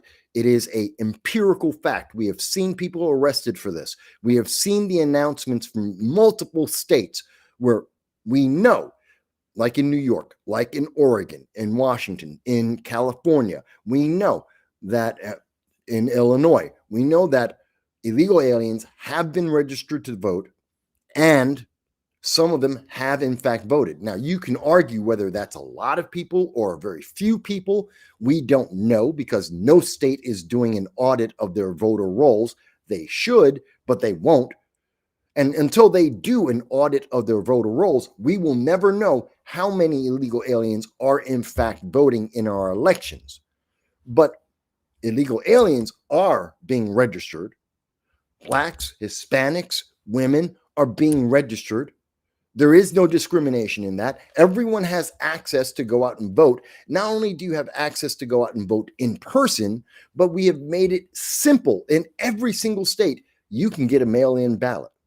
You can get a mail-in ballot in any state and you can vote. So you don't even have to worry about, do I have access to a polling station? You don't have to go to a polling station. You can just vote by mail. So it's as equal as we can possibly make it. The only problem is Democrats, why are they upset?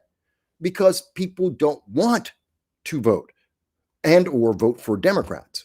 There's voter apathy, and there's a lot of apathy for Democrats because Democrat policies have failed. So they think, oh, well, no, that means we need more. If black people aren't voting 90% for Democrats, then there's a problem in the system. No, there isn't. Because black people, like Hispanics, like women, like Asians, like white people, are not monolithic.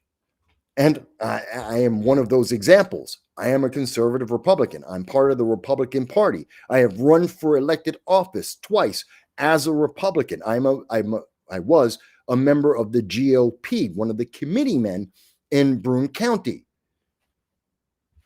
So you can't tell me I'm monolithic. And I'm not the only Republican African-American or black man or woman for that matter. There are many of us. We just don't get a lot of attention on mainstream TV, CNN, MSNBC, ABC, CBS. They don't want to talk to me. They don't want me on their program. Not because I'm incapable of talking. It's because I blow up their worldview. If their audience is seeing a black Republican, an intelligent, capable black Republican, they don't want to see, they have maybe one. They'll have on Michael Steele, who isn't really a Republican. He's a rhino. He's centrist at best, center left, if you're looking at it realistically. And he's anti-Trump. So they'll put him on sometimes, and that's about it. They don't have black Republicans on. They won't let Larry Sharpe on the mainstream news media either. Why? He's a black libertarian. Again, not as bad as being a Republican, but it's bad because he's not a Democrat. So they don't want to talk to him. They don't want to give him an opportunity. They don't want other black people or anyone in America to realize that if you're a minority, you don't have to be a Democrat. They want you to vote straight down the line. They want you to based on the color of your skin. They don't want you to think. They don't want you to ask questions. It doesn't matter how bad their policies are, and you can't ask them questions. You just have to vote in line. And that's what Ketanji Ketanji Brown Jackson. I always want to call her Jackson Brown. I don't know why. Maybe it's because of the singer, but I always want to call her Jackson Brown. So that's why I always stumble on her name. But KBJ, Justice Jackson, I'm not making it up. And yes, I could only find this article specifically, but there are of the major credible sources, they don't want to talk about this. They don't want to talk about the fact that she told people they're disabled. So yes, I have to use Fox News in this case. Normally, I don't.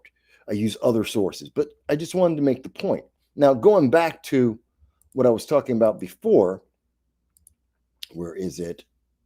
There.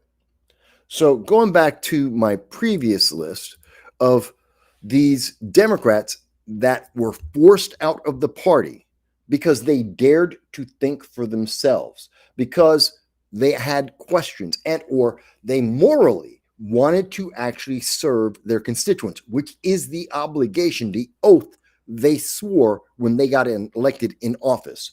Every elected politician swears an oath to uphold the Constitution and to serve their constituents, not the other way around. You don't see that a lot in politics, left and right, but Democrats absolutely don't care. And we're hearing this from Democrats. Florida State Representative Susan Valdez, as I was saying, she's tired of this. She wants to actually represent her people. Florida State Senator Jason Pizzo, who also left the Democratic Party in Florida because their party in Florida is dead, criticizing modern partisanship as a mess and calling for practical leadership over politics. Stripping myself of a title of a party designation allows me to run free, clear, clean, and transparent. These are the things you can't do as a Democrat, according to a former Democrat who just switched parties, that as a Democrat, you cannot run clear, clean, and transparent. That is not allowed. It's just amazing. Then there's Democratic National Committee fundraiser Lindy Lee. And she says she's leaving a cult. When she left the Democratic Party, it was leaving a cult. You know, there's another great example of what I'm talking about here when it comes to dealing with the Democratic Party and the way they're treating John Fetterman. And this is a pattern that we're seeing. This is Dallas Mayor Eric Johnson switch parties in 2024. Notice the other article by Newsweek doesn't include him. Don't know why. Why would they not include a black mayor of a black city?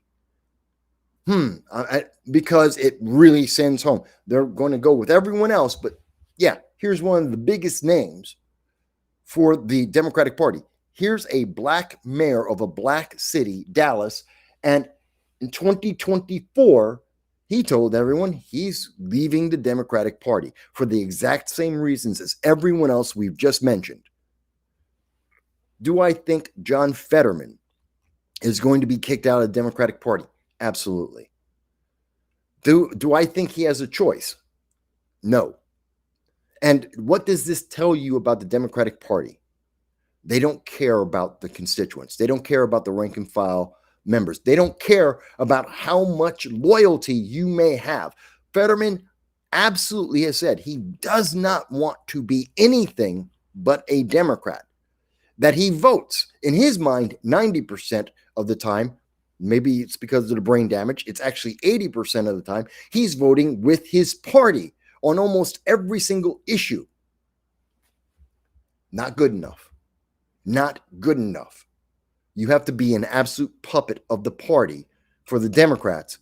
Otherwise, you get kicked out. You get treated like RFK Jr., like Tulsi Gabbard. It's just done. You're done. It's really embarrassing. It really is.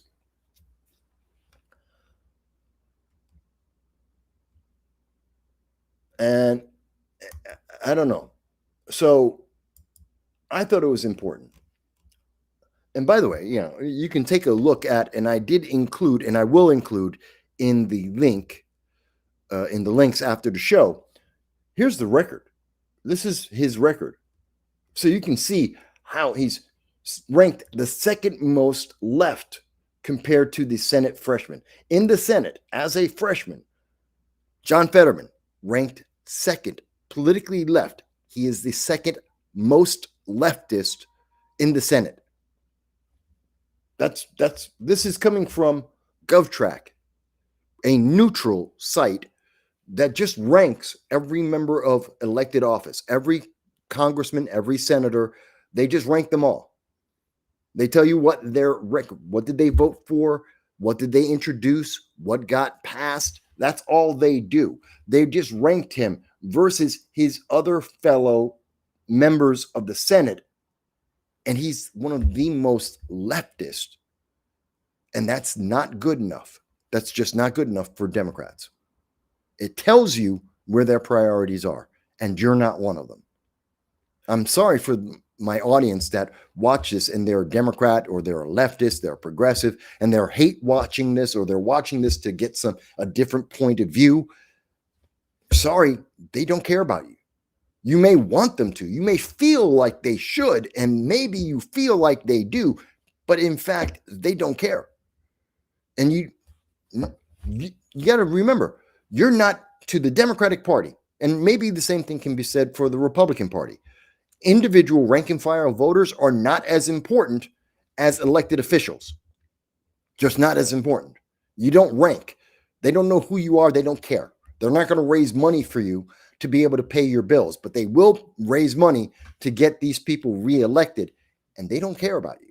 They don't care about their own people. These are people they spent millions of dollars to get elected, millions of dollars that they raised, and they helped these people to get elected in office, and they don't care about them. They spent millions on John Fetterman. They don't care about him. They spent millions on Eric Johnson. They don't care about him. They definitely don't care. They've never spent a dime on you. In fact, they want you to spend money on them. They want more of your money. They don't care about you. You're just a means to an end. Your money and your vote, that's all they care about. They want your money and your vote, and they don't care anything else. If there is anyone on the left that thinks I am wrong, if anyone on the left says, Mike, you are just not being fair, you just don't understand, please tell me how.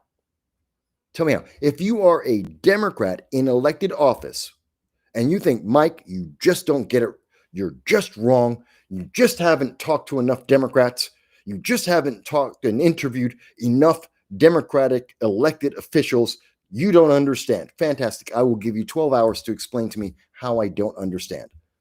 Because I have interviewed Democrats that are in elected office. I know many of them personally. I have their phone numbers. I've talked with them for years. And they reach out to me from time to time. Their staff reach out to me from time to time. You want to tell me I don't understand? I do. I understand it quite well.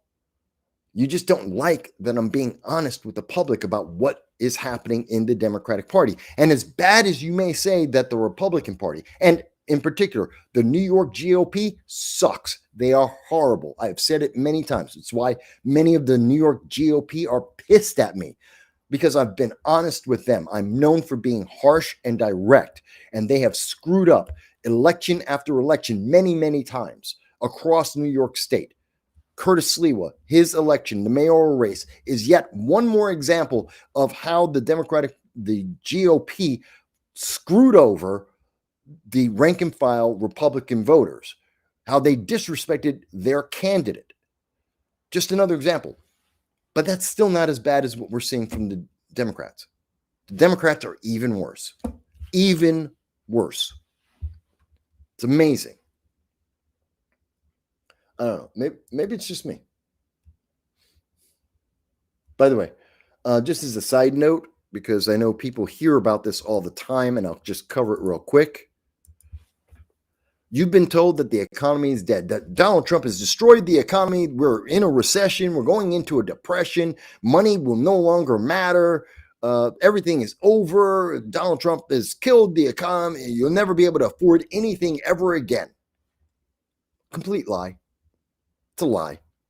By the way, it doesn't take into account the fact that we had 22% inflation under the Biden-Harris administration. That's a fact. August 22. When I told everybody in August of 2022, and I told people we are in a recession, we also were at 22% inflation at that time. You can go back, you can look at my videos, you can look at my live streams, go back to August of 2022. You'll see that I did videos talking about this, what the state of the economy was. I told people we were in an official textbook definition recession. We had 20, and at the time, we didn't have the numbers out yet, but it turned out we had 22% inflation. Democrats, crickets, said nothing. Oh, the economy's fine. That's exactly what they said. The economy's fine. You just don't understand. Everything's doing great. Everyone's happy. 22% inflation. That's as high. In fact, it was higher than the inflation under Jimmy Carter, which I'm old enough to remember. I lived through stagflation, we called it. Just intense. We had 11, 12, I think as high as 17% inflation under Jimmy Carter. I was alive then. I saw that happen. And Joe Biden had even more inflation. And Democrats are like, oh, it doesn't matter. Well, the reality is, and this is coming from the Fed, the economy is not as bad as we think. The economy seems to be stronger. Not perfect. It requires that we need to cut rates, which Donald Trump has been asking for, and I've been saying for about 6 months to a year. I've been on the bandwagon saying we need to cut rates. We have to cut rates to improve the economy, to get us out of the recession. But, the Fed doesn't like Donald Trump. They have TDS.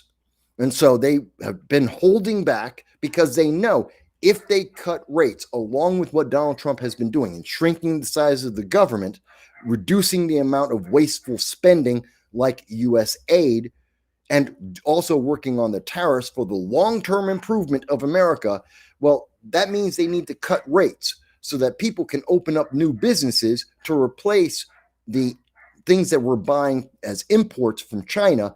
Well, people need business loans. That means we need to cut rates so that they can get that business loan, so they can afford to open up a business, compete with China, and be able to make things in America, made in America. That's what we want. That will help our economy massively. It is a 5 to 10 year plan, but it will work. The problem is we're fighting with Democrats who are saying we don't like Orange Man bad, and they don't care if you suffer. Again, they don't care if you suffer. It's very upsetting. It's very, very upsetting to see this. So I think I've covered John Fetterman. I think I covered that pretty well. I covered the economy. I think I covered that pretty well. I want to talk a little bit before I get to George Santos, which I don't think is, it's not a big story. The media is making it to be a big story. But before we get to George Santos, let's talk about Memphis. Everyone knows that the National Guard is being sent out to Portland. And we know they've sued. The governor has sued against the Trump administration, and the Supreme Court has said, no, he can put troops in Portland, in Oregon, but he can't put them in Washington, and he can't put them into Portland itself yet. Not yet.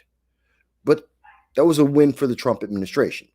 Same thing in Illinois, where we have National Guard troops there. We're talking about 200-300 troops. We're not talking about 1 million troops. We're not talking about a National Guard soldier on every corner. And this isn't that much different than what Democrats did in 2020, 2021. Remember when we had the lockdowns in Minnesota?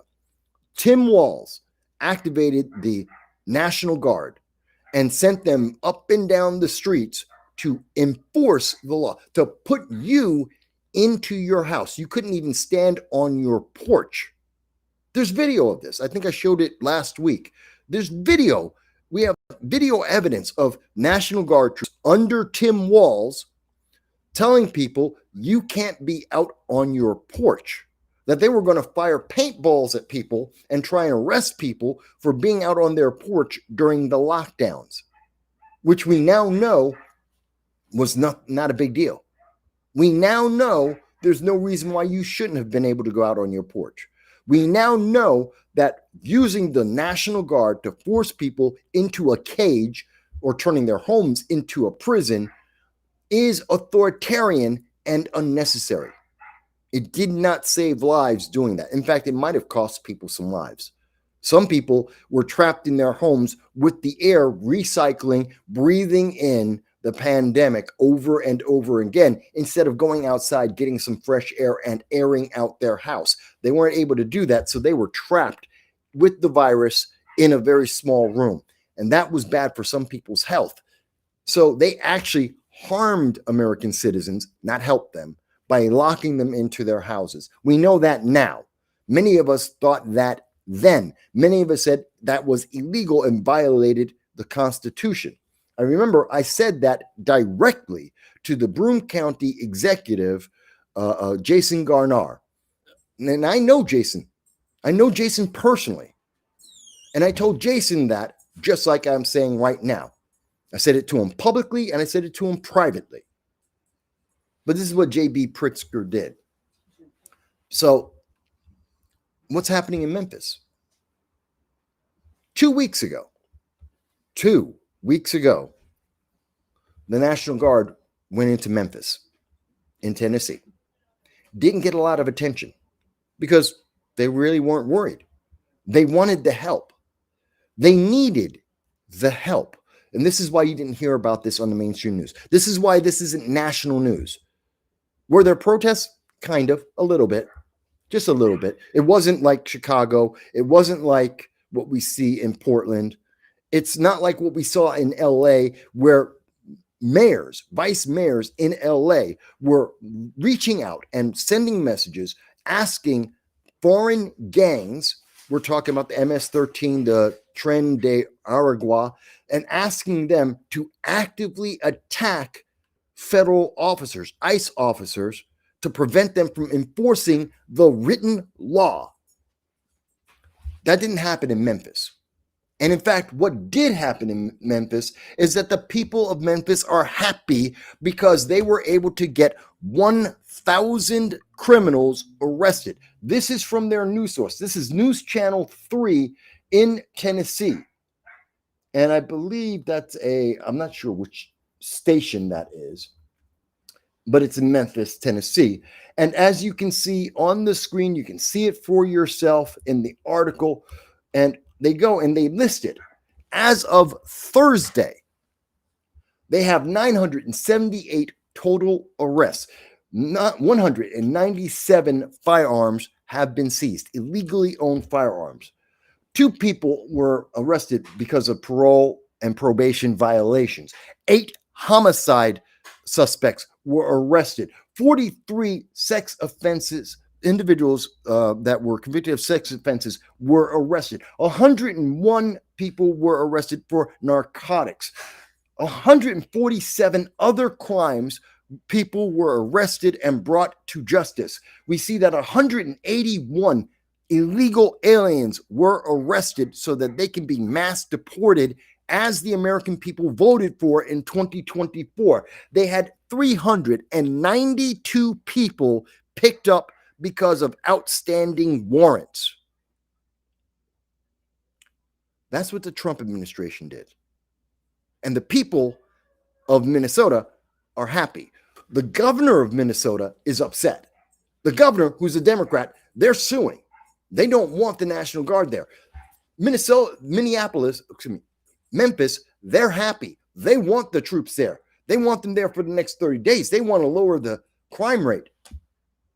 The governor of Tennessee says, no, let the people have the crime. Let these criminals run through the city, endangering people's lives. 30 people who were suspected of, those warrants include 30 people suspected of committing homicide. 30.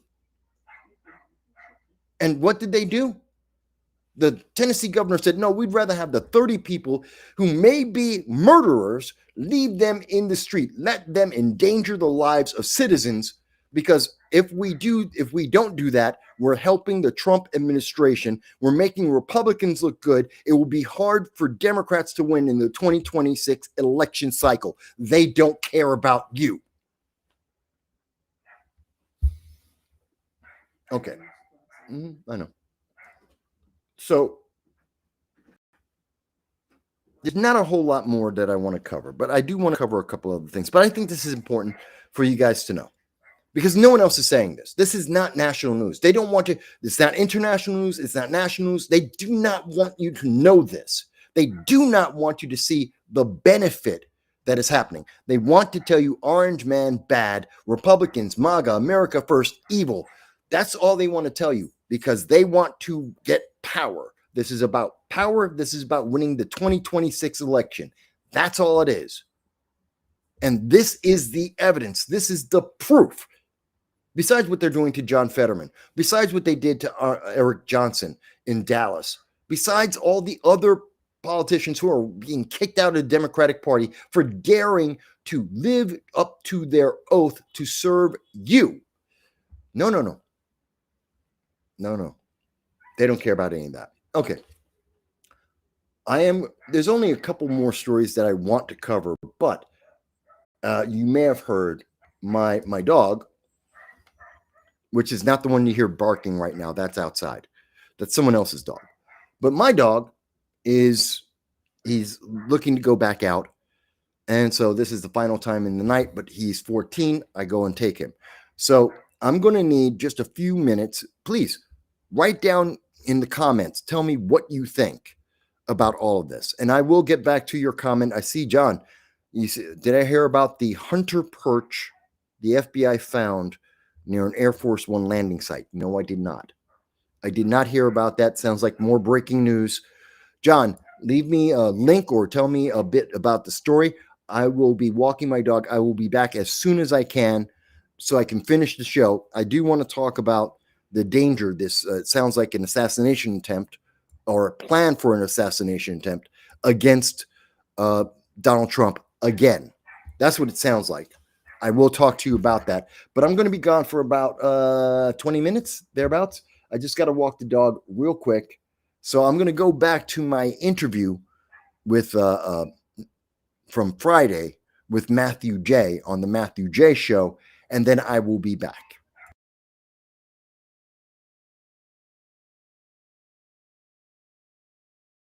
Well, no. Well, one, yes, they always resort to violence because they believe that speech, you and me talking about them in a way they don't like, is violence.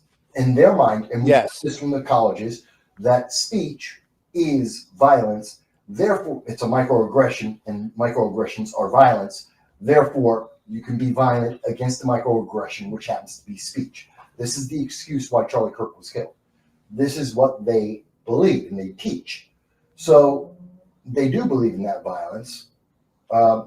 I believe that they're going to, I don't see another 2020 Summer of Love riots unless we reach the tipping point and the nation just goes berserk. But I think, Michael, you and now this is a good assessment you're making. Do you believe that you may not see another summer of 2020 because President Trump, through his actions in the last 9 months, activating the National Guard or the U.S. military, do some portions of the left say, it may not be as easy as the 2020? Is that what you're kind of saying? No, I'm saying that they know they do not have the appeal that they had then. Okay. Nothing unifying. The country does not support the far left or Antifa. That's a fact. Whether the left likes that or not, it is a fact. It's been polled. It's been documented. We're nowhere near where we used to be in terms of that support. You don't see a resurgence of BLM and the coordination there with the rioting? Absolutely not. But they're not afraid, to answer your other question, they're not afraid. They think that they're winning. They think because of their echo chamber, kind of like Blue Sky. All they're hearing is from their people that we love you, virtue signal, we think you're great, but they're not talking to anyone else. because they know anyone else doesn't agree with them. So they think they're winning. Because they think they're winning and they're getting more converts and that what they're doing is self-evident as good, then they're not feeling like they're backed into a corner, and that leads to the Summer of Love rioting, burning down 22 cities across America, billions and billions, we're talking tens of billions of dollars in damage across the entire country, not just one city, but across the country. We're talking about tens of billions of dollars. We're talking about one city, Minneapolis, that's over $2 billion in damage just in that city alone. So they're not feeling like they're in that situation anymore because they think they have some positive traction because people like Mondami, people like AOC, Ilhan Omar, and Presley, that they've won offices. What they should be noticing is that people like Jumaane Williams and there was like 4 or 5 of their people lost their Cory Bush. They were elected and they lost their elections. People don't want them. They're not seeing that part. That's a good point. Michael, listen, we may be getting back. We're going to be getting back to domestic issues in a second, but I have a more pressing issue I want to get your thoughts on. Obviously, you've been following closely what's happening with the interdiction or the drug interdiction, some of the speedboats being sunk, and with with fatalities being involved in these operations. And of course, I see the Adam Schiffs of the world going ballistic about President Trump taking these actions when his pal Obama did some of these actions and where drone strikes and American citizens were actually killed. But that's probably another show. Michael, where are we headed with Venezuela as far as stepping it up to a potential special operations or maybe a total invasion? Where do we stand right now? I saw an X post by a woman in Aruba saying that the country was surrounded by U.S. warships. She's just making an observation, obviously that being right off the coast of being right next to Venezuela. Do you think there's going to be military action relatively soon by the U.S. military against Venezuela? No. Yes, people are seeing the ships. By the way, let's remember, Southern Command, SOCOM is what it's sometimes abbreviated as. We've been in the Caribbean as long as we've had the Caribbean. I mean, it's not a new thing. It's part of us protecting America. We always have had ships throughout the Caribbean. So that's a good point. The fact that people are seeing it, well, they're paying more attention to it now than they have been before. It's not that they're suddenly there and they never were there before. Now, Venezuela is like in the most recent case where we have 2 individuals rumored, and it is only rumored, 2 people are alive. That's not a fact. But a submarine was destroyed. I saw that. And a lot of submarines have been used, and we've captured some of these submarines with 3 tons of cocaine on them. This is a way, because it's very hard to find a submarine because they're not nuclear powered. They're powered with wood and plywood, fiberglass. They're very ramshackle. Yeah. And so they don't register like most. We're looking for nuclear submarines. We're not looking for something like that. And they're relatively quiet and small. So they can slip in a lot more easily. So we're blowing those up. Fantastic. I got no problem with that. The president does have the authorization by law to take these threats to the American people out. They're a clear and present danger. The drugs they bring in are costing American citizens their lives. That is a fact. Whether it's overdose or through crime, American citizens are being harmed. This is a threat to the nation. That's a national security threat. Therefore, the president has the right to defend the nation. What people are upset about is, but they didn't have a trial. You don't always have to have a trial for a criminal, for someone who is actively endangering people's lives. You don't need to, and I understand, They want it, and they go, it's international law. Again, international law Yes. doesn't count. It doesn't exist. It's not real. It's a great way to complain about something that you don't like, but it has no weight and no reality. It's not there. Will Venezuela go to war? Maduro is not that stupid.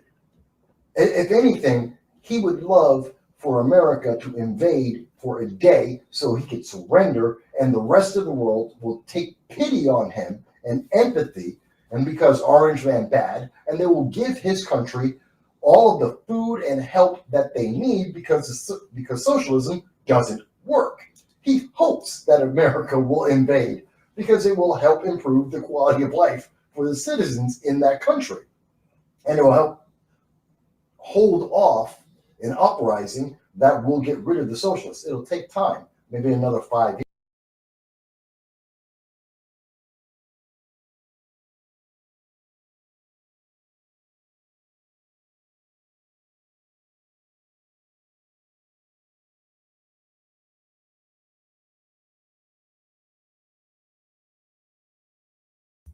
Hey, okay. So I'm back a little bit. All right. So my dog, Khan, being 14, is being temperamental. What can you do? He wants to go out, but he doesn't want to go out. He wants to fight with me over it.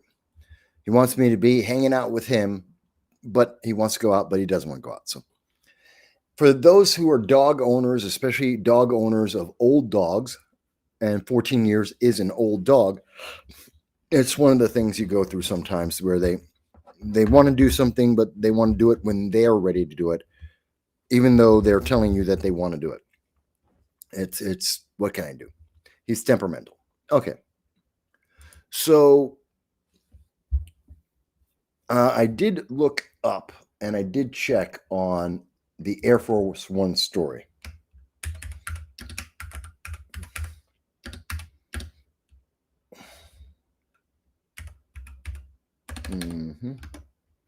So the latest news on this, there it is.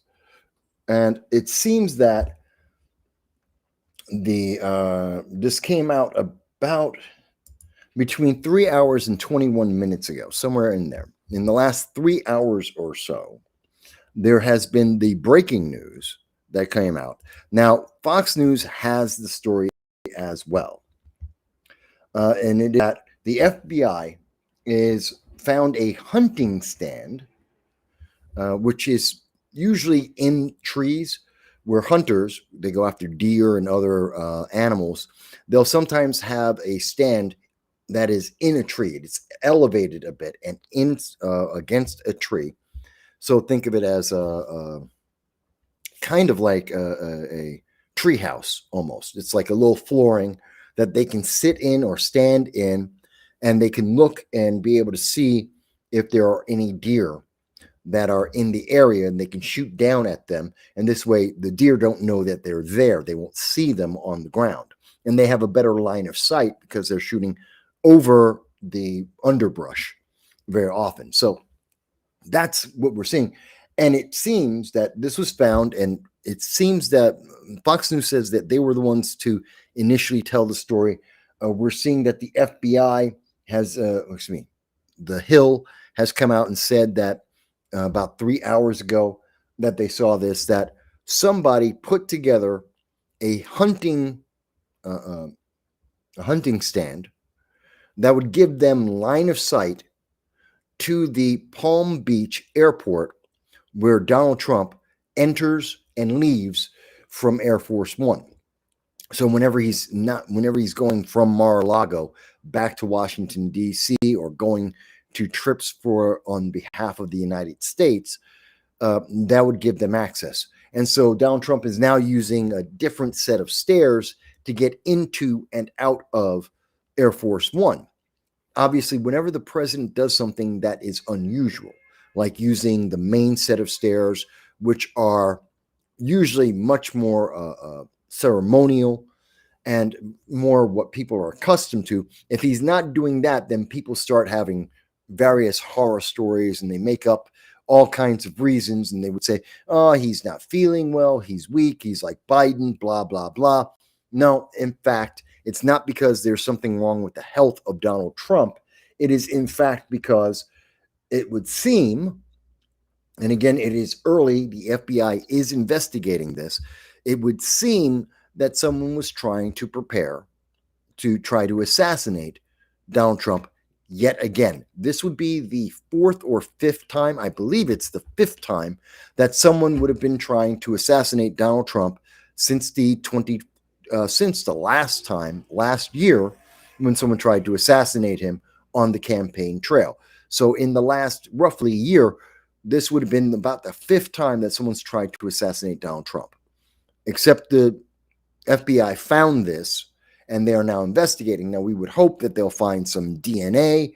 There'll be some marking, some evidence that they haven't released to the public yet, but that they have available to them that will help them to try and track down this individual and find out. Obviously, they think that this person isn't going to come back to the hunting stand immediately. So they feel like they can tell the public about what's going on with Donald Trump. But I think it's very interesting. Now, Kash Patel was speaking to News Nation about this. Obviously, the FBI is making people aware of this. But it just tells us that there's still something wrong with the left. They're still trying to use violence against everyone. If you say something the left doesn't like, the left takes that as a microaggression. They have been taught and they have been indoctrinated and trained to understand a microaggression is violence, and therefore they can use violence in retaliation. If you say something that makes them feel offended, uncomfortable, they just don't like it, they don't believe you, then the left will use violence against you. And that counts for Donald Trump all the way down the line. And that's just, it's crazy. It's just crazy.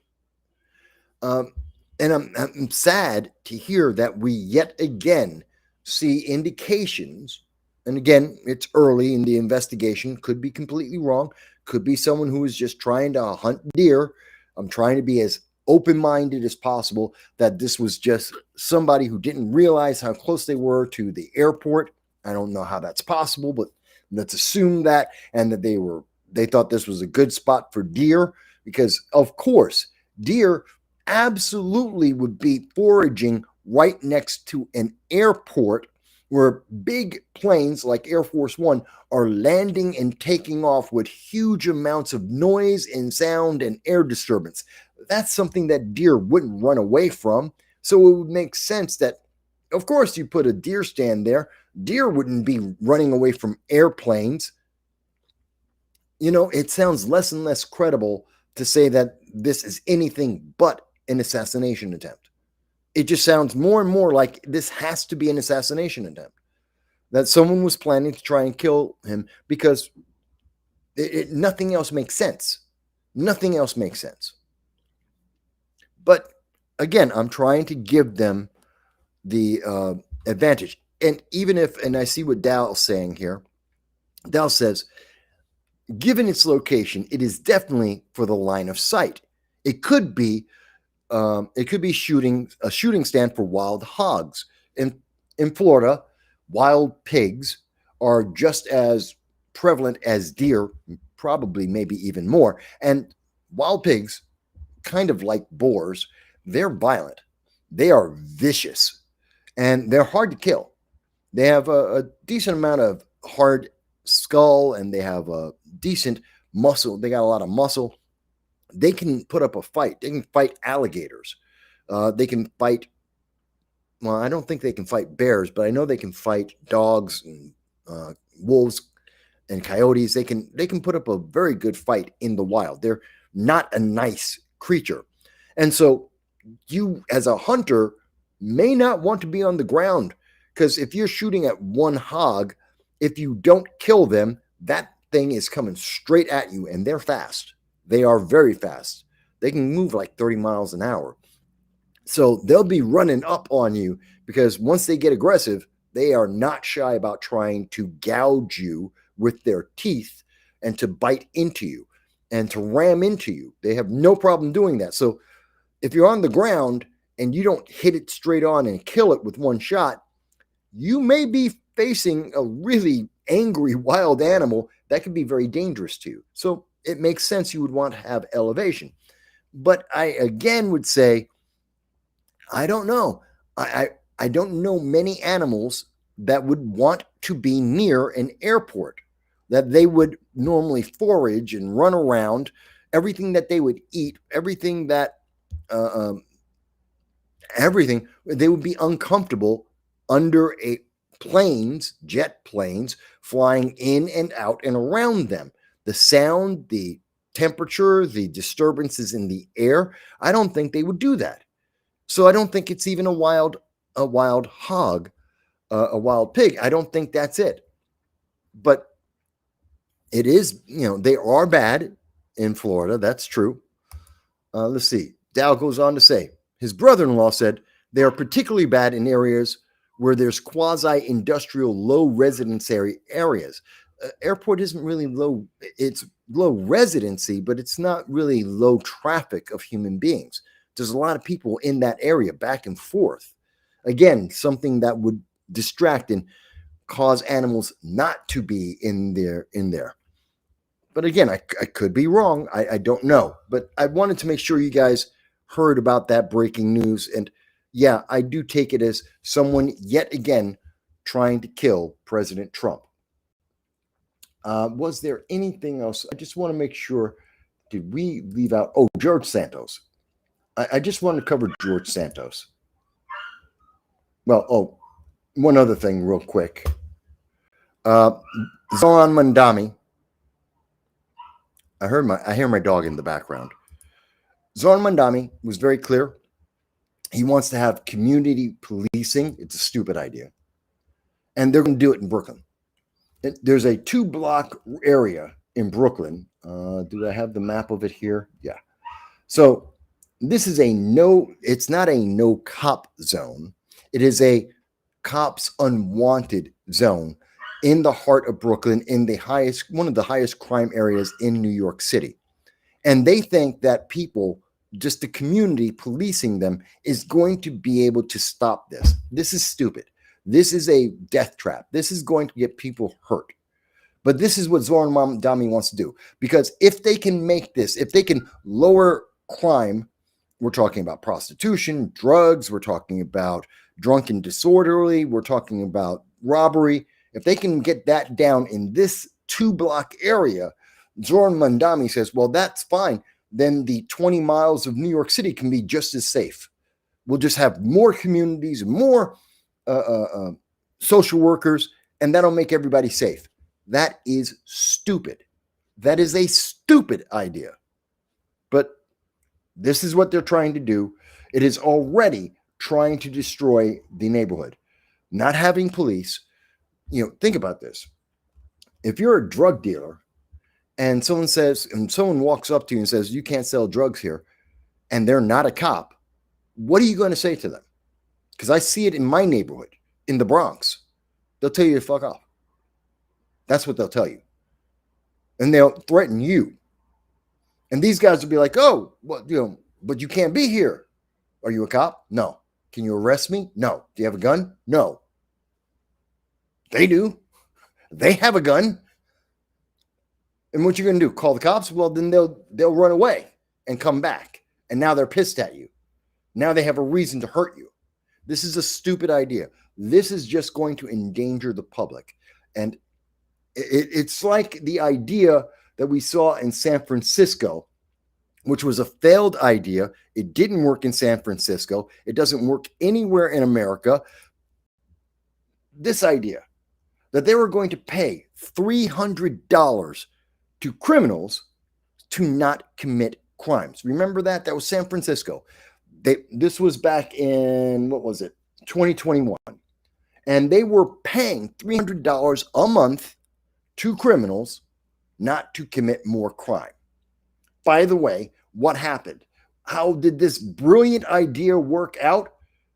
Well, it wound up that this failed because that committed more crime. The people running this program wound up embezzling money.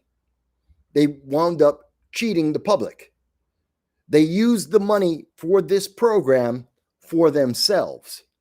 And the entire program got shut down after wasting public's money. They wasted the money. They embezzled the money. And it failed. It didn't lower the crime. And now they're going to do it again. See, it's the same kind of thinking, the same stupid logic that says we're going to run this social experiment. And if it's even moderately an idea that doesn't instantly fail, then they're just going to throw more of your money after it, more and more and more, and they will just continue to do it. This is Zoran Mondami's fault. This is the Democratic Socialist America's fault. It is a stupid idea. So the last thing I want to talk about, and then I'll let you guys go and I'll go take care of my dog, is hang on one second.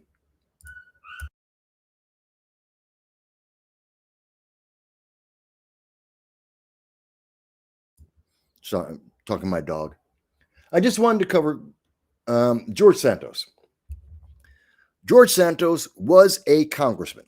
He is also a criminal. He's been convicted.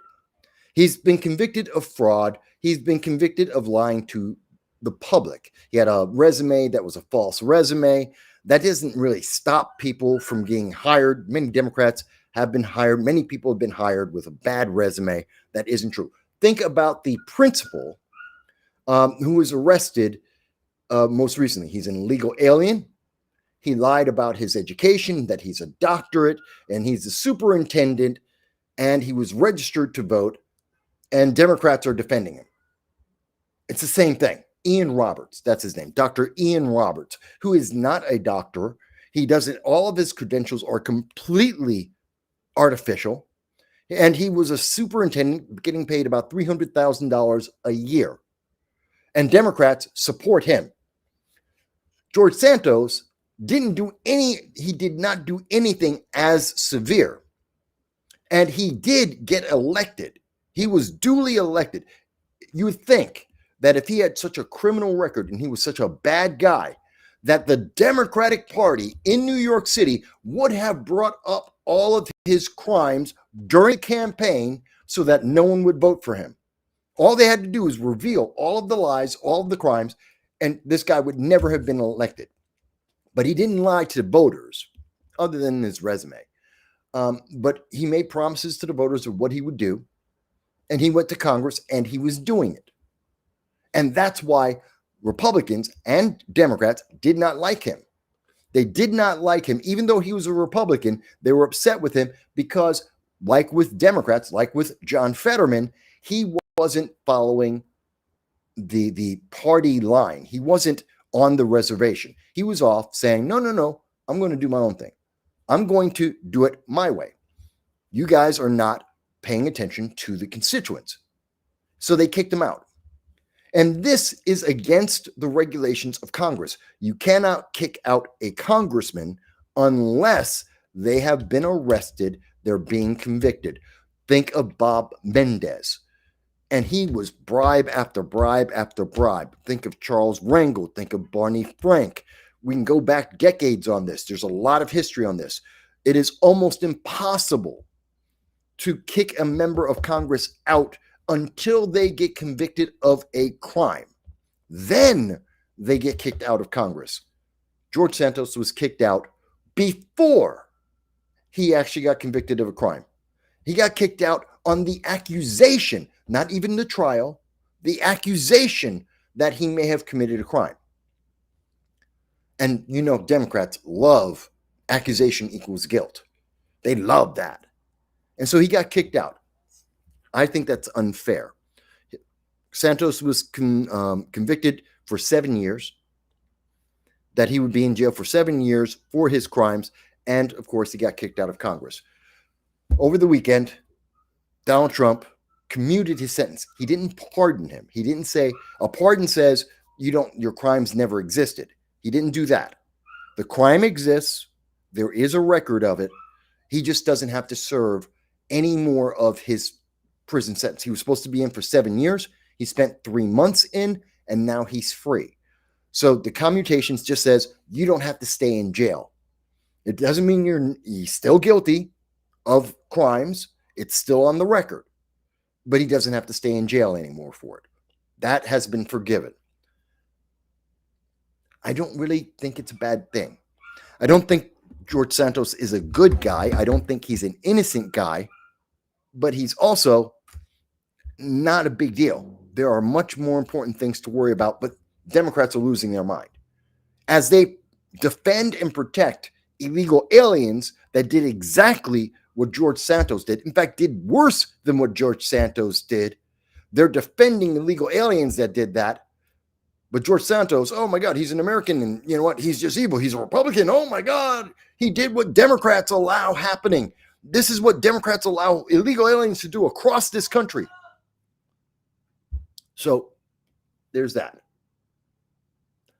That's where I think about that. And that's where I'm going to leave you guys. I hope that you have found the show to be interesting and informative. If you do, please like, share, and most of all, subscribe. It really makes a difference. It really helps out. It will help me to get more interviews with bigger and bigger people and to be able to give you more information. I would really appreciate it. You can go to my Patreon. It's $1.50 a month, $1.50 a month. That's it. You can't get cheaper than that. You can get coffee that's more expensive than that. And I do over 30 hours of videos and shorts and live streams every month. You don't have to do that. I know money is tight for a lot of us, so I can understand if you don't have an extra $1.50 every month. But if you do, please consider joining my Patreon. And really, all you have to do, like, share, subscribe. Most of all, subscribe. That's all. Folks, I hope you've had a great time, whether you've been here with us the entire 5 hours or you've only been here with us for 5 minutes. I appreciate and thank you, each and every one, for all of the comments, all of the likes and views. And I will be talking to you throughout the week. Remember, Tuesday, I will be at Lehman College at about 6 p.m. I will be in Brooklyn, New York on Thursday. I'll tell you more about that coming up. Guys, thank you, and I'll talk to you again soon.